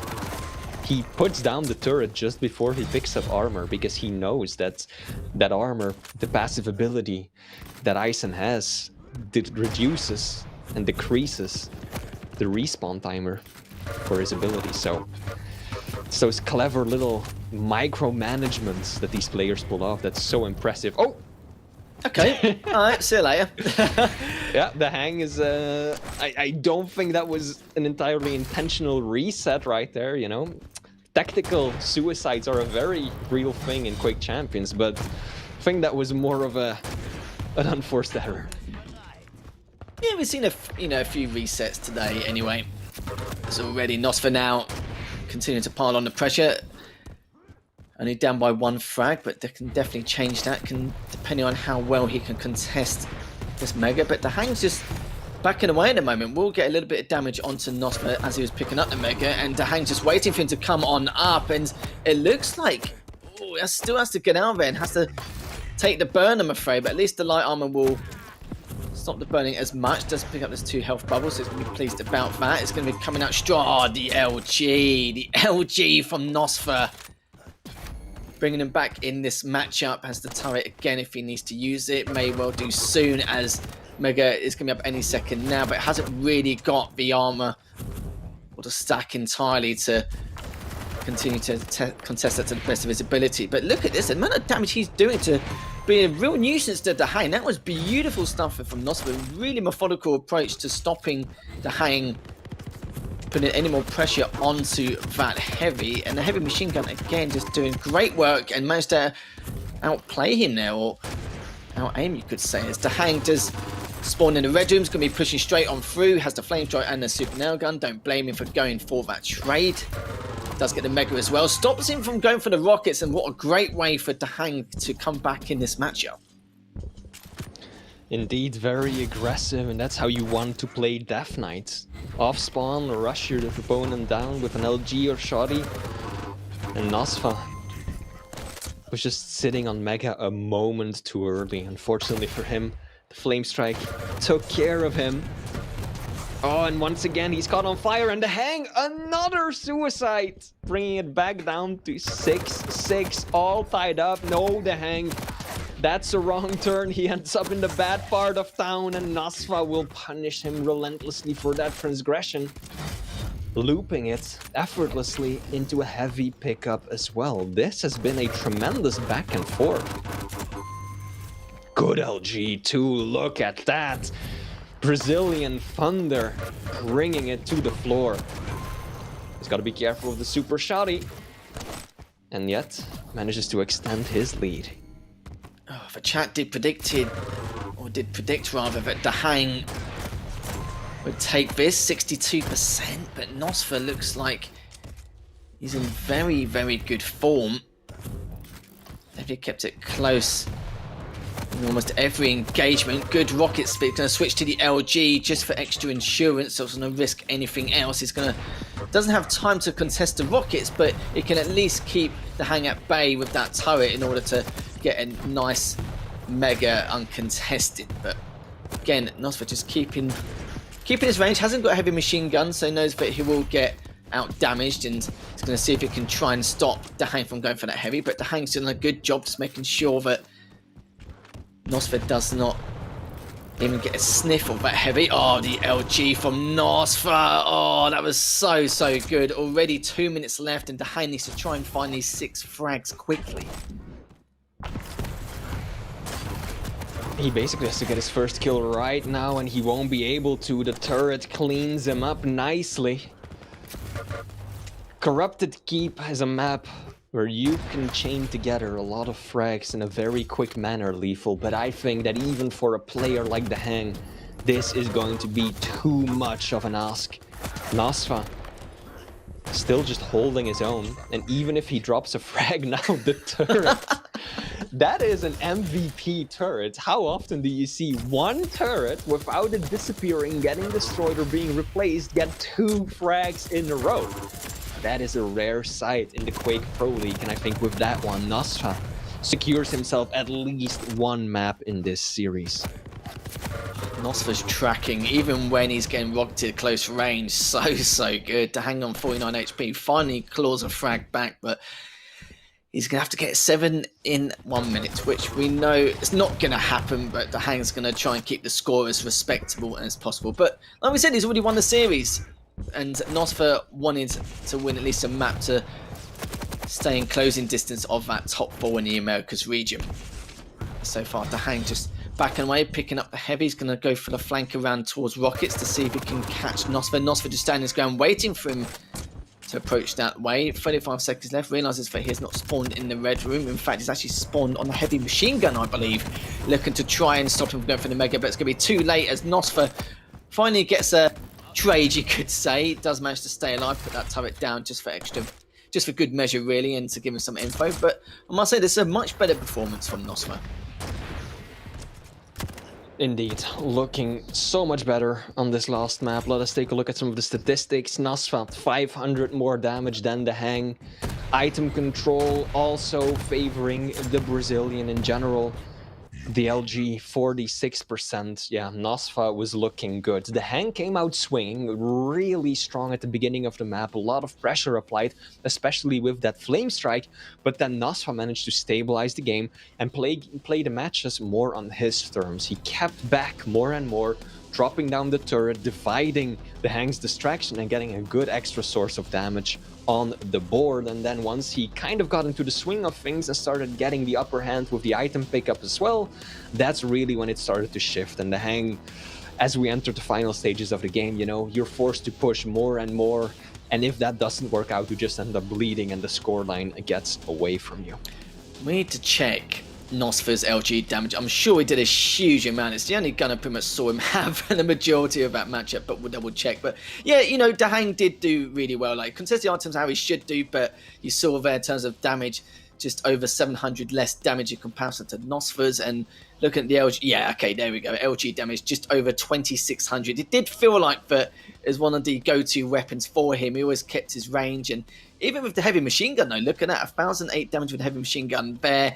He had good range game, making sure that to be a real pain in the backside to Hang wherever possible, and also contesting those items quite well as well. He had 21 items to the 17 of the Hang, but the Hang's still going to be pleased anyway to come out with a 2-1 victory, considering his, like, you know, his schedule, how he tries to practice. We definitely saw a much better performance from the Hang in comparison to previous weeks. Definitely does appear as if he's ramping it up now that we're getting closer and closer to QuakeCon and the Stage 3 finals, which only makes sense, of course. We know that the Hang tends to have a pretty solid track record at the finals, right? He was top 8 in the Stage 2 finals. We've seen him put up some really good results. Don't think he's made it to the grand finals, not even top 4 maybe, but generally speaking, he really is consistently up there among those that make it far into the tournament. So I hope that the middling results we've kind of seen for much of this stage, that this puts an end to that, and we're gonna see the best version of the Hang moving forward, because you know what this man is capable of. Yeah, it's a scary thought when you think about it in that kind of respect. And we've still got 2 more matches here to go, Flea. We've still got Benga versus Razy. The Maestro men themselves are going to be creating havoc for us to see who's going to come out on top. And we've got Cypher versus Avic to end the game. So, guys, do not go anywhere. We've got 2 bonus matches to go. So we'll see you in just a few moments.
Hello everyone and welcome back to the Quake Pro League. We've got 2 matches left. We've got some Maestro Madness to start things off between Razy and Wenger, and to finish off the evening we have Avec versus Cypher. So we can't really complain here, and we've got another lovely gentleman to join us here, Flea. It is of course Wheat, and it'll be fantastic to have him on board to give us a bit of a hand here to see exactly how these 2 matches will go. Wheat, how are you getting on, mate? I'm getting on great, and you are right. I cannot complain, and I don't think anyone else can about these 2 matches that are coming up, especially considering where we're at, week 12. Every win, every map win, so important right now as we go into not only the final week, but then setting up for the finals. So great to be here again on another Quake Sunday. Hello, everyone. Been doing a great job today, Lethal and Flea. Thank you so much for the entertainment, and I'm excited for these 2. Oh, stop it, you. Just stop it, as we're going to go into the matchup very shortly, but we're going to discuss things a little bit further first. I'll start with you, Flea. Like, you've seen Razy and Wenger quite a few occasions. This could be just a flavour of what's to come, because these 2 could definitely battle it out as, you know, definitely one of the favourites coming into maybe even taking the Stage 3 finals. Neither of them actually won a QuakeCon, and both have been playing out of their minds to practice to the best of their ability to try and topple Rafa if they can, because it's been a while. It's been at least 12 months now, and no one's been able to stop him. So, you know, apart from that aside, how do you feel this matchup's going to go between the likes of Razy and Wenger? This is a classic matchup, right? Razy versus Wenger, name a more iconic duo. This is about as good as it gets. I took a look at their match history, not just for the previous game, but because they have such a long-standing, you know, compatriotism going on. I took a look at some more extended results. Last time they played, Wenger won 3-1. That was in the Stage 2 finals. Then in Stage 2, Wenger won again 2-1. And then in the first stage, it was Razy who won 2-1. So far, Wenger has won twice. This season, Razy has won once. And it's always an incredibly close matchup. I don't think I've ever seen a 3-0 between these guys in any sort of Quake Pro League matchup. So we are in for a huge treat. This is extremely difficult to call. I agree. I mean, there's the route you could go, Flea, where it's like, let's look at this on paper, right? Razy at rank 6, he's 4-3 in series, 14-7. Wenger, his teammate, 6-1, who is 15-6 in maps. And if you just went off the historicals and we compared these stats here on paper, Wenger might have a little bit of an advantage. But as you said, these 2 players kind of know one another. They often produce these phenomenal games. I don't think that you can just easily predict what could happen. And I would also say the other really interesting part about this is that Razy really kind of needs this win. If Wenger were to take this one, this would probably be the lowest that Razy would ever find himself going into a stage finals, which Razy is a player that could take care of it, but it's, as a player, you want to give yourself every chance that you possibly can. Yeah, definitely can indeed. Let's have a look at the picks and bans now between these 2 titans. We're going to see who's going to be playing what, but we'll find out straight away, as Awoken will be played first, Deep Embrace second, and Corrupted Keep will be the final map in this series. A lot of small maps in. It's not something really we expected. Like, yeah, I thought we were going to get a bit of a taster of, something a little bit more unique, but it looks like it's going to be fast, aggressive. Wenger banning the clutch, and let's be honest here, not really too surprising. But yeah, I think this is pretty standard. I think we're going to see a lot more standard Quake in comparison, because they don't want to give anything away for the finals, but also at the same time, a lot of pride and confidence will be at stake leading into the Stage 3 finals. Looking back at their most recent match, they also played Awoken, they also played Keep. Very, very similar to what these players enjoy playing. Now starting it off on Awoken, Doomslayer versus Strog, a lot of mobility for both of these players. Then Deep Embrace, Athena, second time we're seeing her in action today, versus Ranger. It's going to be quite the spectacle. And then finally, Corrupted Keep, Death Knight versus BJ. That is going to be one brawl to behold. I'm really loving this map pick between these 2. Any map is going to produce great matches between these 2. But I must admit, I'm pretty fond of these smaller boxes, which will force not only a lot of action, but just a lot of intelligent play as well. We've been seeing Athena pop her head in more during the meta as well. You know, with Rafa kind of bringing Athena out more. Excited to see Wenger. I don't think this is the first time we've seen Wenger on the Athena, but maybe on Deep Embrace. I know we've seen the Athena on Awoken, but anyway, I'm definitely excited for that second matchup. It's one of my favorite maps that's in the pool right now, and you know, seeing the Athena on it should be pretty interesting. And then the Corrupted Keep, BJ, expect to see the DK for Razy. You know, again, another interesting matchup. I think this one's going to keep us guessing all the way to the end.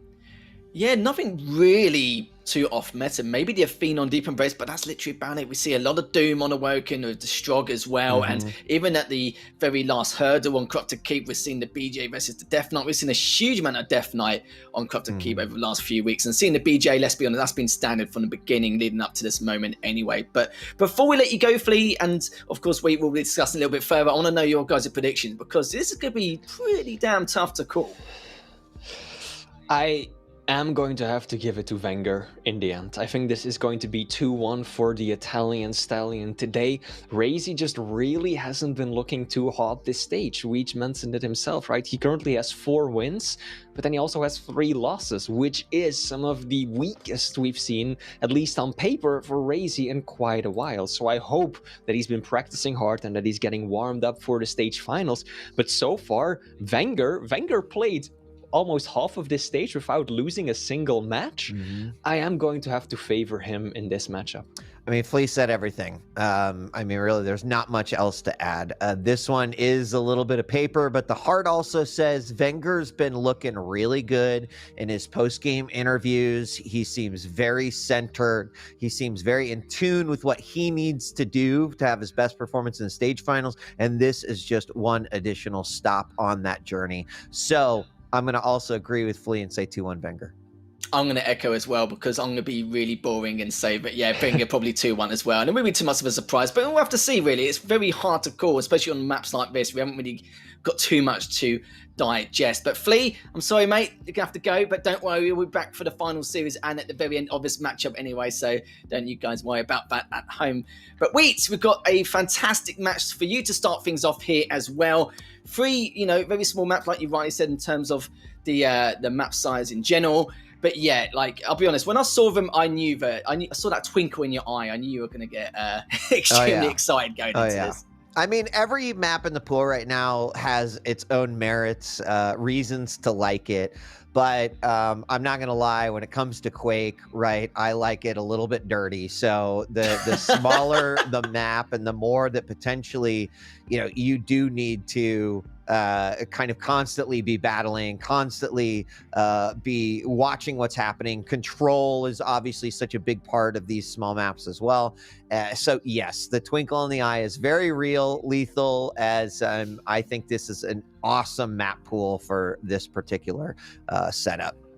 Yeah, this is going to get very messy, or as I call it, you know, a strategic mess in some ways, because it's going to be very hard to call. There's going to be a lot of mind games. Both these players are going to be thinking twice about every action they take, but at the same time, I don't think it's going to be too standard of Quake. We can see a little bit of standardness just due to the fact that we're very close to the finals. Don't want to give too much away, but at the same time, there's a bit of pride at stake. So for you guys at home watching, it is going to be Razy versus Wenger. It's going to be the first map in. I'm sure it's going to be spectacular. And we are going to start off from Razy's POV, as already he's picked up the rail. Looks like the rockets already, but Wenger's coming blazing with a fantastic LG. He's going to try and clean them up if he can. And Razy somehow gets away, but how long for? 9 HP, still able to stay alive. And I'm actually gobsmacked how he's going to stay alive. 17 HP, he should not have got away with that week. No, he shouldn't, and I'm gonna apologize ahead of time. I am not in client, so I'm gonna do my best to follow along here as much as I can. But yeah, I mean, a great little start there. You know, with Razy in terms of where he is at, he's gonna pick up that heavy yet again, and I do expect Lethal, like, you know, I paint this picture like it's gonna be. Oh, there's the first frag, nice rocket jump up to the top. I paint this picture like, oh, it's just going to be like they're going to go off spawn and they're just going to start firing stuff at each other. It's going to be nutty. But you could just see kind of the strategy that goes into starting this map off. I love that little cheeky little play there by Razy to give himself a little bit of self-damage to pick up that light and try to deny those away from Wenger. But he puts himself and positions himself pretty nicely here with that first frag. He's going to go in with Peeker to try to deny that heavy, but it doesn't quite happen in exchange of rails.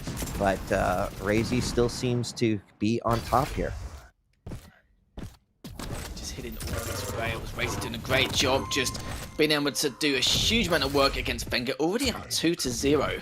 Not something we expected straight away. I suppose that little mishap at the very beginning may have affected Wenger mentally in a few ways. Good try bot from Razy because he knew he was stuck in a bad place. Still got a huge stack. Wenger needs to try and get away with his life if he can. He's top mid and managed to stop that peeker. Razy knows he must be railable. Oh, fantastic tri-bolt there. Ooh. Still got a huge stack. Heavy's coming up in the next 15 seconds. Gonna, of course, prioritize the kill just due to the fact that Heavy's not coming up for a while. And now it's going to be his chance to go for it. There's two things I want people to remember here as we're watching this. 2 minutes in, Razy up 4-0. You know, we all said 2-1, right? And you cannot deny that Razy is a remarkably awesome player. This is exactly what he is capable of, what we are seeing here. His 5th frag picked up, another huge splash of damage off of the spawn as well as he's trying to fend for this mega. But the other thing you also have to remember is that Wenger has had some of the sickest comebacks in this stage of the QPL, right? We've seen him go down by 6 and then bring it back to potentially tie the game. Sometimes win, sometimes lose, not always, but that's something I'm going to be looking for. However, Razy looking very strong, finally stopped by Wenger 6-1. So a 5 frag difference is what Razy was able to pick up in that first 3 minutes, and that in and of itself is very impressive. That comeback you were discussing there, this could be the time for it. Wenger's got a little bit of a feel for Razy there, making the assumption he must be around the LG area still, but just faking the LG jump. He expected it as well. Dropping down, it's going to be the LG battle outside the heavy machine gun. Wenger comes out on top, needs to go for that heavy once he's picked up the light, but it looks like Razy is also going for it. But will Wenger be able to come out on top? Yes, he does. 15 HP. The Mega's up any second now, but has decided to back away and go for the light instead. Use the Berserk to try and get away as quickly as possible. Not going to happen as Razy, even though he's up 7-3, Wenger's definitely making his use to try and claw this back. Peeker's doing a fair amount of damage as it is, just using the timing perfectly. Does even more damage to him there. It's actually pinned him on those health bubbles and finished him up beautifully again with that rail. Great stuff from Razy for trying to come back from that deficit to increase his lead 8-3. I mean, this is the Razy that we saw when he is playing at his best, right? No doubt about it. These rails are on point. His decision making is really solid, and we've seen Wenger, right, make a couple of really great decisions too. One of them being grabbing that light before that engagement at heavy that allowed him to survive there. Of course, Wenger still doing Razy still doing enough damage that he was able to bring that frag kind of back and control back in his favor. So 8-3 now, though, halfway through this game or getting to that point, and I'm really impressed with Razy right now. I'm kind of excited to see what happens, especially because many people often say, you know, who owns Corrupted Keep? Sometimes it's been Razy, sometimes it's been Rafa, sometimes it's been Wenger. So we've got that map coming up too. But 8-4 as Wenger does manage to claw one back. And this lead is slowly diminishing as there was a very, very nice frag as the shotgun connects midair. Beautiful LG, but even better rockets there from Razy. Has to stand his ground now. The heavy's up in the next couple of seconds. Needs to try and bag that if he can. He's just out of range with the LG, but the amount of damage Razy's doing with the MG is just ridiculous, to say the least. But he would have fallen out anyway, even if Razy didn't clean him up. Razy on the spawns, making sure to try and inflict as much as possible before taking that Mega. Picks up the lights, trying to back away, using those defensive rockets in case, but Wenger is on the aggressive. But Razy's in the perfect position for this heavy. It's just a matter of if Wenger's going to contest it. He did make the attempt, but after tanking that first rail, not going to happen, and Razy is absolutely stacked. Yep, Carmageddon and Chet said these guys are scary. I agree. It's scary in the best possible way, right? And Quake skills only. But some great rails too coming out by Razy. I mean, he is just hitting some real bangers. It's hard to imagine some of these shots that he is setting up and hitting so nicely. But 4 minutes left to go. We talked about the Wenger comeback, that is a thing.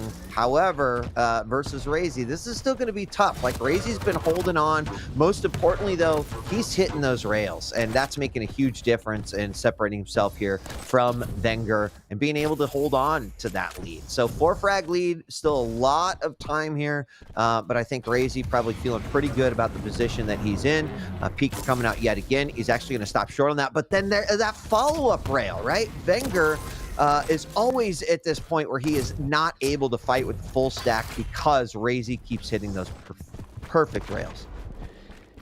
And he knows what routes Wenger's going to take to get away, and just faking some of his sound cues in order to make Wenger back away from instances where Razy's predicting him to be, and we're now to close him out every single time. So there's a lot of mind games involved. Still 5 frags behind. Still possible for Wenger to try and bring this back. He's using that peeker now just to give himself a bit of info, but he realises that Wenger's just down below. Done 47 damage with that last rocket. Misses the last rail. Is going to come diving in with that rocket. Good LG, but the rockets are looking even better. But both players are that was so close. But Razy's going to come out with a nice clean shotgun shot to finish off that last frag. The LG, will he be able to finish this one up as well? Misses the last rocket, but still manages to finish up Wenger. 12-5, 2.5 minutes left.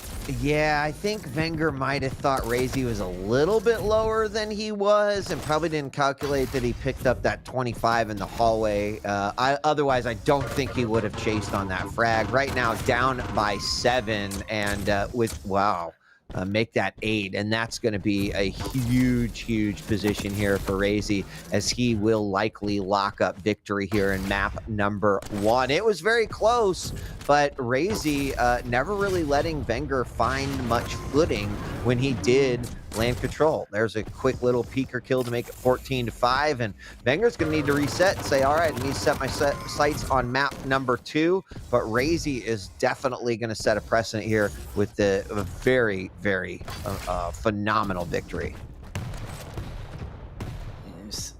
Razy dictating the pace. And in terms of rail percentage, Razy's on 59%.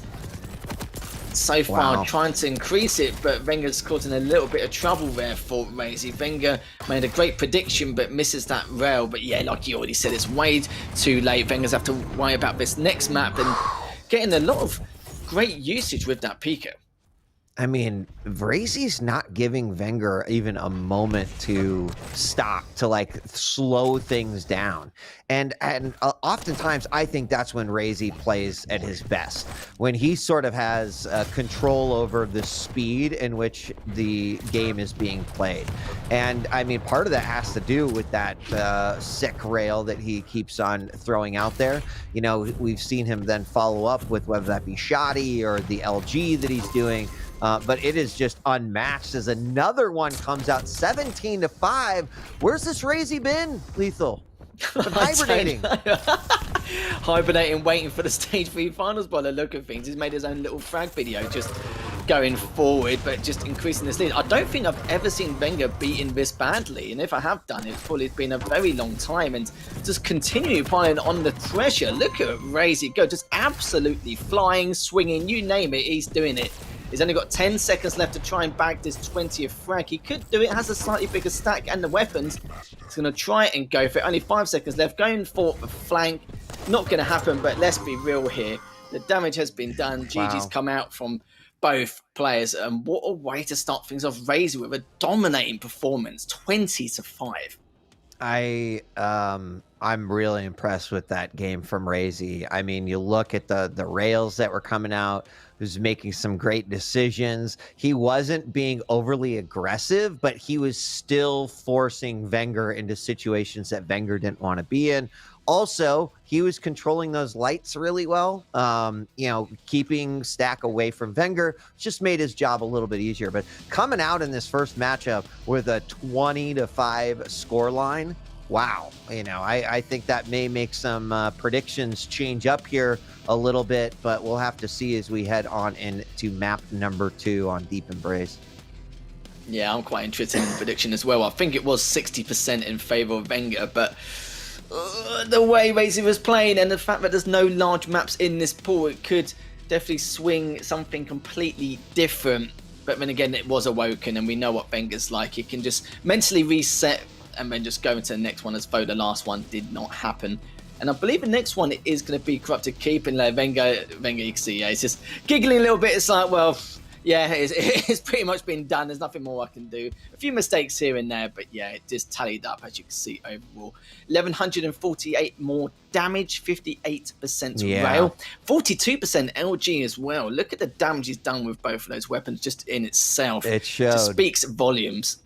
Yeah, and then, again, I mentioned it earlier, but look at the major items or the item pickups for both players. 13 heavies, 10 megas, but 24 lights. When you compare that to the 8 megas, 5 heavies, and 20 lights, you could tell, okay, Wenger had a hard time having any sort of a stack. Then Razy should be commended for being able to pick up 24 lights when he also had that much control over the major items too. So really impressive display. And as we head into the finals, Lethal, this is exactly the type of Razy I think that we want to see.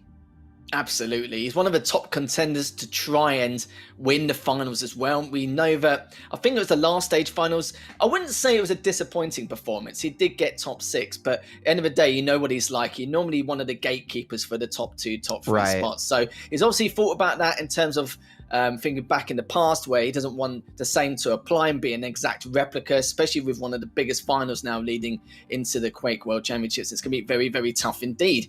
And the question is now, like Wenger, he doesn't want his pride or any kind of, demoralization like coming into the finals either. So even trying to come back and take this map will give him a bit of leeway again and actually help him push forward. But yeah, that was definitely a dominating performance. It's like you said, where's this Razy been? Well, here he is. He's made a return a few weeks prior to the Stage 3 finals. Yep, looking great. And taking a look at the predictions here in chat, Razy at 56%, Wenger at 44%. So still a very split prediction pool. But Razy, after that masterful performance, I think bringing even more fans over into his favor as we get started here for our second map, Deep Embrace. Will Razy, who does desperately need this win for his ranking setting in the final, will he take it in this next map, or will Wenger stop him, forcing us to go to a third to find out who the series decider goes to? And we are now underway and in battle, this time following last map's champion, Razy, off of the spawn, picking up that LG, grabbing the Mega first off. And let's see what he's going to do. Once again, slowing it down, Lethal, as he prepares for this first frag, very similar to what we saw, allowed him to sneak by there, steal away that railgun. And honestly, the way the rail was warmed up in his hands in the last map, I'm not surprised to see that. And I would expect that we'll see a lot of rail action. Boom! Right off the bat. How did he even hit that shot? I can't believe it. Ooh. And then a second one to follow it up for first blood, and an impressive... Man, Razy, take that rail away. Yeah, not a bad way to start things off here. In the first minute of this matchup, Razy dropping down to see if he can corner off Wenger. Does have the LG, he's looking to keep his distance as well. But backing him over the Athena, going top mid. Razy knows his whereabouts. This is a manner if he can stay in range of the LG, which he did. But now the Mega and the Heavy are both coming up almost in sync, and depends on who wants to try and go for what.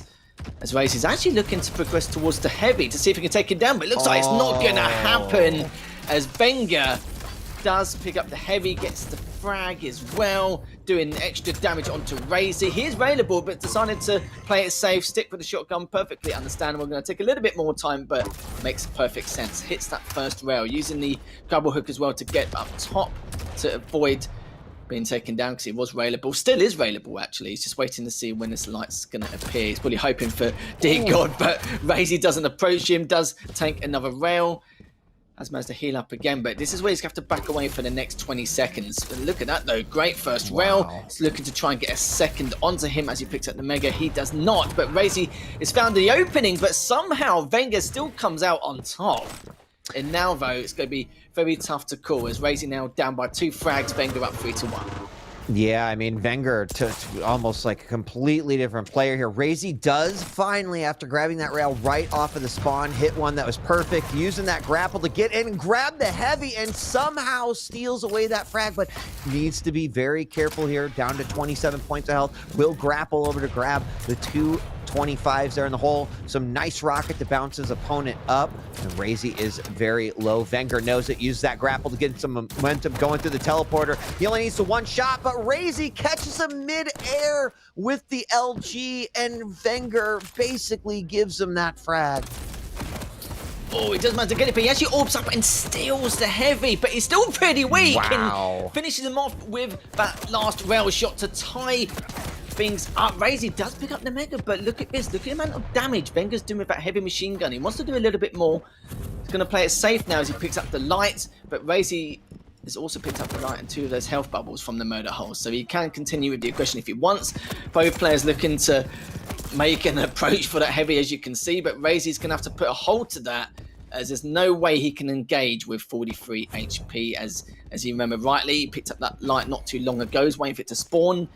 Not too sure if it'll spawn in time. No, he has to give it up. And the heavy machine gun from Wenger has been very, very good. Trying to finish him with the LG as well. He's only on 9 HP. Good hook.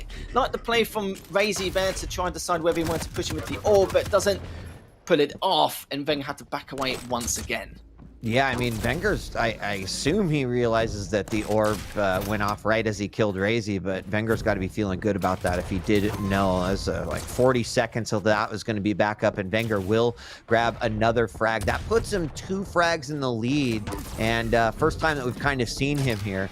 And this is definitely, I mean, look at these rails now. Whoa! 3 in a row, 4 off the spawn. Is there a 5th here? He's looking for it. He's looking for it, Lethal. Spinning around. Oh, he misses it, but that's okay. 4 is pretty damn impressive. And into the pit, does he go? Out the map. Oh, he orbs back on. A miraculous save coming in from Razy, but the rail from Wenger. And these 2 are insane.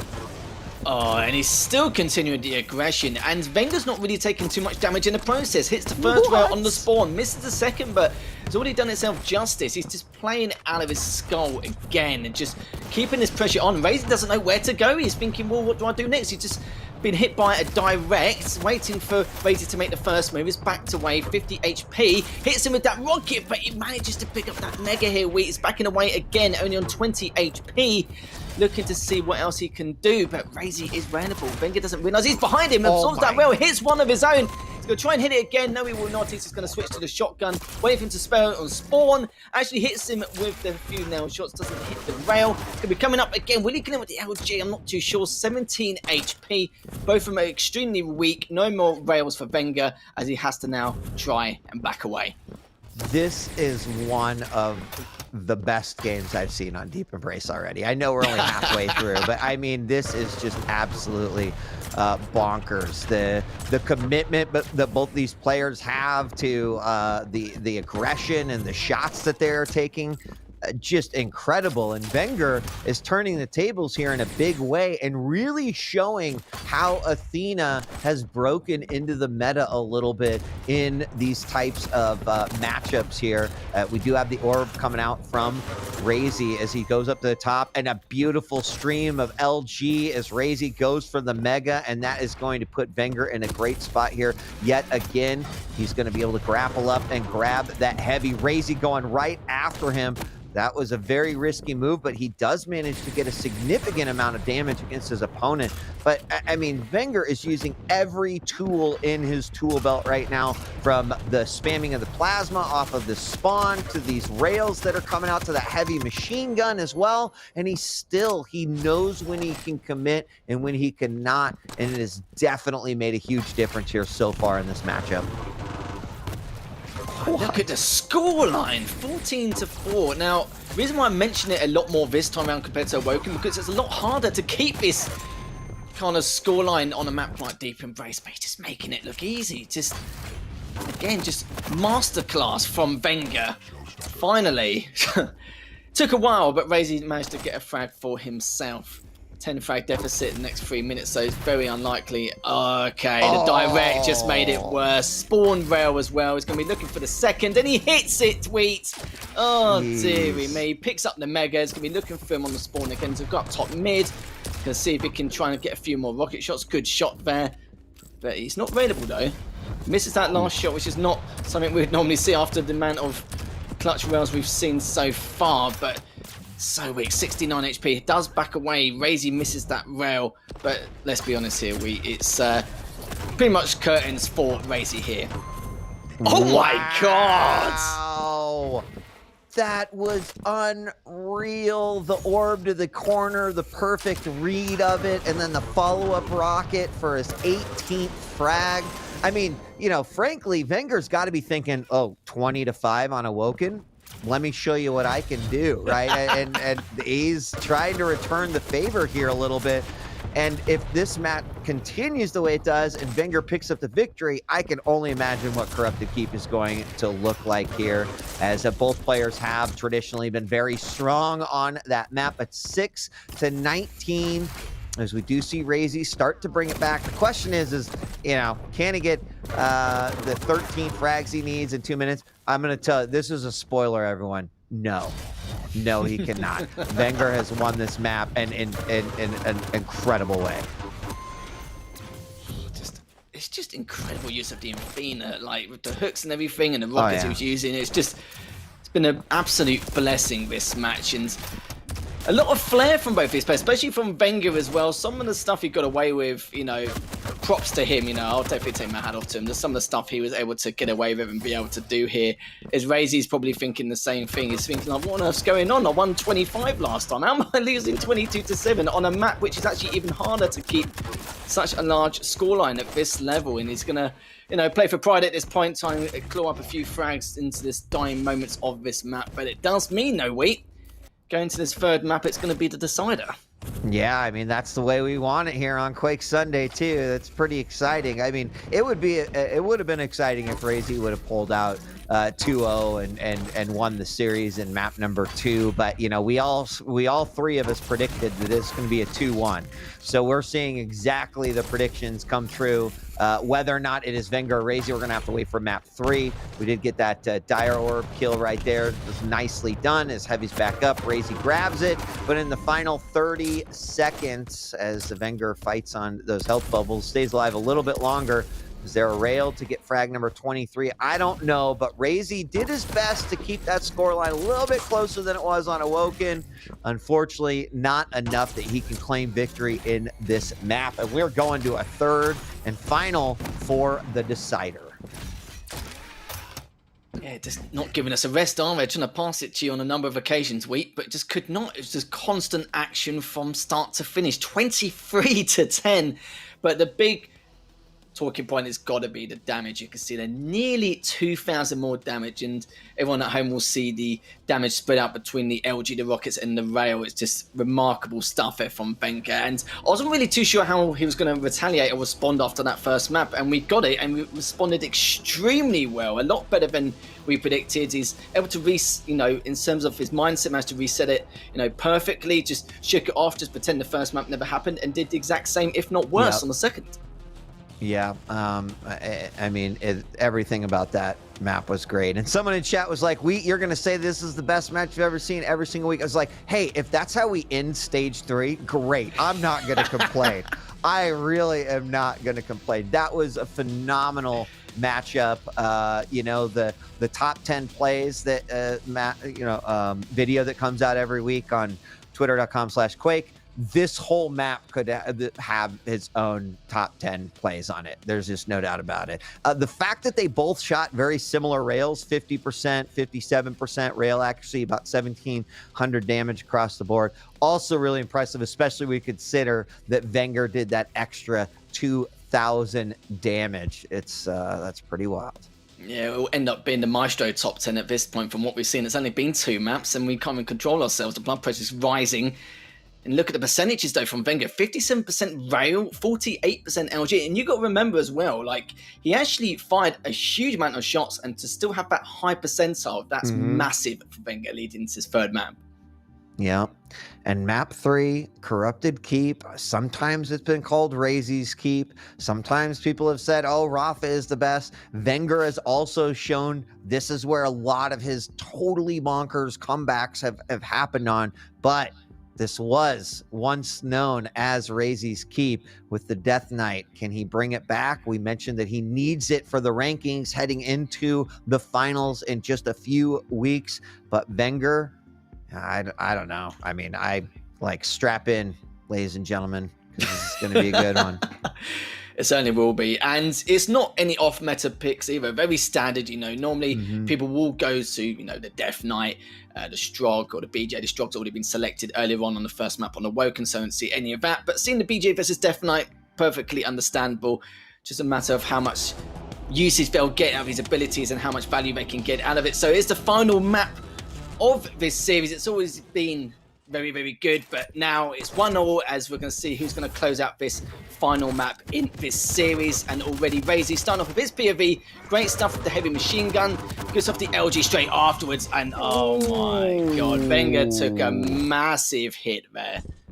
You know, I figured no rail. This is definitely going to be a battle of the LGs, and Razy is ready for it. His second frag quickly there as he throws out the fire and manages to clean up with that LG. And I mean, look at he has not really left this area that much. He's going to grab Mega once again. Probably just make sure he gets back to you know, some more rockets so he can be ready for that. But he really is like, I like this statue. This is my room. If you notice, there's a sign that says no Wengers allowed, and he's trying to keep him out. So Razy up 2-0 here in the first minute, as Wenger's going to have to figure out what is my plan of attack here when I have an opponent whose lightning gun is looking as impressive as this rail did earlier. In those first two frags, Razy didn't really take a lot of damage, so he was able to continue on pressurizing Wenger. Oh, that rocket from Wenger to get him back in this matchup. Yeah, I was a bit worried that things will spiral out of control. I thought completely wrong. It's only been a minute and a half here. Razy comes in guns blazing, but Wenger's got the advantage here. Great rocket to clean things up. Is now back on the mark. One frag behind. And yeah, still early days as of yet. Wow, he lands that defensive rocket and even does some additional damage, but still running for his life. Almost hits another midair right there. He is just pecking away at the damage here. The Mega is back up, but he knows that'd be a little risky to go for it. The dual wheel comes out with the machine guns, and he ties it up 3-3 in what has already been an incredible Game 3 here for the series to decide who our winner will be. I love that as well. Wenger had a massive, well, not a massive one, but he had the stack disadvantage, but knew that he could just play the range, just dueled with the heavy machine guns, and he can come out on top. That was a fantastic risk. Extremely well thought out and played there by Wenger, as now he's the one in the lead. Considering the start Razy had up 3-0. Good rocket coming in with the LG, but will be on fire for a little bit. Needs to try and recover. Good heavy machine gun. And now, though, having to restack once again. Razy trying to go for the trade. Maybe too little too late there. It's now 6-3. And yeah, you can't make this stuff up, Wheat.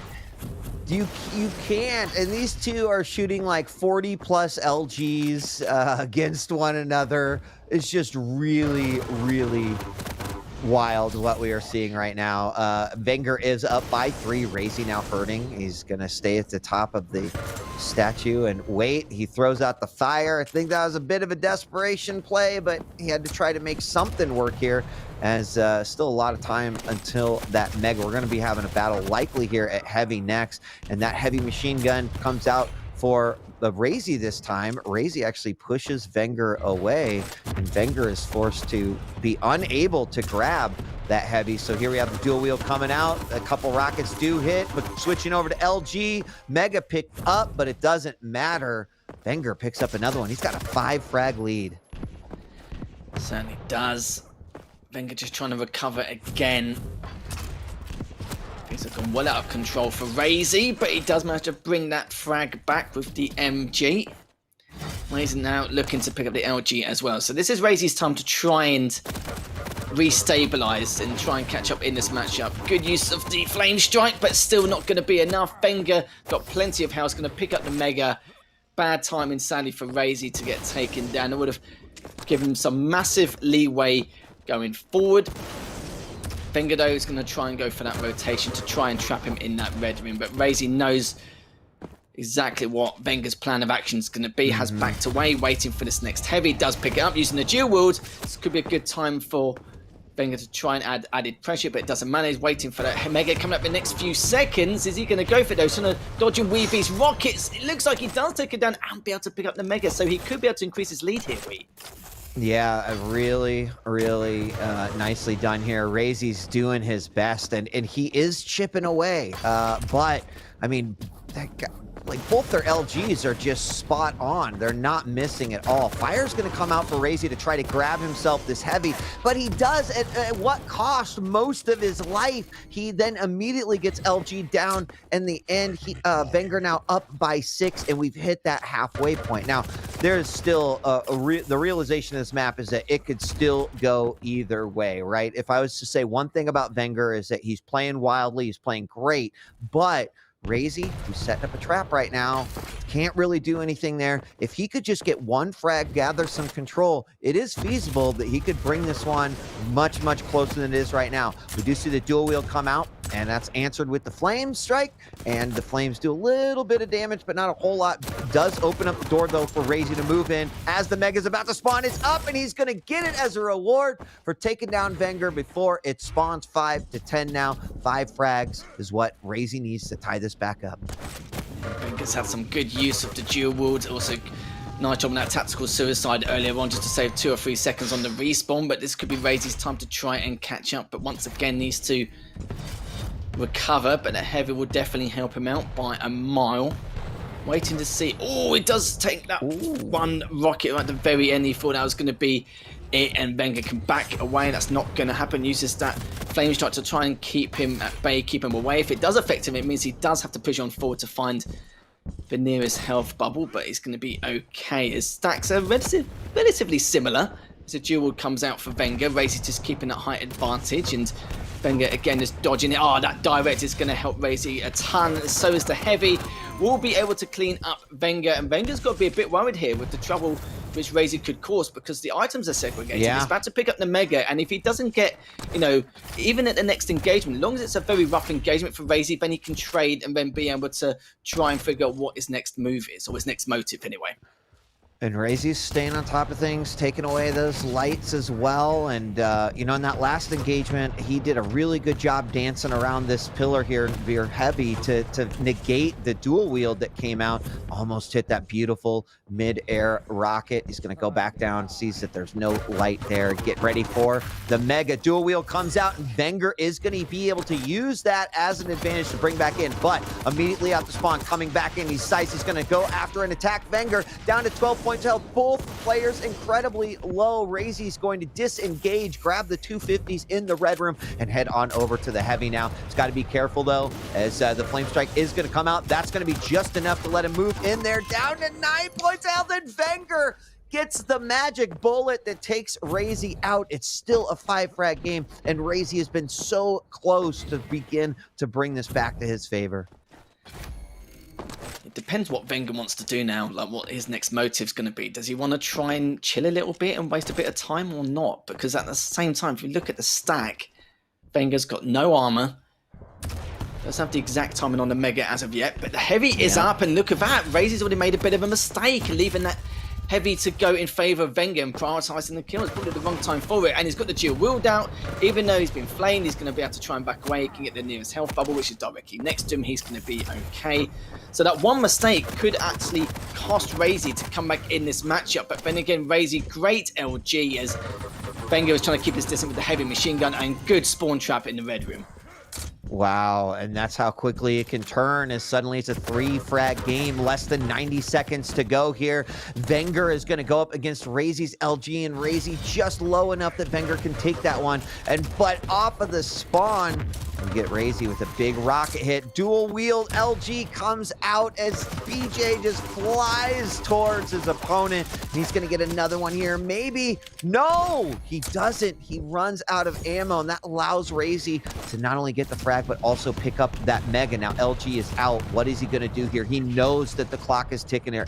Harry, he knows that he's only got about a minute to get 4 frags, and that is going to be pretty tough, but he's going to give it everything that he's got. Just relentless aggression from Wenger's scary. Even Razy's just trying to just keep him calm and just tell him to have a day off, but he's just absolutely not. But look at this, though, 40 seconds left.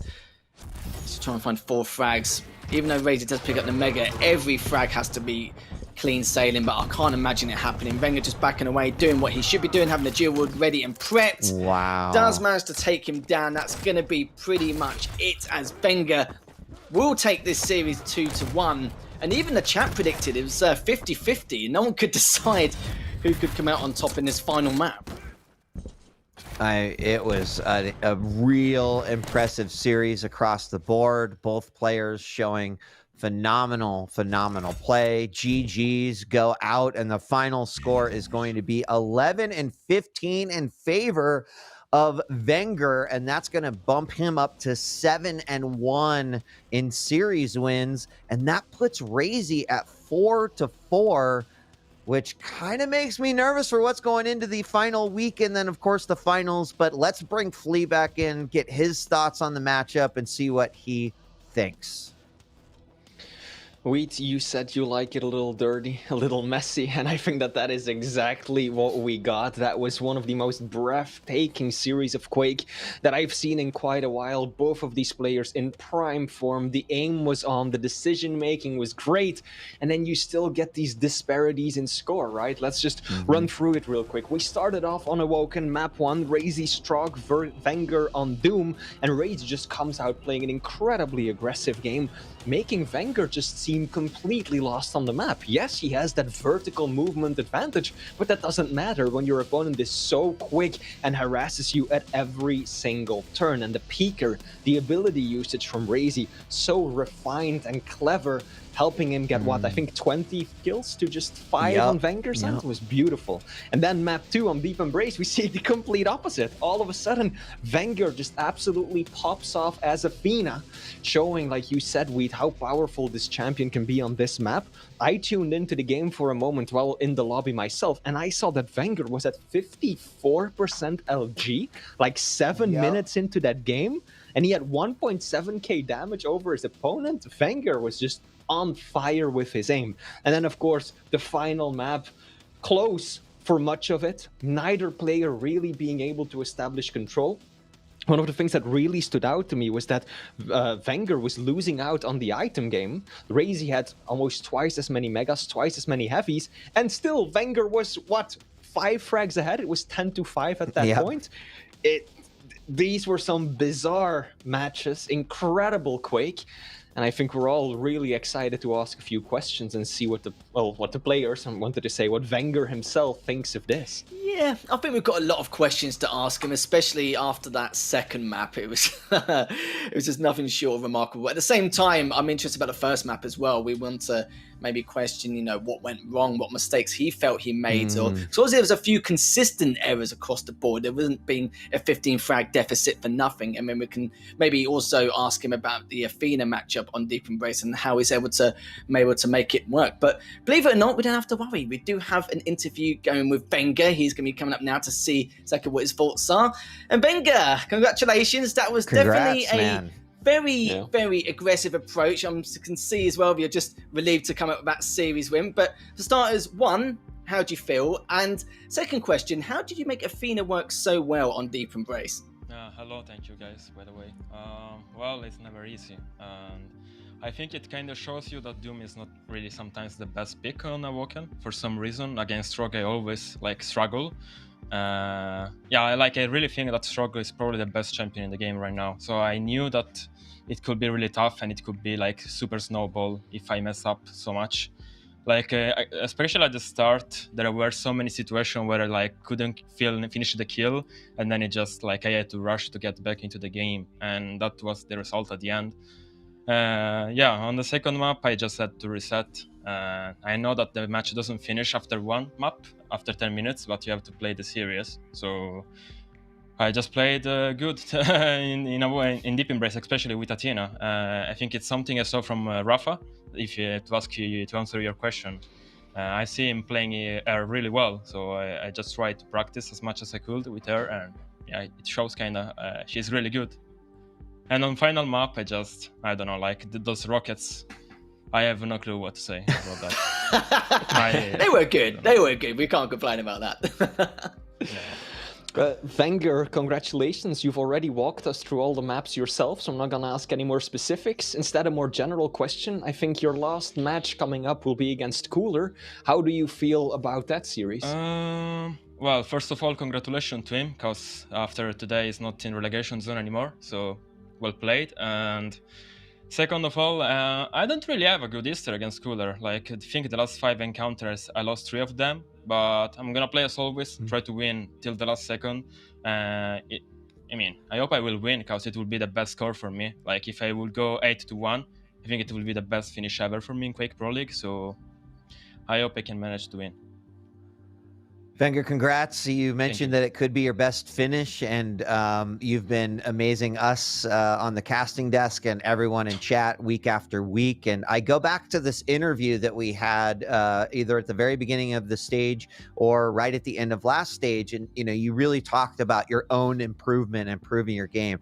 I want to ask, as you're heading into the finals, definitely looking to be ranked at the very top on the EU side, are you feeling as good as you've ever felt in these weeks going into the finals? I think so, yes. I still need to figure out some stuff, and I'm also gonna get a new config for the QuakeCon, so I'm gonna get a new monitor, 360 Hz, and like I can at least feel more confident, even hardware-wise. So I'm really grateful to Bonehead System, by the way. Shout out to them for helping me with the PCs.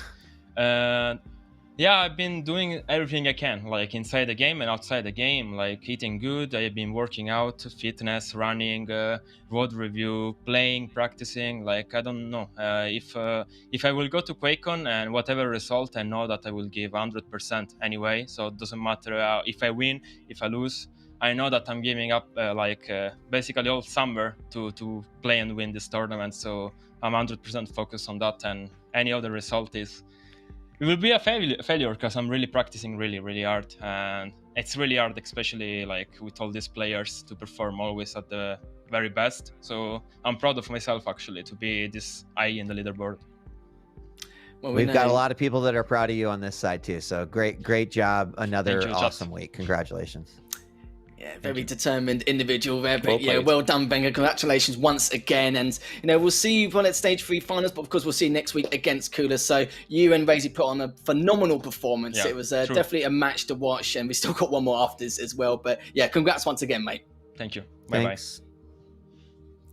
Yeah, just nice to see his thoughts and just like, you know, the Infina pick on the second map and how he's just able to mentally reset himself going to the second one, because that was a heavy defeat in that first map, you know, by 15 francs by any standards. It can be a tad bit tilting, but do you know what? That's not even the last match of the day, guys. We've still got one more match left to go between Avec and Cypher. So guys, make sure you guys do not go anywhere. I'll be back in just a few minutes.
Welcome back, everyone, to the Quake Pro League. Back with Flea and Wheat and myself once again. And now at the final matchup of the evening between Avik and Cypher. We just had Benga versus Razy. That in itself was just incredible, to say the least. And now we've got Avik Cypher as the final matchup of the evening. And I'm going to start with you, Flea. Thoughts on what you think is going to happen here? This should be a highlight to keep in mind going into the future. I mean, last time these two played each other was at the Stage 2 finals, and it was an extremely close game. Cypher ended up winning 3-0, but I think it was just a 1 or 2 frag difference at most for every single map. And then when they played in the stage before that, it was Avik who took home the win. So these two players are incredibly close to one another in terms of skill, very comparable in playstyle often as well. So this should be just as much as a banger as the previous one. Yeah, and you know, it's also, I mean, breaking it down, Flea, you did a great job. There's some other areas of this where, like, Cypher next week plays Kilson, right? So winning here and getting up one more, that will then be the match to determine who takes the top seed in EU. Avik has been talking about his own rededication to the game. Same with Cypher. So we're kind of seeing two renewed Quake talents here. Kind of, you know, they've always been battling for those top spots, but both of them have expressed, whether here on interviews or via Twitter or whatever, that, you know, this is their time to shine. So when you have two of those people that are working so hard to be at the top of their game now clash, as Flea said, it's gonna be worth the wait. It's gonna be a treat. And they're both great friends on top of that. So there may be some, in terms of their decision making, may have to double take on what they want to do, which is going to add another element to the mind games coming forward. But we will be checking the picks and bans very shortly just to determine exactly what could be coming up for these guys. And we are going to be starting off with Molten Falls, then going to Awoken, and then finally it will end on Veil. And, you know, a few talking points here, you know, the Strog versus the Anarchy matchup. We know that's going to be a very explosive start. Both these players love Molten Falls. They enjoy it statistically. They've been very good on it as well. And you can see Cypher's kept away from Corrupted Keep. Avik's done the same, but for Deep Embrace. And going to Awoken as well. Cypher selected that map in particular because every time we've seen him play like any opponent, it's either been a close affair or it's been one-sided for Cypher. I mean, going to Veil, you know, pretty much anything happens depending on the start of that matchup as well, with the scale being bad. And Cypher does have the Soul Axe. You have to see what shenanigans he does get up to. But Flea, I'll start with you. What do you think of these picks and bans so far?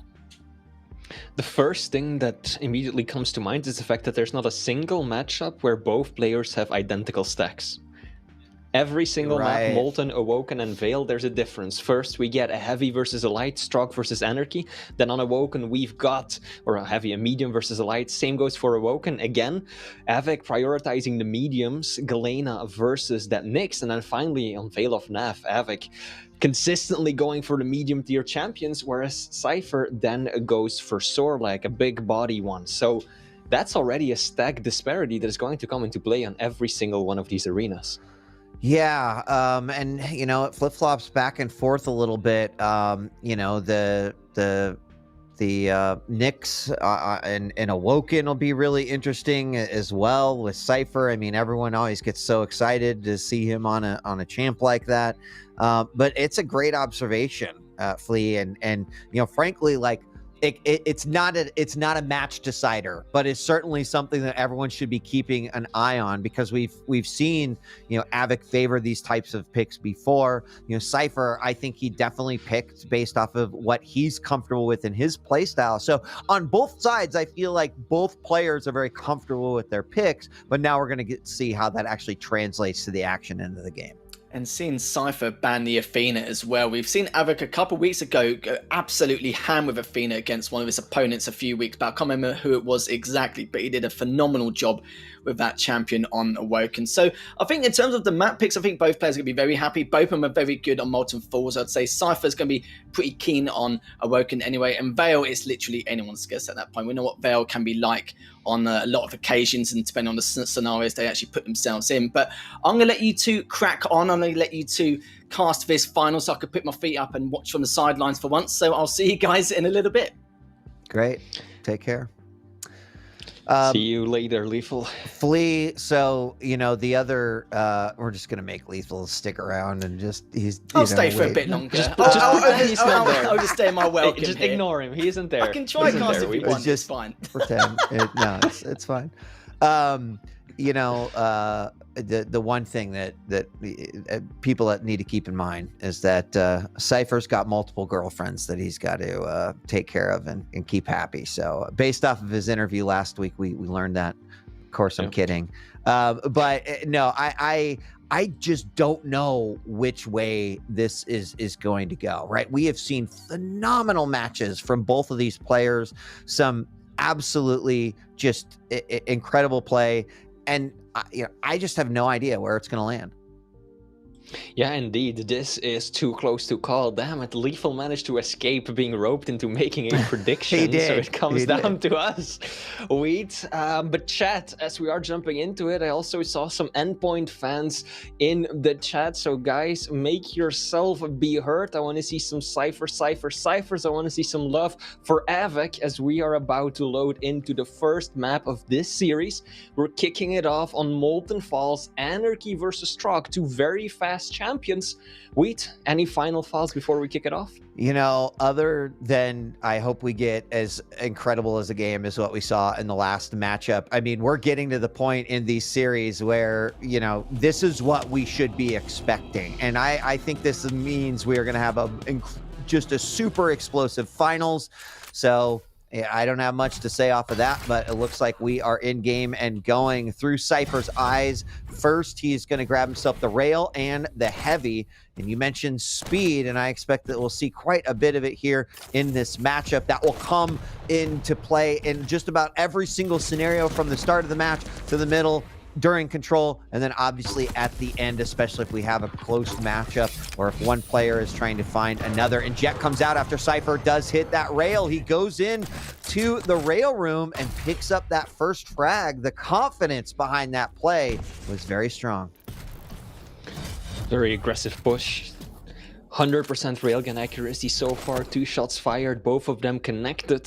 That is what allowed Cypher to get that first frag on the board. Now there is a slight delay between the two items, but it isn't significant enough for either one of these players to already get control. Mega is going to be spawning first, and it is Cypher who's actually shutting off access very late to switch to the railgun. Takes a lot of damage. Avik actually has an opportunity here, but look at that LG. That was blisteringly on point. And it will mean that Cypher actually just backs away and secures the Mega instead. Yeah, and you know what? I don't know that that's terrible for Cypher. He's going to be able to delay that Mega a little bit. He had at least somewhat of an armor stack, so it could have been a lot worse, definitely. But he kind of walked away from that one, disengaged at the right time. I think it was very smart. He's going to pick up that light as well. And now trying to tack back up here, using those injects every single time they are up. Fighting from the bottom. Peeker does come out, misses that rail. Unfortunately, another rail as well, but still keeping the pressure on. One final rocket comes out. It doesn't quite hit, and Avik will disengage once again and head back over for that Mega. It's a lot of respect coming out from these players. I really wasn't expecting Cypher to just give that up so clearly, because Avik was railable, Cypher wasn't, and yet he still just backed off and went onto the Mega. Would have expected him to stick around, see if he could get that one final blast in, but there's a lot of mutual respect. They know what the other is capable of, and they definitely do not want to overextend at this point of this first map. Avik is also being extremely aggressive with the peekers. He is. Don't you think?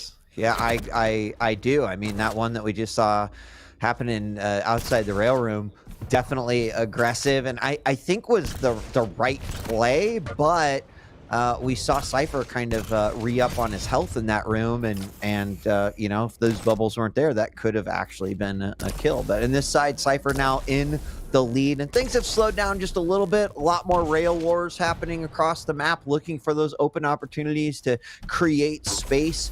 And we do have quite a bit of time between our major items now, which could make for an interesting mid and late game. As Cypher still in the lead, now on the hunt, going to make his way over to the heavy. Well, he's not really going to push the issue here much. Actually, we'll find that it is wide open and grabs it. Cypher now has full control. I think he was just trying to see if he could catch Avik out before securing the heavy, just keeping it up as a bit of a buffer behind him in case he took damage. And now he's got a perfect rotation going on. Around 15 seconds between the items. Not that he really needs it as Anarchy, because he can move around the map so quickly. But still, this is extremely comfortable for Cypher. If he can keep this up, this rhythm that he's in right now, Avik is going to have to make some serious moves to break the cycle. Yeah, he's going to just need to be hitting rails all day as these two do exchange. The Mega is up. Rocket's coming down. Peeker once again easily dispatched. And the LG battle happens on top of the Mega, and it spawns just at the end. Cypher came out of that one with 38 health or 35 health, but he picked up that frag and is going to be safe off the spawn after getting the Mega as well. He once again grabs the heavy, and you know, his control of the major items looks remarkable there on the scoreboard as he's picked up 8 and 6 for heavy and Mega, as opposed to Avik's 1 heavy and only 2 Megas. Really good positioning there as well. Cypher getting the perfect read, knowing that Avik is just gonna jump around the corner, stops him dead in his tracks with that LG trap. There's no escaping that. And now Cypher is 4 frags up already. And Avik clearly isn't interested in sticking around. He wants to build that base stack, but he'll be forced into an engagement much sooner than he's comfortable with. Luckily for the Polish prince, he kind of slips on by, makes it through the doorway, and then that Peeker gives him the cover he needs to survive, because that could have ended so much worse for him. Yeah, it really could have. And I think Avik's got to be feeling some frustration not really being able to find those rail shots that he needs to try to open things up and maybe even get aggressive. But, you know, Avik's talked a lot about how he compares Quake to boxing, right? And how just throwing a flurry of blows is not always the answer. And I do feel like he's playing with that guard up very defensively, looking for those opportunities, as we're going to have Cypher steal away another light, grab that Mega, and set up for rotation again. A direct rocket, followed up by the rail. Beautifully done. Surprised Avik there. And frag number 5 goes into Cypher's court. Another great rail. Avik incredibly low. And he's got to be asking himself, what do I need to do to break through? I mean, the interesting thing is that actually Avik is the one doing more damage than Cypher. But Cypher has just had such a lock on the items. Like, look at this. That is a pretty sizable amount of self-damage right there. That's not just one little, you know, bits of plasma to deny it. That's really like, okay, I'm going to take, what, 20 points of 30 maybe even of self-damage just to deny this to my opponents? Cypher is so confident in the degree of control that he has right now. He's so insistent on not leaving up anything for Avik, because he knows that he is rivaled, he's matched in terms of raw damage output, so it's the control that he needs to just set in stone and run to the end of this map. And literally since we mentioned it, Avik has not picked up a heavy or a Mega, so it goes to show the grasp that Cypher has here on the control in this matchup. Another LG battle just outside the telly near the, oh, you hate to see it. Peeker and Straw go down together, brothers in arms, I guess, but in life and in death. 8-0 now. Cypher, probably one of the lowest we've seen him all game, and it does give an opportunity here for Avik to maybe break through, but he cannot, as Cypher's defensive damage is still on point, Flea. Indeed it is. Damage is still pretty much tied exactly, but Avik is just unable to get any of the items and the resources that he needs. I mean, Cypher right now has 25 major items. Avik is at 4. That is a massive difference. So even though Avik has a bit of a base stack advantage, he isn't allowed to pick up the resources that he needs. What? Okay. The peak with 3 points of health to secure himself the Mega. That has got to be demotivating for Havoc. Oh, and I mean, so many different moments during this game. A triple dose of Tri-Bolt coming out there, and then here comes Cypher, and he knows that he has the frag there with the easy cleanup with the LG. Another rail coming out, and Cypher looks to be on point. Now, Havoc, also another player similar to what we saw in the Wenger versus Razy, totally able to reset, able to leave what happened in the previous map there and take it to the next one. But with 90 seconds left to go, it's looking like Havoc might go scoreless here in this first game versus Cypher. And while that's certainly going to help with the momentum, Havoc's just going to need a solid mental reset before going into game 2. How often does that happen, Wheat? Havoc going scoreless? That's just not often. so out of the ordinary. He still has a minute left to get that one frag on the board. He's gonna try and make it happen now just to push off the spawn, but Cypher takes away the Mega, and Havoc realizes that he is outgunned at that point. Can't stick around. But this is most definitely... Oh my god. Cypher. This is Cypher wants another frag movie. That much is clear. Stringing together one frag after the other.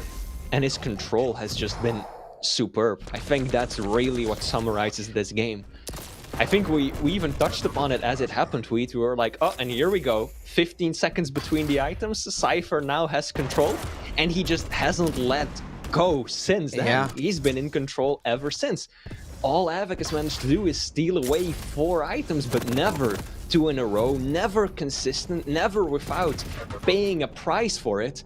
And so Cypher has just been dominating this matchup. At the very least, Havoc gets that one frag to end it, but that will be going in favor of the Belarusian wonder, Cypher. Yeah, I mean, it's a scoreline that you would not expect to see 16-1, but the tail of the tape there is that Cypher's control was completely bonkers. 18 heavies, 18 lights, and 16 megas compared to the 1 heavy, 16 lights, and 3 megas of Havoc. That is a big discrepancy in those items. And you mentioned the damage there early on, but it goes to show, right? Like, if you're dealing that damage in these little exchanges and you're able to get right back up to where you need to be to engage again, in some cases, Cypher was dealing less with that and focusing more on that control, because that is what was causing all of the issues for Havoc. Wasn't able to find those rails, wasn't really able to open up those opportunities. And now he's going to have to shut down map 1, leave it where it lies, and just move on to game number 2. I think those light armors are actually just the best marker of the kind of control that Cypher had. Yeah, he also picked up all of the heavies, but the fact that he still had more lights than the person who spent the entire map out of control, like usually when you're the one picking up the heavies, that means that your opponent is free to secure all the lights. But Cypher just ate those up as well, and I think that just has a lot to do with the damage output from both of these players, that it was so similar. Cypher just took his fights perfectly, and yeah, he always took a lot of damage, but then he pushes on through, gets himself healed right back up, and in doing so, he actually denies the resources that Havoc wants off the respawn, and that allows him to just continue that cycle of control. Now, the second map, similar situation, Cypher once again playing the light champion. This time it will be Nyx versus Galena on Awoken. Yep, and expect things to heat up here as well. I mean, will it be as wide of a scoreline as what we saw? It's certainly achievable. I think it's a little bit tougher to keep that cycle of control here on Awoken, but we've seen it happen before. This is truly, for me, going to be a test of, and watch this. You know, someone mentioned this in the last series between Razy and Wenger. Is they said, I don't know how you could lose like that and then still be composed going into those final 2 games. It's a skill that you develop as a Quake player, as a professional, gamer, and it takes a lot of time. So we're going to get to see, right? Havoc's talked about working on that and improving that for himself. We're going to get to see it firsthand, right? And the best case scenario would be Havoc brings this back, forces it to a 3rd game, and we're looking at a 2-1 situation. But there were quite a few folks there, a lot of the Cypher stands that said, listen, this is going to be a 3-0. And, well, Cypher's on the road to make that happen. It was at 3-0 last time they played as well, so could very well be something to that. With that being said though, we are about to load into the second map. I think that predictions were live, so don't be afraid to put some of those points on the line. Cypher running Nyx, it's a champion that we've seen him do tremendously impressive things on.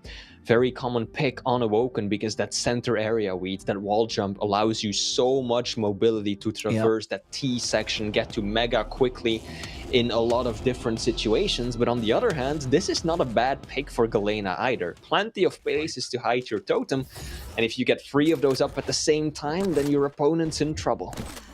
We're looking through Cypher's eyes here on the start as well, as he's going to pick up the Mega, and of course we'll have our items split. That means that Avic picks up the Heavy, and looking to see what will happen here in that first frag, and if that will, of course, be the snowball that will allow one of these players to take an early lead. You can see the pace slow down just a little bit here as Cypher putting himself in that middle area. Very common to see this quite often. The rockets flying in, looking for this rail, and there it is. It lands as his opponent goes for that Heavy. Still grabbed it, but exactly what he wanted to do is deal that damage and not let him get too much benefit from that. Oh, and another rail through the drive-in window, popping up with a rocket jump as well to try to finish that one off. Waits down below, looks for a frag at the exit of the teleport. Doesn't happen, but finds them in the lightning gun room, and Cypher picks up the first frag.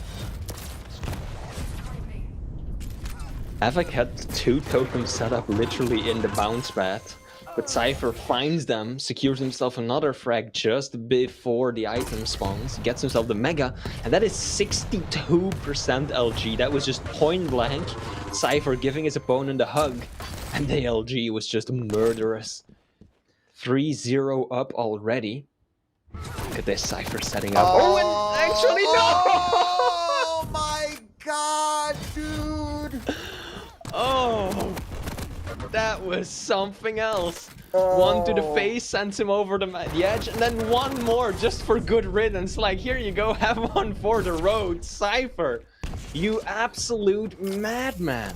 Madman is exactly right. As Cypher finds himself the lowest that he has been in a while, gonna have to, you know, get more health there. Does find a few health bubbles, picks up a light, so is in a better spot now. But Avic needs to use this window of opportunity to try to break through and make something happen here. We've got the Mega coming up in about 2 seconds. The Heavy was picked up by Avic, so Avic for the first time might be able to get double major item control here, and he does. So finally, Avic finds himself like, okay, I'm not slipping around anymore. I've got a chance here, but look at this, 2 amazing rockets. The Ghost Walk is popped, and Avic, again, doesn't really get a chance to make anything happen. I also love how Cypher just made use out of the Ghost Walk to destroy the totem as well, because you don't take any damage while you can set them off, even though you're invisible.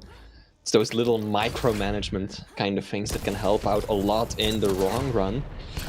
That's a bit of a misplay from Cypher. I think he just wanted to drop down, but that railgun actually caused him to land on top of the bounce pad, opening himself up to 2 pretty straightforward rails, and now Avic is building some momentum of his own. Good rockets.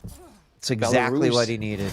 It Belarus really does not have a monopoly on the rockets. Yep, and he really needed that to happen. He is going to pick up that Mega, uses that Ghost Walk, decides to stand his ground, takes a little bit of LG damage before he regrets his decision and then disengages. But 4-2, the Rockets coming out from defensively, and Avic still manages to get that frag as he finally gets to show through his POV. 4-3 though, 1 frag game. And Cypher started very strong, but Avic has kept this cool and is absolutely bringing us back in his favor. Indeed, he is just 1 frag separating these 2 legends right now. Now, both of the major items are up at just about the exact same time, so this is going to be difficult for either one to get control of this. Probably going to be reluctant to make a play as well, since both ate a rail. Neither really has any armor to work with. So they're just kind of waiting it out, looking for an opportunity. Maybe Cypher can steal away the Mega. Maybe he's gonna see what Avik does first. Avik makes a move for the Heavy, so that will allow Avik to get away with that while Cypher moves onto the Mega. Status quo remains the same. Ooh. One additional second there, and Cypher or Avik might have been able to go in and grab it. But as he enters into the room, Ghostwalk is popped. And I love the way that Cypher is using Ghostwalk in this matchup. We've seen him use it defensively. We've seen him use it very aggressively. And then we've also seen him use it kind of like as a trick to throw off Avik to make him think, okay, well, he ran away. And then suddenly he just appears right in front of him and manages to get that frag. So great job there by Avik, waiting for his opponent to come on through. Lands a nice amount of LG damage, but Cypher coming back through on the underside and picking up another frag, making it 5-3. Now Cypher is out of control. He's got to play a careful game right now. At the very least, he's got the Ghost Walk. So if Avik catches him out, he has that escape ability at the ready. Oh, he caught a glimpse of his opponent. Last thing Cypher wants to do right now is give up any free rails. Now luckily for him, like we discussed earlier, two items are too close to one another for one player to easily get both. And so Avik, while securing Heavy, is actually giving Cypher an opportunity to pick up the Mega instead. Stacks are pretty much the same right now. Avik has somewhat of an advantage since, of course, he's got that base boost over his opponent, plus he's got more armor to work with. But Cypher is definitely in fighting shape. Especially after that, he just takes away the Heavy. Avik is there doing nothing. Out comes the rocket jump, falls a little short.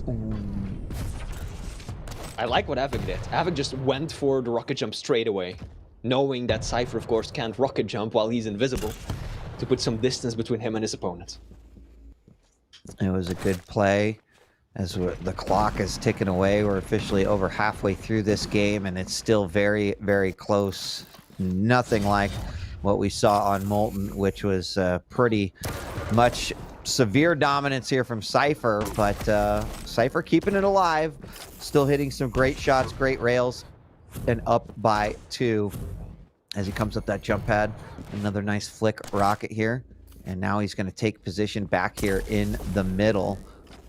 Both players sitting here with their Ghost Walk is up. And Cypher eats another rocket. And oh my gosh, through the teleporter, a beautiful rail. He does get tagged himself, but uses that Ghost Walk to get out of there. He's using the full utility of that ability for sure. And he is, he's taking some risks. They're paying off, but really impressive to see as more rockets come out. He's now trapped kind of in the corners. Got to be careful here. Rocket jump to get out of it. Can he get away? Oh! Perfectly placed rocket by Avik, and he is now 1 frag away. This could tie the game up right here. That was absolutely beautiful. Avik didn't even want to stick around for that one. Just cool guys don't look at explosions. He sent it knowing that that's where Cypher is going to be. And then just makes himself scarce. And that was a really good play from Cypher. Didn't have a lot of health to work with, but just the positional advantage and the switch to LG at just the right time sent Avik spiraling backwards just as he picked up the Mega. So Cypher was kind of undermined for the past minute or so, but he's still hanging on to the lead that he has. It's a fragile one though, Wheat. Only 1 point ahead of his opponent. It's very fragile. I completely agree. And 2 minutes, and it's fragile for both players, right? Avik has to play that perfectly balanced game where he's not reaching too far for that frag, but he's still extending and maybe taking risks that he wouldn't take. Cypher can't really just say, oh, cool, I've got 90 seconds, I'll just run around. He does have that Ghost Walk that will help out significantly. So, right, what Avik's really looking to do is probably trying to get that Ghost Walk to pop and then using that window to then make an attack and try to tie this game back up. It hits a nice rail as his opponent goes for that Mega, and he's still looking pretty good on his stack, 100-100, as he's making his way through. Will do a little bit of damage to himself to grab that light as well. But 1 minute left to go, and Cypher's definitely going a little bit into turtle mode here.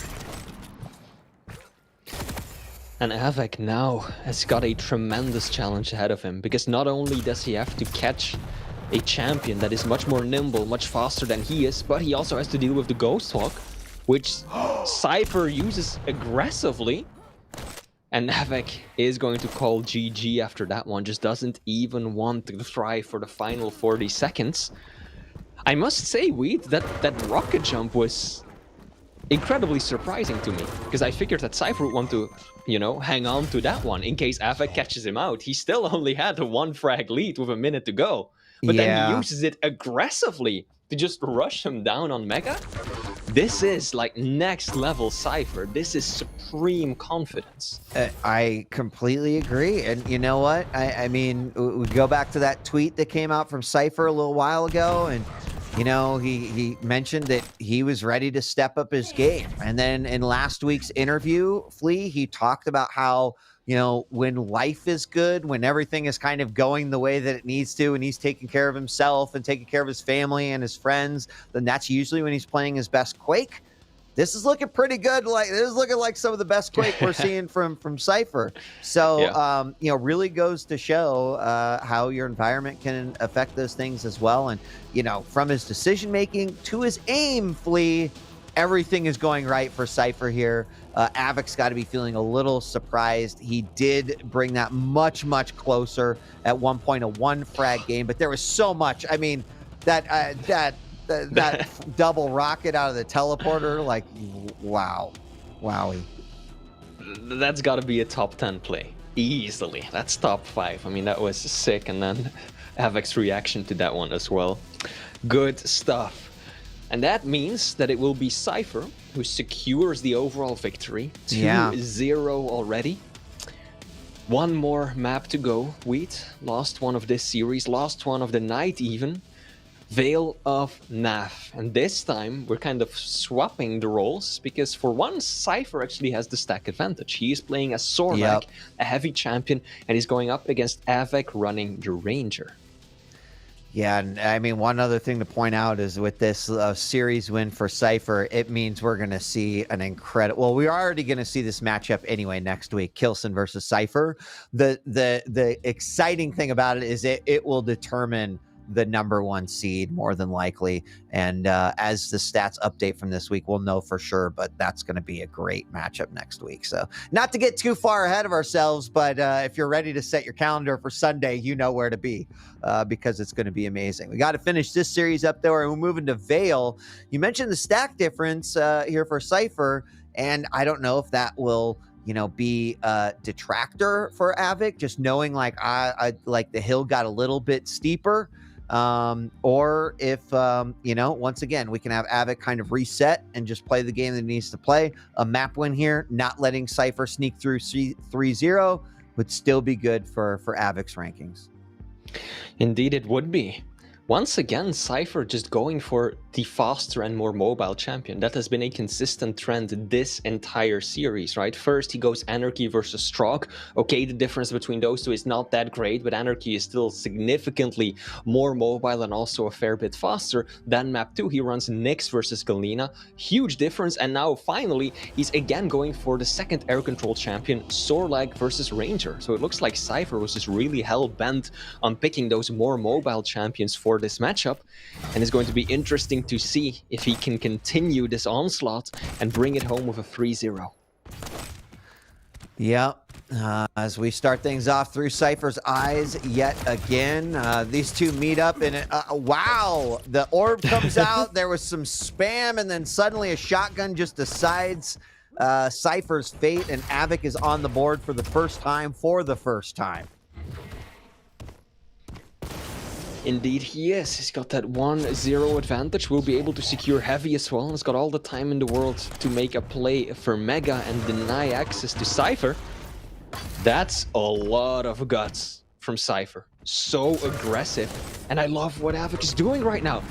Avek is just completely ignoring the Mega. Oh, rocket jump falls a tad short. There we go. He will clean it up in the end. But Wheat, this is tremendous right now. So many players would have just played, you know, the standard game. Okay, I've got position. I can take away Mega. He's running away. But not Avek. Avek, that aggression comes out again, and he just chases down his opponent, knowing that he can still fall back on that extra health. Yeah, it also gave him full control of both major items and full timing as well, allowing a little bit of time to separate between those two. Very aggressive move here by Avic as it works out a little bit, but then the spit eventually ticking it away. It won't matter though, it is still 2-2, but kind of lose and reset that control, which might have been better than trying to commit to that exchange. We'll find out in a bit. If he got that control once, he might be able to get it again, but he's going to have to work for it. Indeed, he will. Luckily, he's still got plenty of time. We're only 2 minutes into this final map. But again, just look at that LG damage. Avic, 52% lightning gun so far.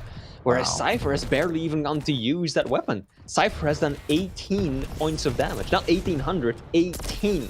Barely even tickled his opponent. Whereas Avic is just dominating the midfield, the medium distance.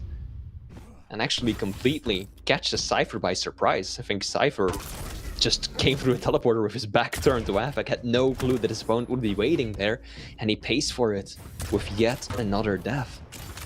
Yeah, Cypher's not looking, he's looking a little lost on this map. Someone drew a map, but it was done in crayon, and then it got all smudged, and he's trying to figure out, what to do. But that's partially the way that Avic is applying the pressure here, and it is really interesting to see as Cypher, for the first time, looks as if he is struggling here. And we've got an orb to just kind of seal the deal, but Avic is going to increase his lead up to 4 frags, and this is the best that we've seen him during the series.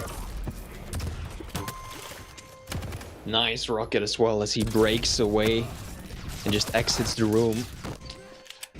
That's a shame for Avic. He was very much counting on landing that rail to give himself enough of a buffer to prevent Cypher from just rushing in, because Avic knew he was low, but he was just banking on landing that first shot and then picking up the health bubbles and knowing that he's got the better arsenal than his opponent. But that completely backfired, and that one little mistake, Wheat, that's all it took for Cypher to now convert into full control himself and already make up 2 frags out of the 5 that he was trailing by. And both players have done a great job capitalizing on the mistakes of the other players. The thing is those mistakes don't come out very often. So when they do happen, that is crucial that the other players capitalizing on those. We've seen that happen with Cypher a few games and Avic a couple as well. But it's a tall order to just say, well, don't ever make those mistakes, right? When you're playing this intense of a game of Quake, when a rocket bounce can kind of completely take your trajectory the way that you didn't expect, whatever that might be, it's very interesting. We do see the orb come out. Cypher's going to wait outside of that teleporter, thinks the Mega is up, and he was right. He's able to grab that, immediately now moving into full assault mode here versus Avic. And now Cypher feels like, okay, now I don't need that map anymore. Like, I've got a nice little handle on things, but dancing around the column in the middle, it's Avic who's going to get yet another frag, 6-2, and he's holding on to that lead. Indeed he is. Both players now extremely weak, and will be Cypher. Cleans it up with the final few machine gun shots. Gets a Mega for his trouble as well. This is far from over, Wheat. There's plenty of time for Cypher to tie it right back up. But Avic is looking glorious right now. Beautiful shot there as well, but that spit. Cypher knows! Oh. Cypher knew that his opponent was in so much trouble, but Avic just absolutely went for it, recklessly jumping into the middle of the room, landing a beautiful top-down rail. And that's all that he needed to extend his lead further. And I wonder if Avic is thinking to himself, I need to take a couple of risks here, right? I need to do something that will throw Cypher off of his game a little bit. And it's worked so far. Holding on to this 4 frag lead. Still, as you mentioned, a lot of time. Heavy is up. Battle for this big LG damage and a rail coming out by Avic, but he's very, very low. 33 points health. He's got to be very careful because there's a lot of time before this Mega finally hits. He's going to get a little bit of health there and will make his way over. grab a light as well as the Mega, and he's in much better shape than he was before. Able to set up for this heavy. Spit comes out, but huge LG damage, and wow, in the face. The orb comes out and finally gets the frag. 8-3. Won't be able to get the heavy, though, because Cypher's aggression off the spawn too much, Flea. And he able to take him down, maybe even with the second one. Nope, equalized again. Havoc, 47% LG, 51 rail. He absolutely found his weapons for this one. He's basically ignoring the rockets completely. He's only landed 6 rockets so far, and he's just prioritizing the railguns into the LG. Because he feels that his aim is on fire with those two, and indeed it is. Now just going for the heavy machine gun, just look at that damage ticker go. 160 points in that engagement alone with the heavy machine gun. Oh, that was such a sick orb through the telly and the rail to clean it up. 5-10, and Havoc is looking great again. I know a lot of people are like, wow, really surprised to see the way that Havoc is playing, but I think you should have been more surprised at just how strong Cypher's game is. Now Havoc showing that he is here too. He is a legend in his own right. That orb doesn't quite do as much as the last one did, and then the acid hit. A direct rocket, a follow-up, 5-11 with 2.5 minutes left to go.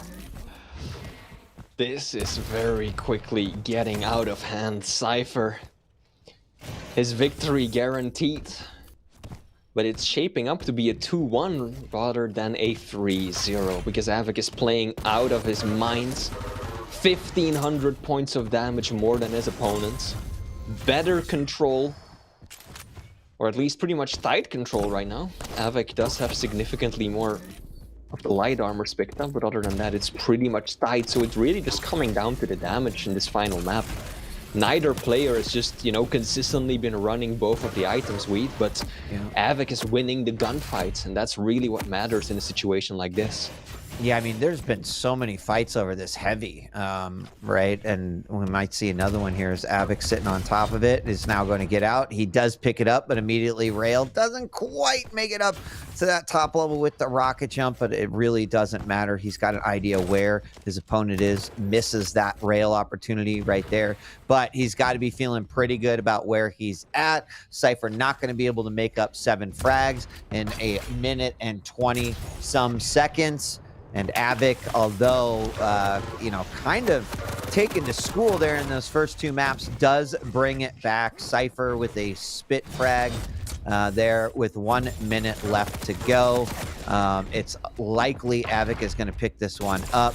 Might need to slow it down just a little bit. Avoiding these rails from Cypher. He's looking good to finally take away a map win versus Cypher. Indeed, well played by Havoc. Just once again showing what an absolute beast he can be. Overall, a pretty solid showing. But yeah, it will be Cypher representing Team Na'Vi who gets the overall win this time around, and that is going to help him out significantly. Because let's not forget, these players, they're completely in the clear when it comes to relegation, but they are winning or hoping to win themselves a good spot. Top 4 in Europe means that you get to skip the first round, that you get a good placement when it comes to the finals. And that's far from certain for some of the top players as of now. So this is a really important win for Cypher. But Havoc, good on him for at least taking home that 1 map at the end. Yeah, I mean, it was a nice way to solidify the matchup there. He would not want to have another 3-0 performance versus Cypher. Did manage to bring it back. Obviously would have loved the win. He's still going to be sitting at 6-3 in overall standings. He was number 2, but he's going to drop down a couple, but will still be in a pretty good spot going into the finals. I believe that Havoc has played all of his games, so that will have been it for this one. Yeah, and let's bring Lethal back in and see what he had to think, or see what he thought about the game. Mate, I'm still trying to get over the first map. 16-1, 34 items. I literally barcoded into my brain just thinking about it so far. But it's nice to see the endpoint man Havoc was able to, claw his way back a little bit, managed to take off at least one map before he finishes off his stage 3 run, give him a little bit of, not hope, but a little bit of morale and confidence going into it as well. The last thing he wants to do is lose to a 3-0 series scoreline to anyone, in all fairness. But no, great stuff from Avik overall. Nothing really too much to dissect apart from the first map was quite debatable. I'm sure there's a lot of mistakes he needs to rectify with the shopping list he needs to try and work on. But apart from that, no, very, very good indeed. Cypher just looking very strong. You said it before but a few weeks ago, Cypher did say that, yeah, look, I'm going to give it not just my A game, but give it like as S tier as it can be. And yeah, we've seen a lot of that, especially in that first map. Good series. I think a very nice one to end the day on. Of course, I hopefully get to ask a few questions to Cypher. I think we're all excited to have him on here for a bit of an interview, so hopefully we can still make that happen before we close out the broadcast for the day. But man, these featured matches, guys, Razy versus Wenger and now Avik versus Cypher, this was some top tier Quake. It really was. I mean, I'm still reeling over that Razy Wenger game. It was so good. We saw Cypher and Avik with another great series. And, again, as we head into the finals, these are just some remarkable matches. Every single game counts at this point for that ranking, but more for the prep for what is coming up, and that's the Stage 3 finals. Yeah, we were seriously blessed today and went with the matches we had. Even from the very beginning, discussing about the relegation for Kula, and Kula was able to secure his spot, even up to this very moment. But we do have an interview with Cypher to discuss how he feels about that matchup and maybe the future when he goes into the Stage 3 finals. Cypher, congratulations once again, able to close out that series 2-1. And first question I'm going to ask is, that first map, winning that 16-1. It's not every day anyone can do that in terms of the score line on Molten Falls, but also be able to bag 34 items, a huge amount of control. Tell me a little bit about your plan of action and how to be able to create such a dominating performance.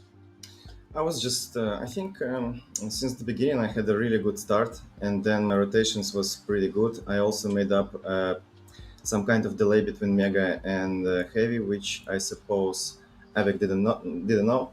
And all my fights on big items, I was first there, so I secured the position first usually, and somehow I managed to eat almost all of them. I don't know. I was surprised as well. Cypher, congratulations. I just want to ask you a general question about your champion picks today. Yeah. It seems like every single map you had a champion that was faster and more mobile than Avik. Was that something that you went into with like a real plan, like I want to be faster than him, or was it just something that kind of came together like that? No, I didn't have such specific thought. It's just up to maps. I mean, I picked champ considering the map and the counter pick, and that's it. Okay. Cypher, congratulations yet again. We got a chance to talk last week, and you gave us some insight into kind of how you felt about, your game and preparing for the finals. What I want to talk a little bit of is actually to hear from you about how you feel you are skill-wise now versus the end of Stage 2 finals, right? In the final two games of that, you took out Wenger to fight Rafa in the finals. Unfortunately, wasn't able to grab a map. But would you confidently say, I am playing better Quake today than I was that finals day of the Stage 2 finals? No, I don't think so. Maybe the finals. At the moment, I'm looking back to the finals against Rafa. And no, I don't feel like I play much better overall. I think I play the same. It's just how to say. I think since the new patch, with the crosshair blinkings and in general something happened with the aiming, and I start to feel LG a lot more. Like a lot more confidence in LG. Maybe this is the only one thing which is changed. Overall, I think not that much. It's because I already did a lot of work before, and I already get to that form I wanted. And right now, I just trying to keep it and improve just the small things and be cool-headed. Trying to be Great. cool-headed at least. Well, the LG's looking to be very much on point, so I'm glad that it's clicking for you, and congratulations again. We're definitely very excited to see your match next week versus Kilson. Thank you, guys. Thank you so much. It will be a really insane match. I already feel it. Awesome. We look Well, good forward luck. to it. Yeah, congratulations once again, mate, and we'll see you next week. See you guys. Thank you. Thank you. Take care. Yeah, we can't forget, he's still got one more match in hand, hasn't he? It will be against Kilson, so I'm sure that's going to be a slobber knocker in itself. So, not end of the road as of yet, still got one more match to play before he can work on his practice regime and how he's going to continue his path to, you know, maybe even take the Stage 3 finals. We'll have to see. But before we go, guys, final thoughts. Flea, go on, I'll start with you.